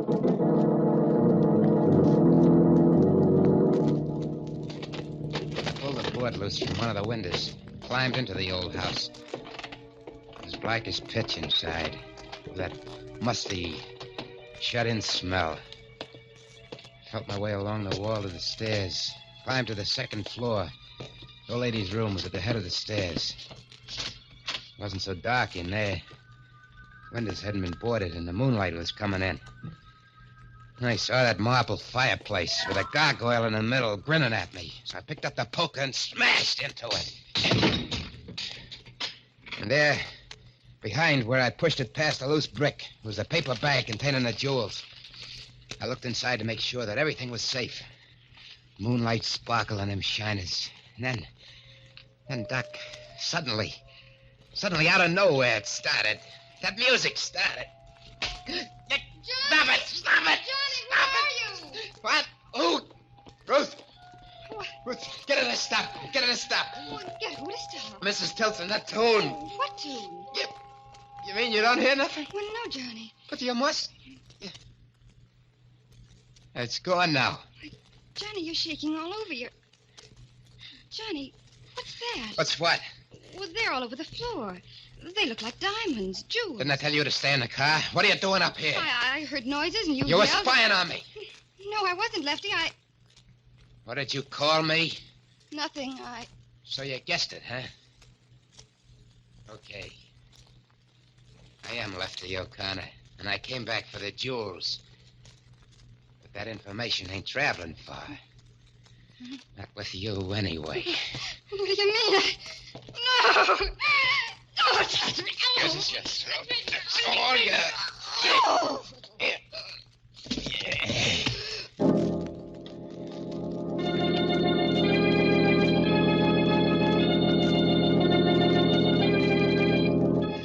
I was rattled, Doc. The music did it. That and everything else. I left it lying there, and I picked up the jewels and beat it.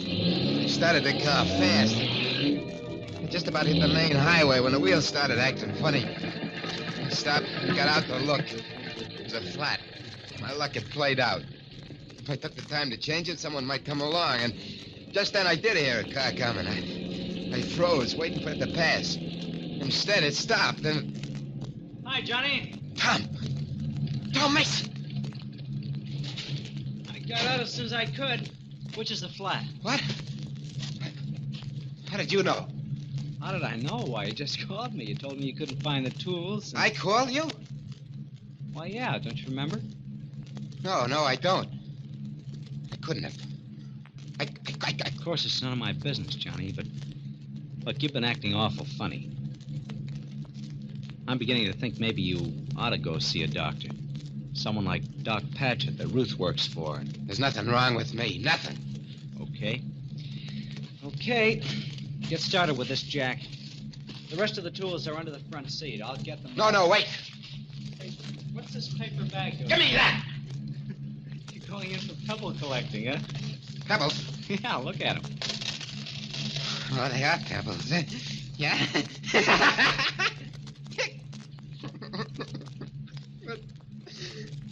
What's happening to me? Oh. I don't know. But I told you don't look well. Hey, where are you going? Hey, wait a minute. I told you that was a borrowed car. Get off that running board. I say get off. You're nuts, Johnny! You're nuts! You're crazy!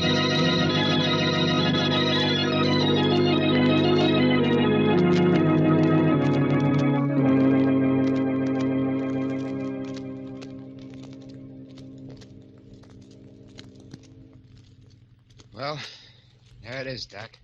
Yeah, huh? That's his story. I kept hearing what he said. Tom. Over and over again. I'm nuts. I'm crazy. But I couldn't stand it anymore. So I looked you up in the phone book and I come over. Oh, what do you expect me to do, Lefty? Do? You're a brain doc. I'm not nuts. I know I'm not. Why am I seeing these things? What's happening to me? Well, it's rather difficult to make a diagnosis this quickly, but I'd say that you were suffering from hallucinations because of a sense of guilt. Guilt? About what? Well, it probably started with that first murder, Mrs. Tilson. And it's been preying on your mind ever since. Now, if you could extrovert that, get it out of your system. But I did. That's true, but not as a confession, with all the details. That's the only way you can achieve a complete catharsis. Well, that's crazy. All right. You wanted my advice, but you don't have to take it. And you think... Okay, I did kill her. I knew all the time what I was doing. I waited for a night when there was only the two of us in the house, and then I beat her brains out with a tire iron. There, I said it, I told you. Yes, Lefty. And I think that now I can promise you you'll never be troubled by hallucinations again. You sure, Doc? Quite sure. That's good. Because... You remember I said that in half an hour I was going to kill someone? Yes. Well, the half hour is up. And you're the man. Am I, Lefty? Yeah. I'm sorry, Doc, but you know too much now. You're the only one who does. So... I wouldn't, Lefty. Why are you sitting there like that? I shot you. Yes, Lefty, with blanks in your gun. All right, boy. Take it easy, Lefty. We got you covered. Miller. And Mason. Did you get it? Uh-huh. Every Hey, what- word. You're cops. No kidding. And the whole thing. Letting me escape and everything that happened afterwards was just a trick. That's right. You wanted to show I wasn't nuts, get me to confess. Smart boy. We made just one mistake, Lefty. Or rather, Ruth did. Following you into the Tilson mansion. She paid for that with her life. But now you're going to pay. No. Shut up. Yes, Lefty, for that and for the Tilson murder. And my only regret is that rats like you can only burn once.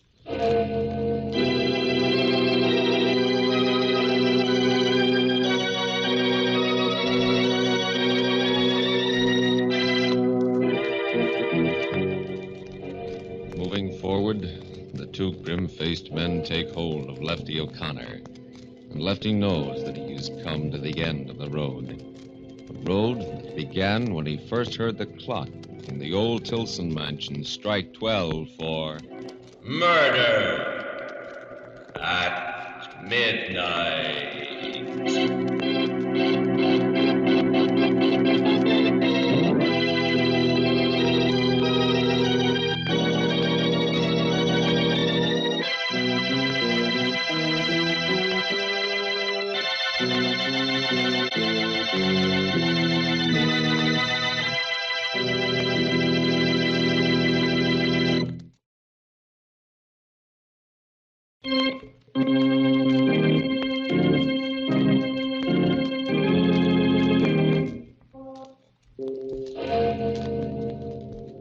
Remember to be with us again when death's face peers out of the darkened windows of deserted houses and the clocks strike 12 for Murder at midnight.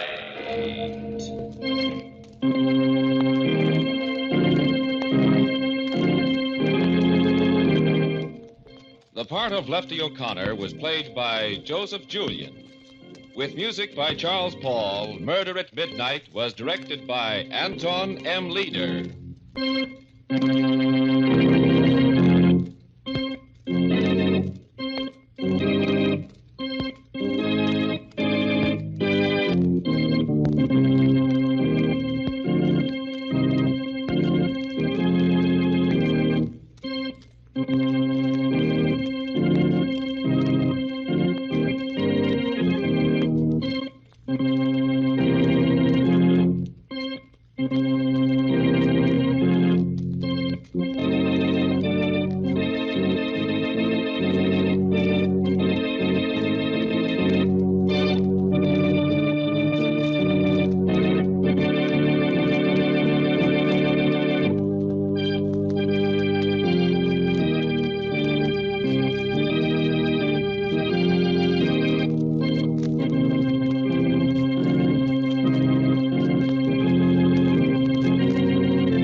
Murder at midnight.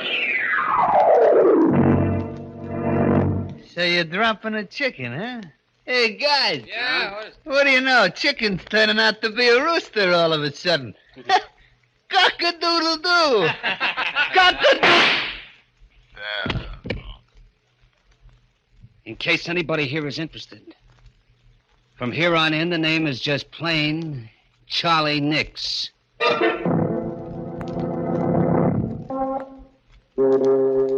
Midnight, the witching hour when the night is darkest. Our fears the strongest, and our strength at its lowest ebb. Midnight, when the graves gape open and death strikes. How? You'll learn the answer in just a minute in Trigger Man.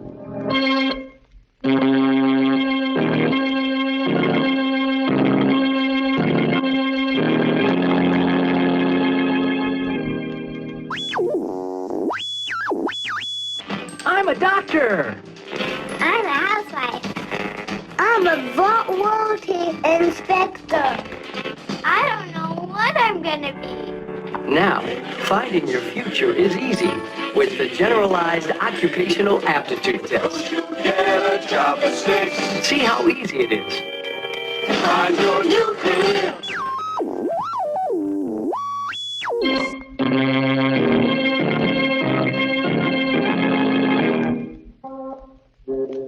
And now, Murder at Midnight. Tales of mystery and terror by radio's foremost mystery writers. Our story, written by Max Erlich, is different from any of the other tales you have heard in this program. Its mystery is not that of the supernatural, but of the unknown quantities in the human soul. And so, because it has suspense and complete credibility, we give you Triggerman.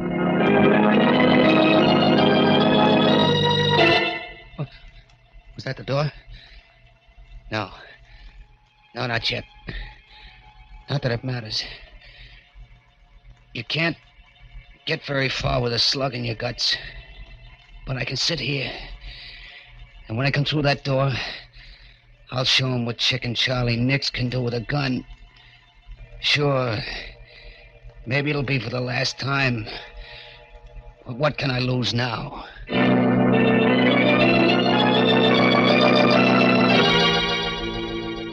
It's funny how it all comes back to you in the end. Just a year and a half ago that it all started. But I remember it like it was yesterday. I was standing back in the doorway waiting for some sucker to come along. It was down at the waterfront and it was plenty dark. I stood there, the rod cold in my hand, waiting. Finally, I heard footsteps. A man and a woman. I waited until they were almost opposite the doorway, and then... Hey, buddy. Got a match? Why, yes, I think so. Never mind. Get your dukes up. Tell him he's got a gun. Oh, stick up, huh? Aren't you smart, sucker? Come on, reach. Get those hands up before I let you have it. Yeah. It's better. Okay, lady, let's begin with you. Oh, Tom, Hand over that purse. Better do as he says, Ann. All right, Tom. Thanks, lady. Thanks very much. Okay, buddy, let's have your wallet. I said come across with your wallet. Not tonight, chicken. What do you mean? Hey, wait a minute. How come you know my name? It's my job to know it. And your face, too. The name's Riley. From headquarters. Tom Riley. Plain clothes. Yeah. Keep up those hands. Keep them up or I'll drill you. I know you won't, chicken. Tom. Not for a lot more than I've got in my wallet. Tom, what are you doing? He'll kill you. I don't think he will. Will you, chicken? Keep away from me, Flatfoot. Don't come a step nearer, you hear? Another step and I'll splatter you all over the sidewalk. You haven't got the nerve, chicken. You know it and I know it. Now, drop that gun. Keep away, do you hear? I ain't afraid to shoot. I'll tell you, I'll let you have it. Then what are you waiting for? Well, That was for the gun, chicken, and this is for you. No. Hold me up, will you yellow belly rat. Pull the gun on me, will you?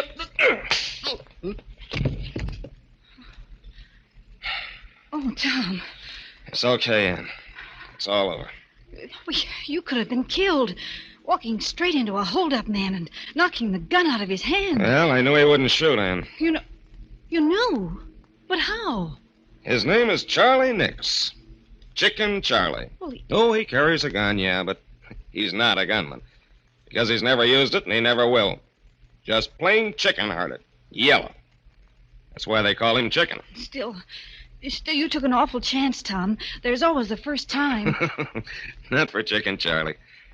Now then, you see if you can find a phone, honey, and call headquarters Okay. while I keep an eye on this yellow skunk here.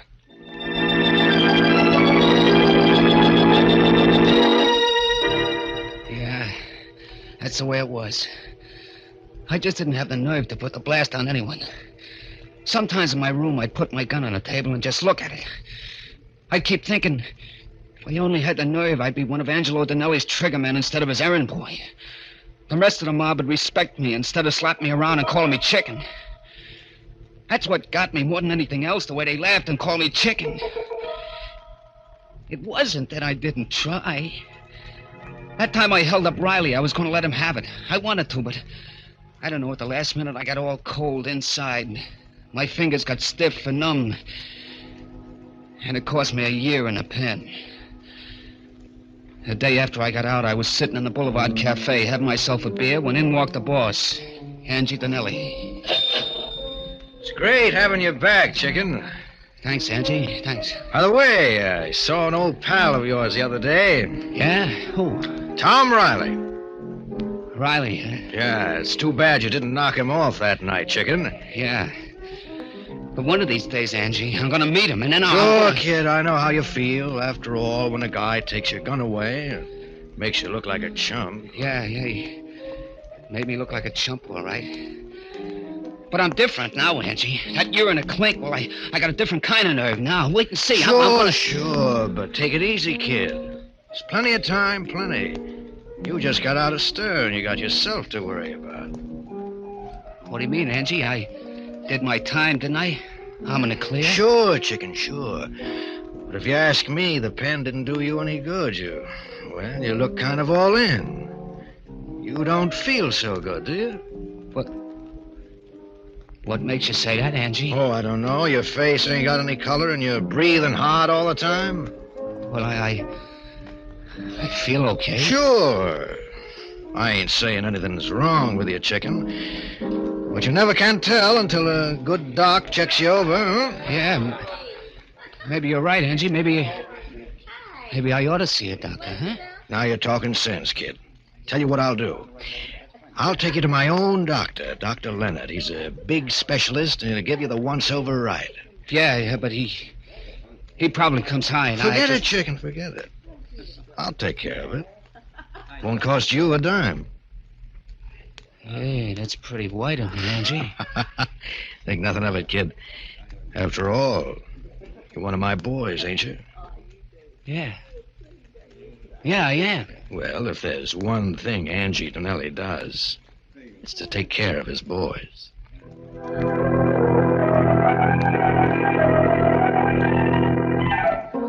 A couple of days later, Angie Dinelli set up an appointment for me with this Dr. Leonard. I went to his office, and he gave me a real checkup from soup to nuts. And when he got through, I didn't like the look on his face. Sit down, Mr. Nix, and let's talk. Doc, what's the matter? Did you find something wrong?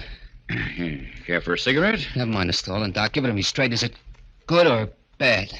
I'm sorry, but it's bad. You mean my chest? It isn't your chest. It's your heart. My heart? What about it?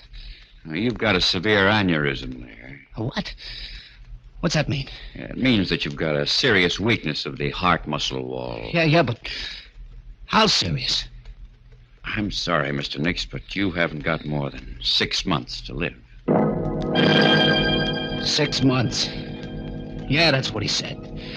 6 months to live. For a while, I didn't get it. You don't get things like that right away. And then 6 months, and he gave me 6 months to live. Someday I'll be just walking along and maybe sleeping, and then it'll come. It's tough, chicken. Plenty tough. Yeah.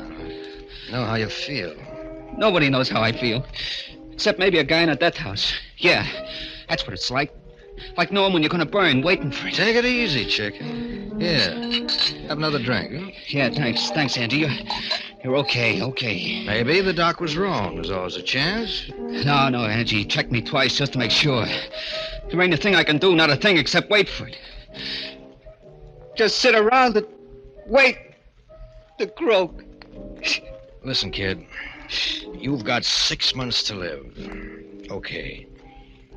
You know what I'd do if I had 6 months to live? What? What would you do? I'd live. Huh? Yeah, I'd spend all my time living. Champagne, dames, I'd have them all. I'd do all the things I ever wanted to do, but didn't have the nerve to do before. You see what I mean, kid? I'd live a lifetime in 6 months. Sure, but that takes dough. You can get the dough?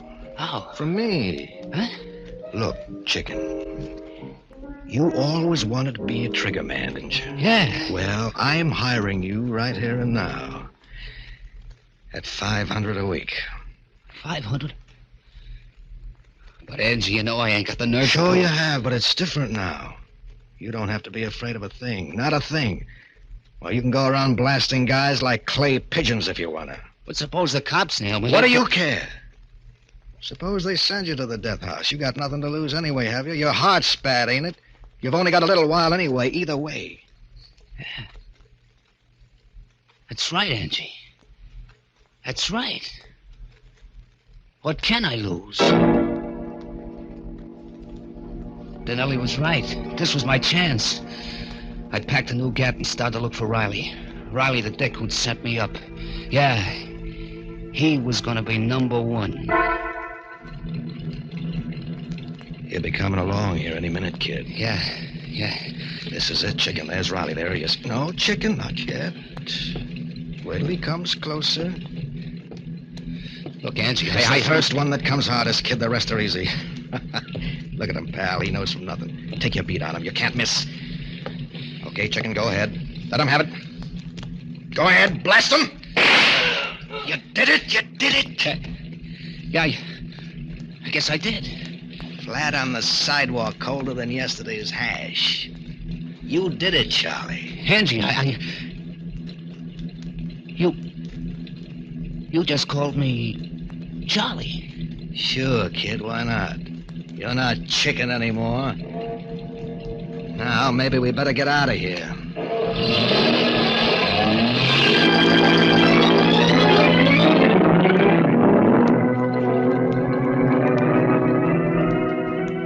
A car roars away up the street, leaving the body lying there in a pool of blood.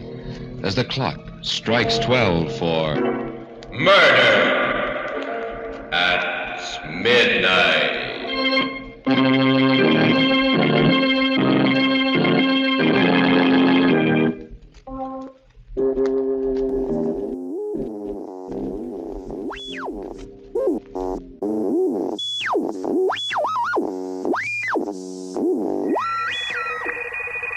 Hey, Jimmy, are you tired of bullies pushing you around? Boy, am I. What if you could get rid of them forever? Jeez, mister. You see, Jimmy, our government has bullies, too. Wow, really? That's right. Which is why we've developed some whiz-bang new weapons, so bullies around the world never bother us again. Huh. I think I get it. Well, Jimmy, maybe you should just see for yourself. Boy, thanks, mister. Careful there, sport. The Fat Man Tactical Nuclear Catapult. Enlist now and demo one today.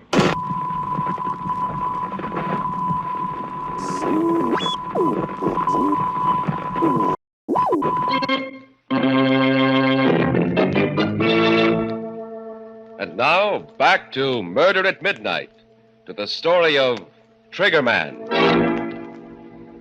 Where are they, anyway? Getting kind of anxious to see them. Even with a slug in my gut, I'll be able to give them quite a reception. Funny how a guy can change. How different it's all been since I put the blast on Riley. That was my first and the toughest one. After that, it was easy.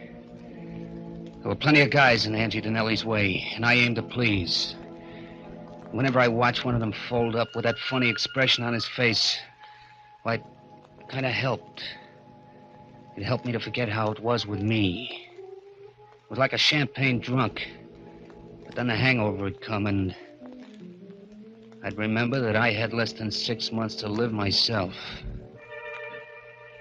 Yeah, I was a different guy, all right. Take what happened a couple of days after I got Riley. We was having a meeting up at the Hideaway on a new job when a character named Bummy Devine started shooting his mouth off. Hey, chicken. Still carrying around that pop gun of yours? What did you call me? Chicken. Ain't that your name? The name is Charlie. Charlie Nix. Hey, guys. Yeah? What do you know? Chicken's turning out to be a rooster all of a sudden. Cock-a-doodle-doo. Cock-a-doodle. In case anybody else here is interested, the name from here in is just plain Charlie Nix.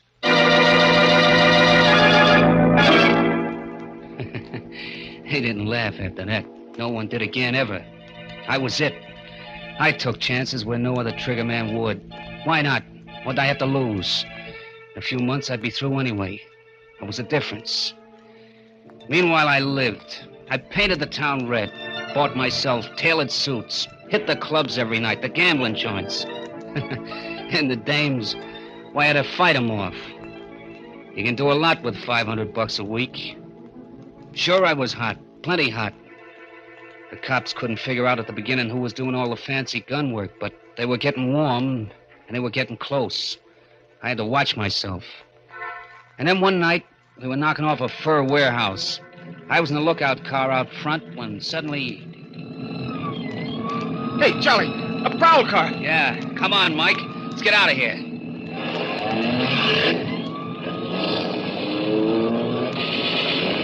Hey, they're shooting at us. Tommy guns. Hang on, Charlie. Here they come right after us. Hold it steady, Mike. I'm going to try to nail a tire. Oh! Hey, Charlie. Charlie, what's the matter? I'm hit. Keep going, Mike. Got a ditch in my...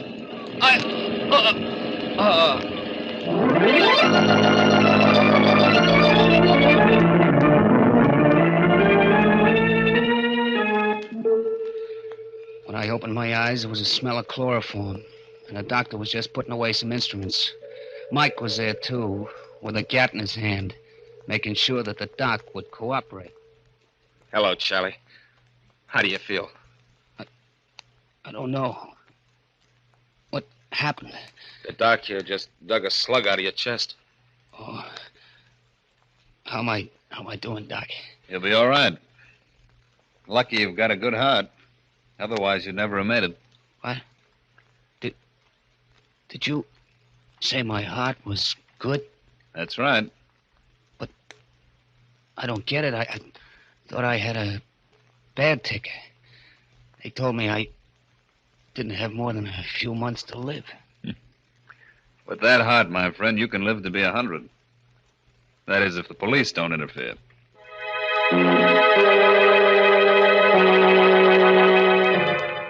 I spent 3 weeks laid up after that, in bed. And every day the boss would send me flowers, comic books, and all kinds of stuff. A real thoughtful guy, Angie. But I was thoughtful, too. There were some things I had to add up for myself. I had to find out whether I was living on borrowed time or not. As soon as I could walk, I made a beeline for Angie Donnelly's specialist, Doc Leonard. But I found out right away that Doc Leonard didn't live there anymore. A dentist was in the office instead. Then I looked up the superintendent. Yes, I'm in charge here. What can I do for you? If it's about It isn't. I'm looking for Dr. Leonard. Dr. Leonard? Oh, the one that was in the dentist's office before. That's right. You know where he went? No, he didn't leave any forwarding address. It's a funny thing about him. Yeah? What? Why, he paid us a month's rent in advance and moved in, equipment and everything. But he only stayed 2 days. Moved out at night. No notice, nothing. Just came and went. I see. Never could figure it out. That's the way it was. Sorry I couldn't be of more help, mister. That's okay. You've told me enough. All I want to know. So that was it. I had the answer. I went home, took my old gun out of the drawer, slipped it into my shoulder holster. It felt good there. Just like old times. I was just putting on my hat and coat when the phone rang. Hello. Hello, Charlie. How do you feel? Fine, Angie, fine. Funny thing you calling up just now. Yeah, why? I was just thinking of you. Where are you now? I'm over at my apartment. Listen, kid, do you feel well enough to do a little job for me tonight? I feel fine, fine. That's swell. Drop over to my place right away. Okay, I'll be right over. And, Angie. Yeah? Thanks for everything. The flowers and stuff. Forget it, kid. What's a pal for, anyway? Funny how a guy acts sometimes. I remember in the cab on the way over, I was like ice, cold inside and out. I should have been excited, but I wasn't. I came up to Angie's apartment and knocked on the door. Yeah, who is it? Me, Charlie. Oh, okay. Come on in, Charlie. Yeah, thanks. Well, you're up and around, huh, kid? It's great. Yep, not that it makes much difference. You see, Angie, my 6 months is supposed to be up tomorrow. Is that right? Yeah, that's right. And you know something, Angie? I feel fine. And yet, I'm supposed to croak. Well, it's just like I said, kid. Maybe Doc Leonard was wrong. Yeah, that's what I thought. Maybe he was wrong, made a mistake. Sure. So, this afternoon, I went up to see him. You did, huh? Yeah. And you know what, Angie? He doesn't live there anymore. No. In fact, he only set up practice there a couple of days. Kind of set me to wondering. Uh-huh. Wondering, what? Whether this Doc Leonard wasn't a doctor after all, but just a phony. I don't get it. Why should he be? Suppose you tell me, Angie. I don't know what you mean. Oh? And suppose I tell you, Angie. This Doc Leonard was your boy. Between you framed me with this bad heart gag. You needed a gunster who could take chances, and I was your pigeon. Wait a minute, Charlie. It was easy, wasn't it, then, Ellie? Talking a chump like me into it. When I thought I only had 6 months to go.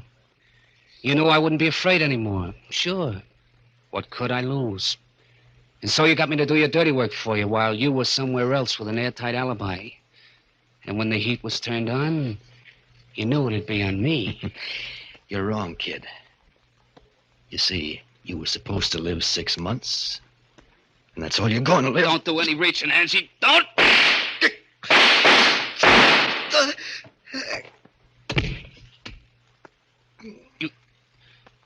You taught me how to use a gun, Angie. You should have just let me stay Chicken Charlie Nix.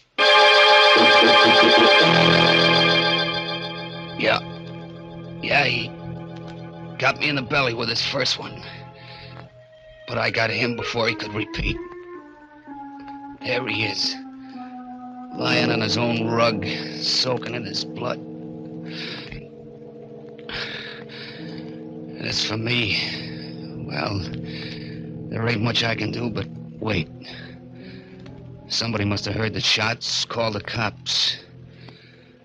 Funny how I feel now, how different it is. When you think of it, if I'd stayed Chicken Charlie, I wouldn't be here now with a slug in my guts. Like the doc said, I could have lived to be maybe 100. Well, if it ain't old Chicken Charlie. Hello, copper. What did you call me? Why, we've been looking all over for you, Chicken, but it looks like somebody saved the state some dough. Not yet. I've still got enough stuff to... Stay where you are. Don't come any closer, do you hear? No? Why not, Chicken? Because I'm a killer, that's why. Because I got nothing to live for anyway. And keep away from me, do you hear? Keep away or... For what? Give me that rod. Stop, you can't. Sure I can, punk. Once a chicken, always a chicken.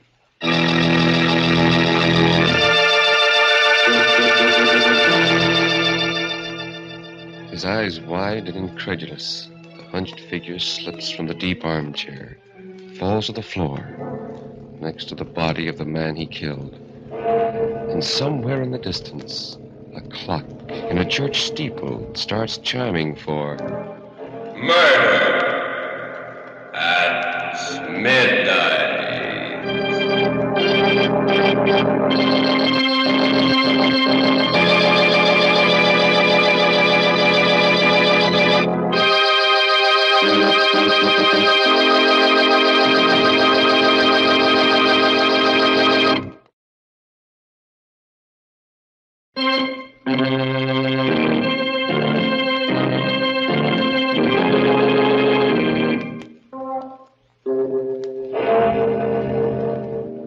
remember to be with us again when death is our unseen guest. And the clocks strike 12 for Murder at Midnight.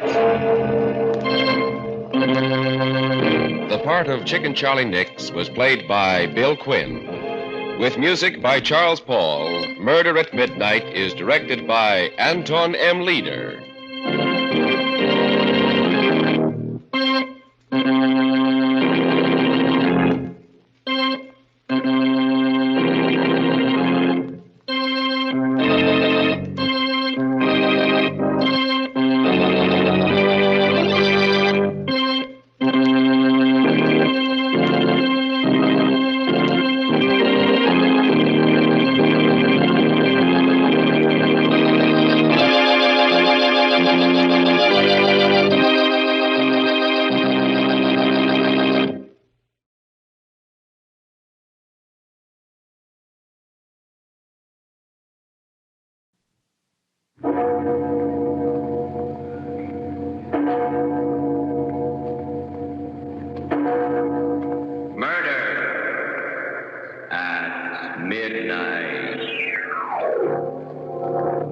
Wait. Come back here. Wait, nothing.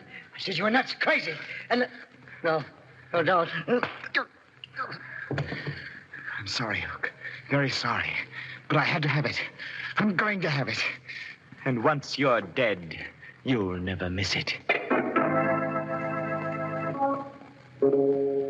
Midnight, the witching hour when the night is darkest, our fears the strongest, and our strength at its lowest ebb. Midnight, when the graves gape open and death strikes. How? You'll learn the answer in just a minute in The Dead Hand.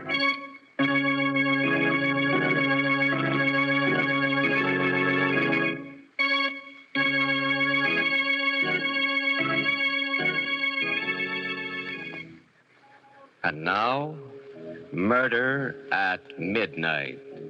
Tales of terror and retribution by one of radio's best-known mystery writers, Robert Newman. Its title, The Dead Hand.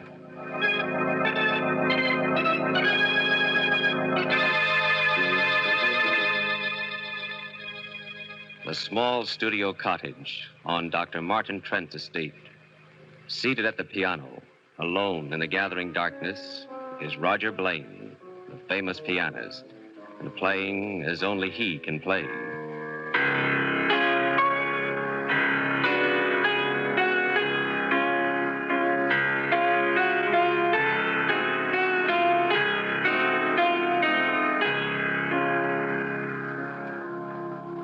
Can't you hear me, Lorna?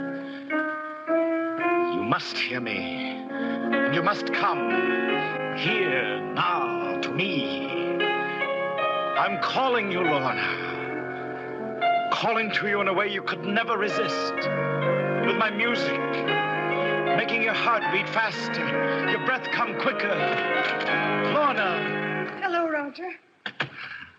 Am I disturbing you? Always, Lorna. Martin's out at the hospital, and I heard you playing, so... That's not why you came, Lorna. You came because I called you. Because you promised you'd come and give me your answer. What we talked about last night, my going away with you? Roger, I must have been mad. I don't know what got into me. Don't you, Lorna? This is what got into you. My music. Telling you things I never could tell you in words. Roger, stop. I can't think when you play like that. I can't leave him. He's my husband. I love him, respect him. Can you love a surgical instrument? Can you compare what you feel towards him with what you feel toward... Now, this minute? No, it is different. Roger, how can we? He's your friend. It was he that brought you here, gave you the cottage. And haven't I given him anything? Music like this. Music such as no one has ever heard before. Roger, Lorna, listen to me. To what I'm saying here. I love you. I need you. It was you who helped me find depths within myself I never knew existed. You've got to come away with me. You owe it to me, to yourself, to the world. Roger, you please. want to. You know you want to. And you're going to. Roger, no, I can't. I tell you, You are. All right. Lorna. We can talk to Martin when he gets home tonight. Tell him. I think he'll No, Lorna, understand. there'll be no talking, no explaining. My car's outside and we're leaving right now.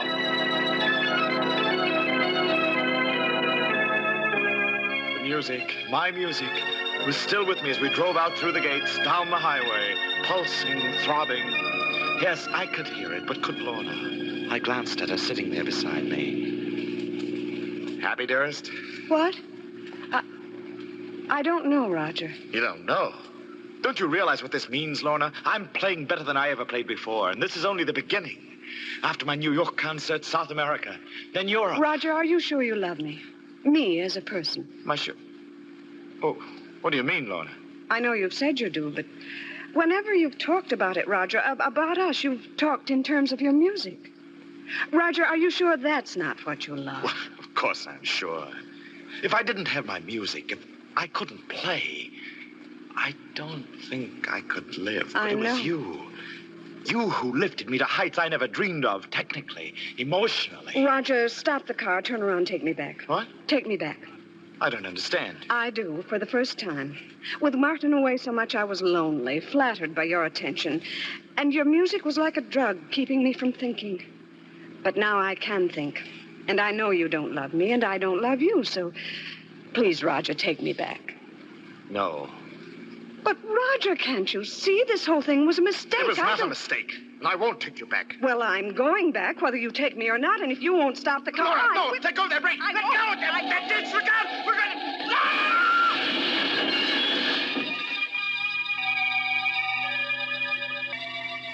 When I opened my eyes, I was in a bare white room in a hospital. Standing next to the bed were Lorna and Martin. Hello, Roger. How are you feeling? What? I don't know. What happened? You were out driving with Lorna. The car got out of control and you had a smash-up. They rushed you here to the hospital and, well, you've been here for 2 days. Smash-up? Yes, I remember. Are you all right, Lorna? Yes, Roger, I was shaken up, cut a little bit.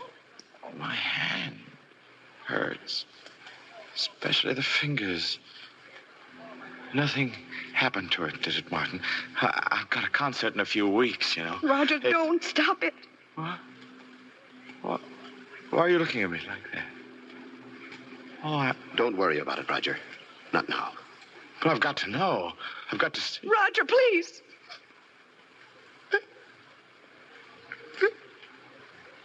It's gone. Gone.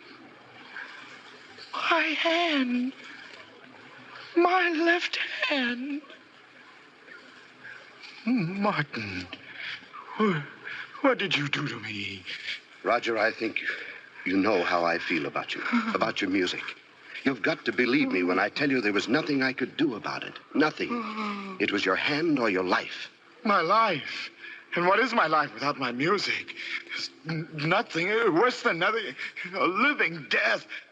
Why didn't you let me die? Don't say that, Roger. We'll do anything we can. There must be something. Something? There's just one thing. You've got to get me another hand. We will, Roger. There have been some wonderful developments in prosthetics as a result of the war. I don't mean an artificial hand. I mean a real hand. What? Roger, you're mad. No, I'm not. You took my hand and you'll get me another one. We'll talk about it some other time. You think I'll forget about it, don't you? Don't you? Oh, I won't. I say I'm going to have another hand, and I will have one. And what's more, you're going to help me get it, do you hear? You're going to help me.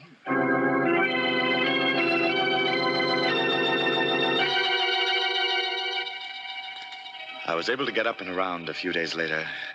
I didn't talk to anyone if I could help it. Because somehow I couldn't ever look at their faces, only their hands. Big hands and little ones, long-fingered ones and stubby ones. Yes, they each had 2 hands. And I, to whom my piano meant more than life, had only 1. Then, sitting alone one evening, I met Hook. I looked up, and there he was, a small, slight, sharp-featured man. Hello. Nice evening. Yes, I suppose it is. You mind if I sit down for a couple of minutes? No. I wouldn't usually bust in on anybody except that... Well, I'm getting out of here tomorrow, and I feel pretty good about it. Oh? What was wrong with you? Bad heart. I'm going to have to take it easy from now on. It's going to make it kind of tough in some ways, but... you don't happen to have a cigarette on you, do you? Well, yes, I do have. It's, there. Well, at least I did have a silver cigarette case. Can't seem... Is, Find this it? What? Oh, yeah. Where did you find it?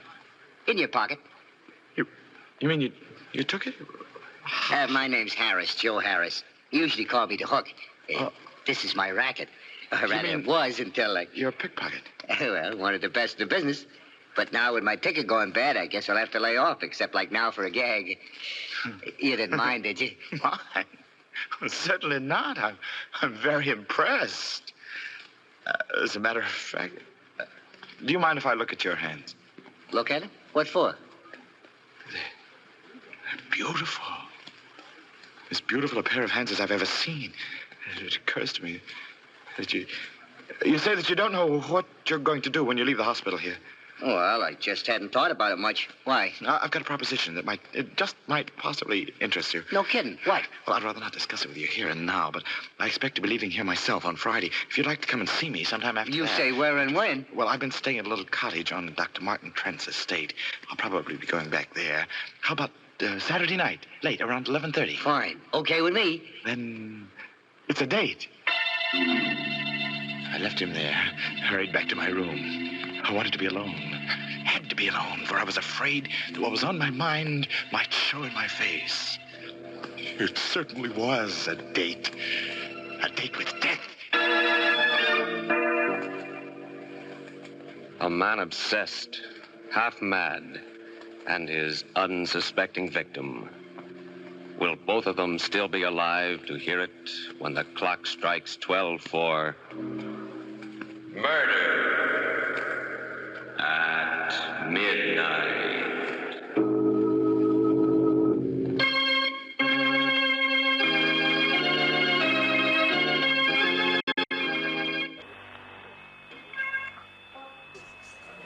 The enforcement group here to a self-sufficient law enforcement robot. 209 is currently programmed for urban pacification, but that is only the beginning. After a successful tour of duty in old Detroit, we can expect 209 to become the hot military product for the next decade. Dr. McNamara. We'll need an arrest subject. Mr. Kinney. Yes, sir. Would you come up and give us a hand, please? Yes, sir. Mr. Kinney is going to help us simulate a typical arrest and disarming procedure. Mr. Kinney, use your gun in a threatening manner. Point it at Ed 209. Yes, sir.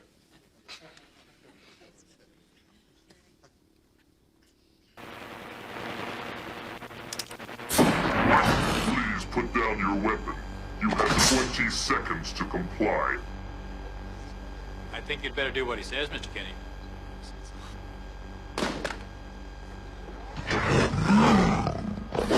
You now have 15 seconds to comply. You are in direct violation of Penal Code 113, Section 9. You now have 5 seconds to comply. 4, 3, 2, 1. I am now authorized to use physical force.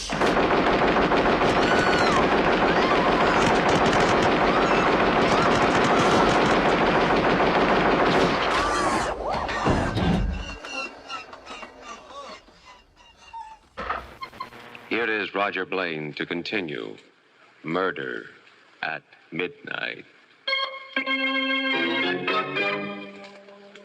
I did leave the hospital on Friday, went back to the little studio cottage. By Saturday night, my arrangements were completed. They weren't very complicated. I made it clear to Lorna and Martin that I wanted to be alone, and I picked up a length of iron pipe. The pipe I hid inside the piano when I heard footsteps coming down the path. There was a knock on the door. Come in? Hi. Not too late, am I? No, you're not too late. Hey, pretty nice place you got here. Yes, it is quite nice. Sit down. Oh, thanks. Ah, Now, what's this here proposition you want to talk to me about? It's a very simple one. How would you like to make $10,000? What do I have to do? You don't have to do anything. Just sell me something. Your left hand. What? You're nuts. No, I'm serious. I've got the money right here in cash. I don't get it. I just don't understand. Look, I'm a musician. I'm a pianist. Or I was until I lost my hand. If I can't go on playing, then life doesn't mean anything to me. My own life or anyone else's. But you, how important is your hand to you? Now, an artificial one will do almost as well. And you can live for quite a while on $10,000. You mean you really thought I'd sell you my hand? Let you cut it off? I'm getting out of here. Look, wait. Wait, nothing. I said you was nuts, but I didn't really think... Oh, what are you going to do with that? No, don't you can't. Some way, somehow I'll get you for this. I swear. I'm sorry, Hook. Very sorry. But I have to have it.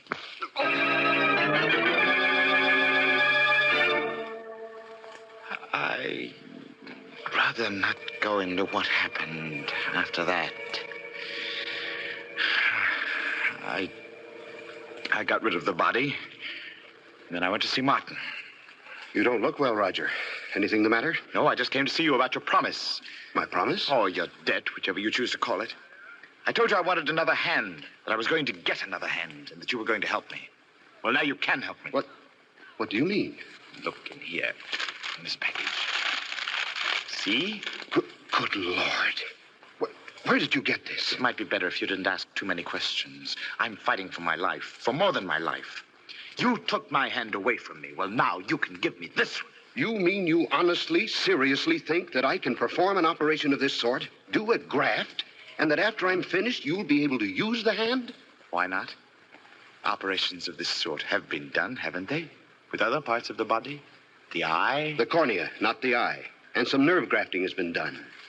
But this... Look, Roger, I know what a shock this whole thing has been to you. Know it better than you. You're not a well man. A well man? I'm only half alive. And I'd rather be dead than go on living this way. But if I do die, I won't die alone. That's why I brought this along. Roger. A gun. Quick, easy, painless. If you won't do what I want, you die. And so does Lorna. Both of you, along with me. You don't give me very much choice. No. All right. You win. Get me to the hospital.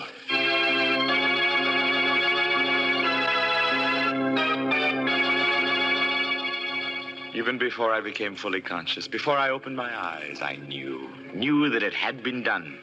That it wasn't his hand anymore, but mine. Still, there was something wrong. I couldn't analyze what it was at first, but it was there. A feeling that something wasn't quite right. That perhaps it wasn't entirely my hand. I sat up. The hand was a mass of bandages, stiffened with splints. And inside the bandages... Careful, Roger. Don't touch them. Huh? Oh, Martin, I didn't see you. I've been here with you ever since last night. Last night? You mean I've been out that long? 24 hours? It was very important that you keep quiet. You've been under sedation.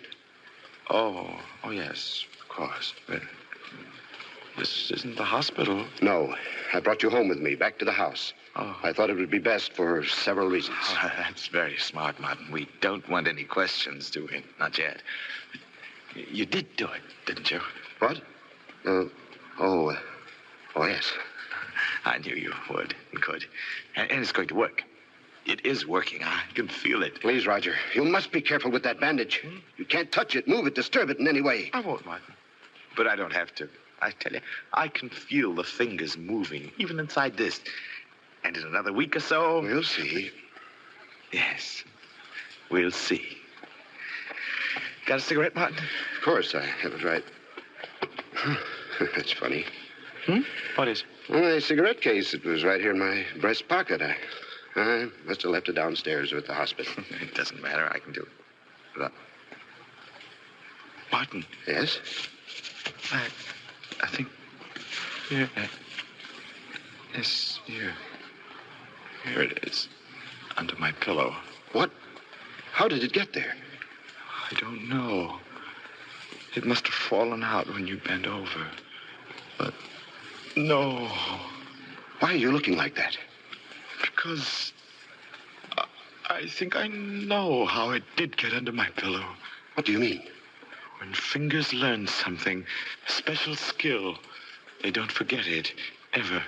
Mine never have. Even when I'm not thinking of what I'm doing, they go on playing by themselves. These fingers here, they haven't forgotten either. Do you understand? I'm afraid Forget it. I'm awfully tired all of a sudden, Martin. Would you mind? No, Roger. I'd like you to get as much rest as possible. There's a friend of mine coming here tomorrow to see you. Another doctor. That's fine, Martin. I'll see you in the morning.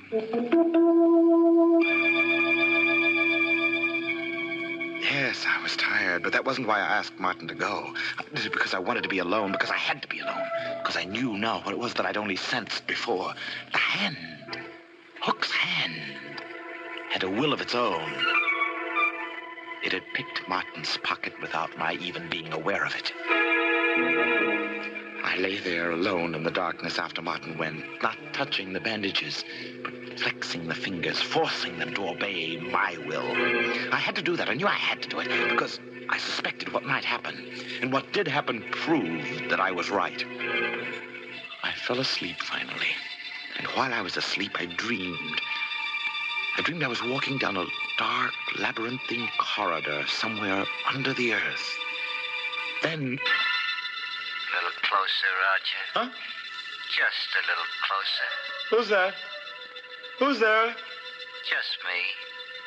Waiting for you. Hook! Yeah, Hook. I said I'd get you.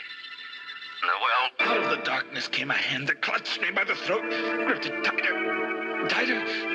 tighter. I fought against it, tried to scream, and woke up. Yes, I woke up, and my waking was more horrible than the dream, for the hand was there, gripping me by the throat, moaning, exerting every ounce of my strength and will. I fought it off and pulled it down. I lay there, bathed in a cold sweat, staring at it, feeling the fingers quivering inside the bandages. My hand or his, I was tied to it now. Tied to a thing that was seeking to destroy me. Shaking convulsively, I leaped out of bed. I ran out into the hall and down the stairs to the living room. The piano. That was the one thing that might save me, save my reason. Seating myself at the piano, I started to play, using only my right hand at first. But I tried to force my left hand, his hand, to join in. Then suddenly... No, Roger. No. That won't work. No music. Stop it. Stop it. Do you hear it? It's my hand now. It's mine. No, Roger. Never. But it is. I'm stronger than you are. Nothing is stronger than I am. Nothing in the world. And there's no escape. Because we're one now, Roger. And wherever you go, I'll be there too. It's not true. It's not. What are you doing? Just a little closer to the desk, Roger. No. A little closer. That paper knife. No, you can't. But I can, Roger. I told you I'd get you somehow. Some way. Put it down.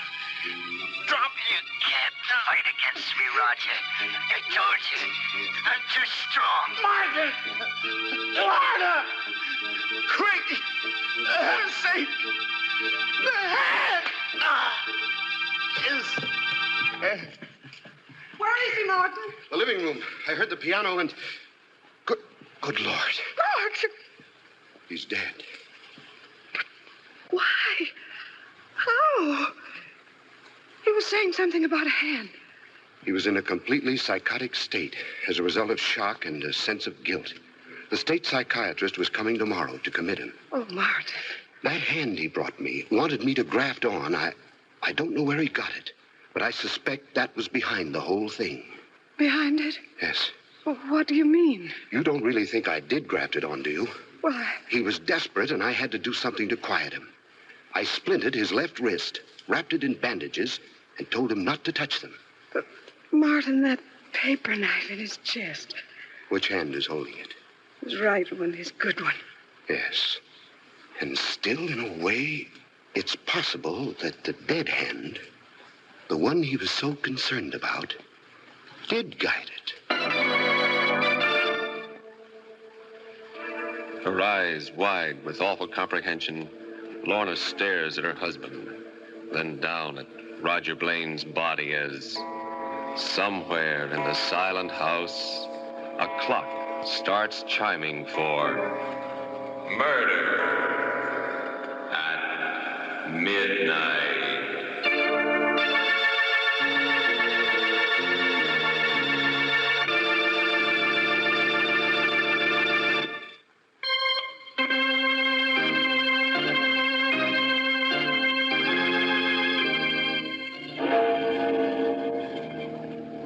Remember to be with us again when death stretches out his bony hand and the clocks strike 12 for murder at midnight.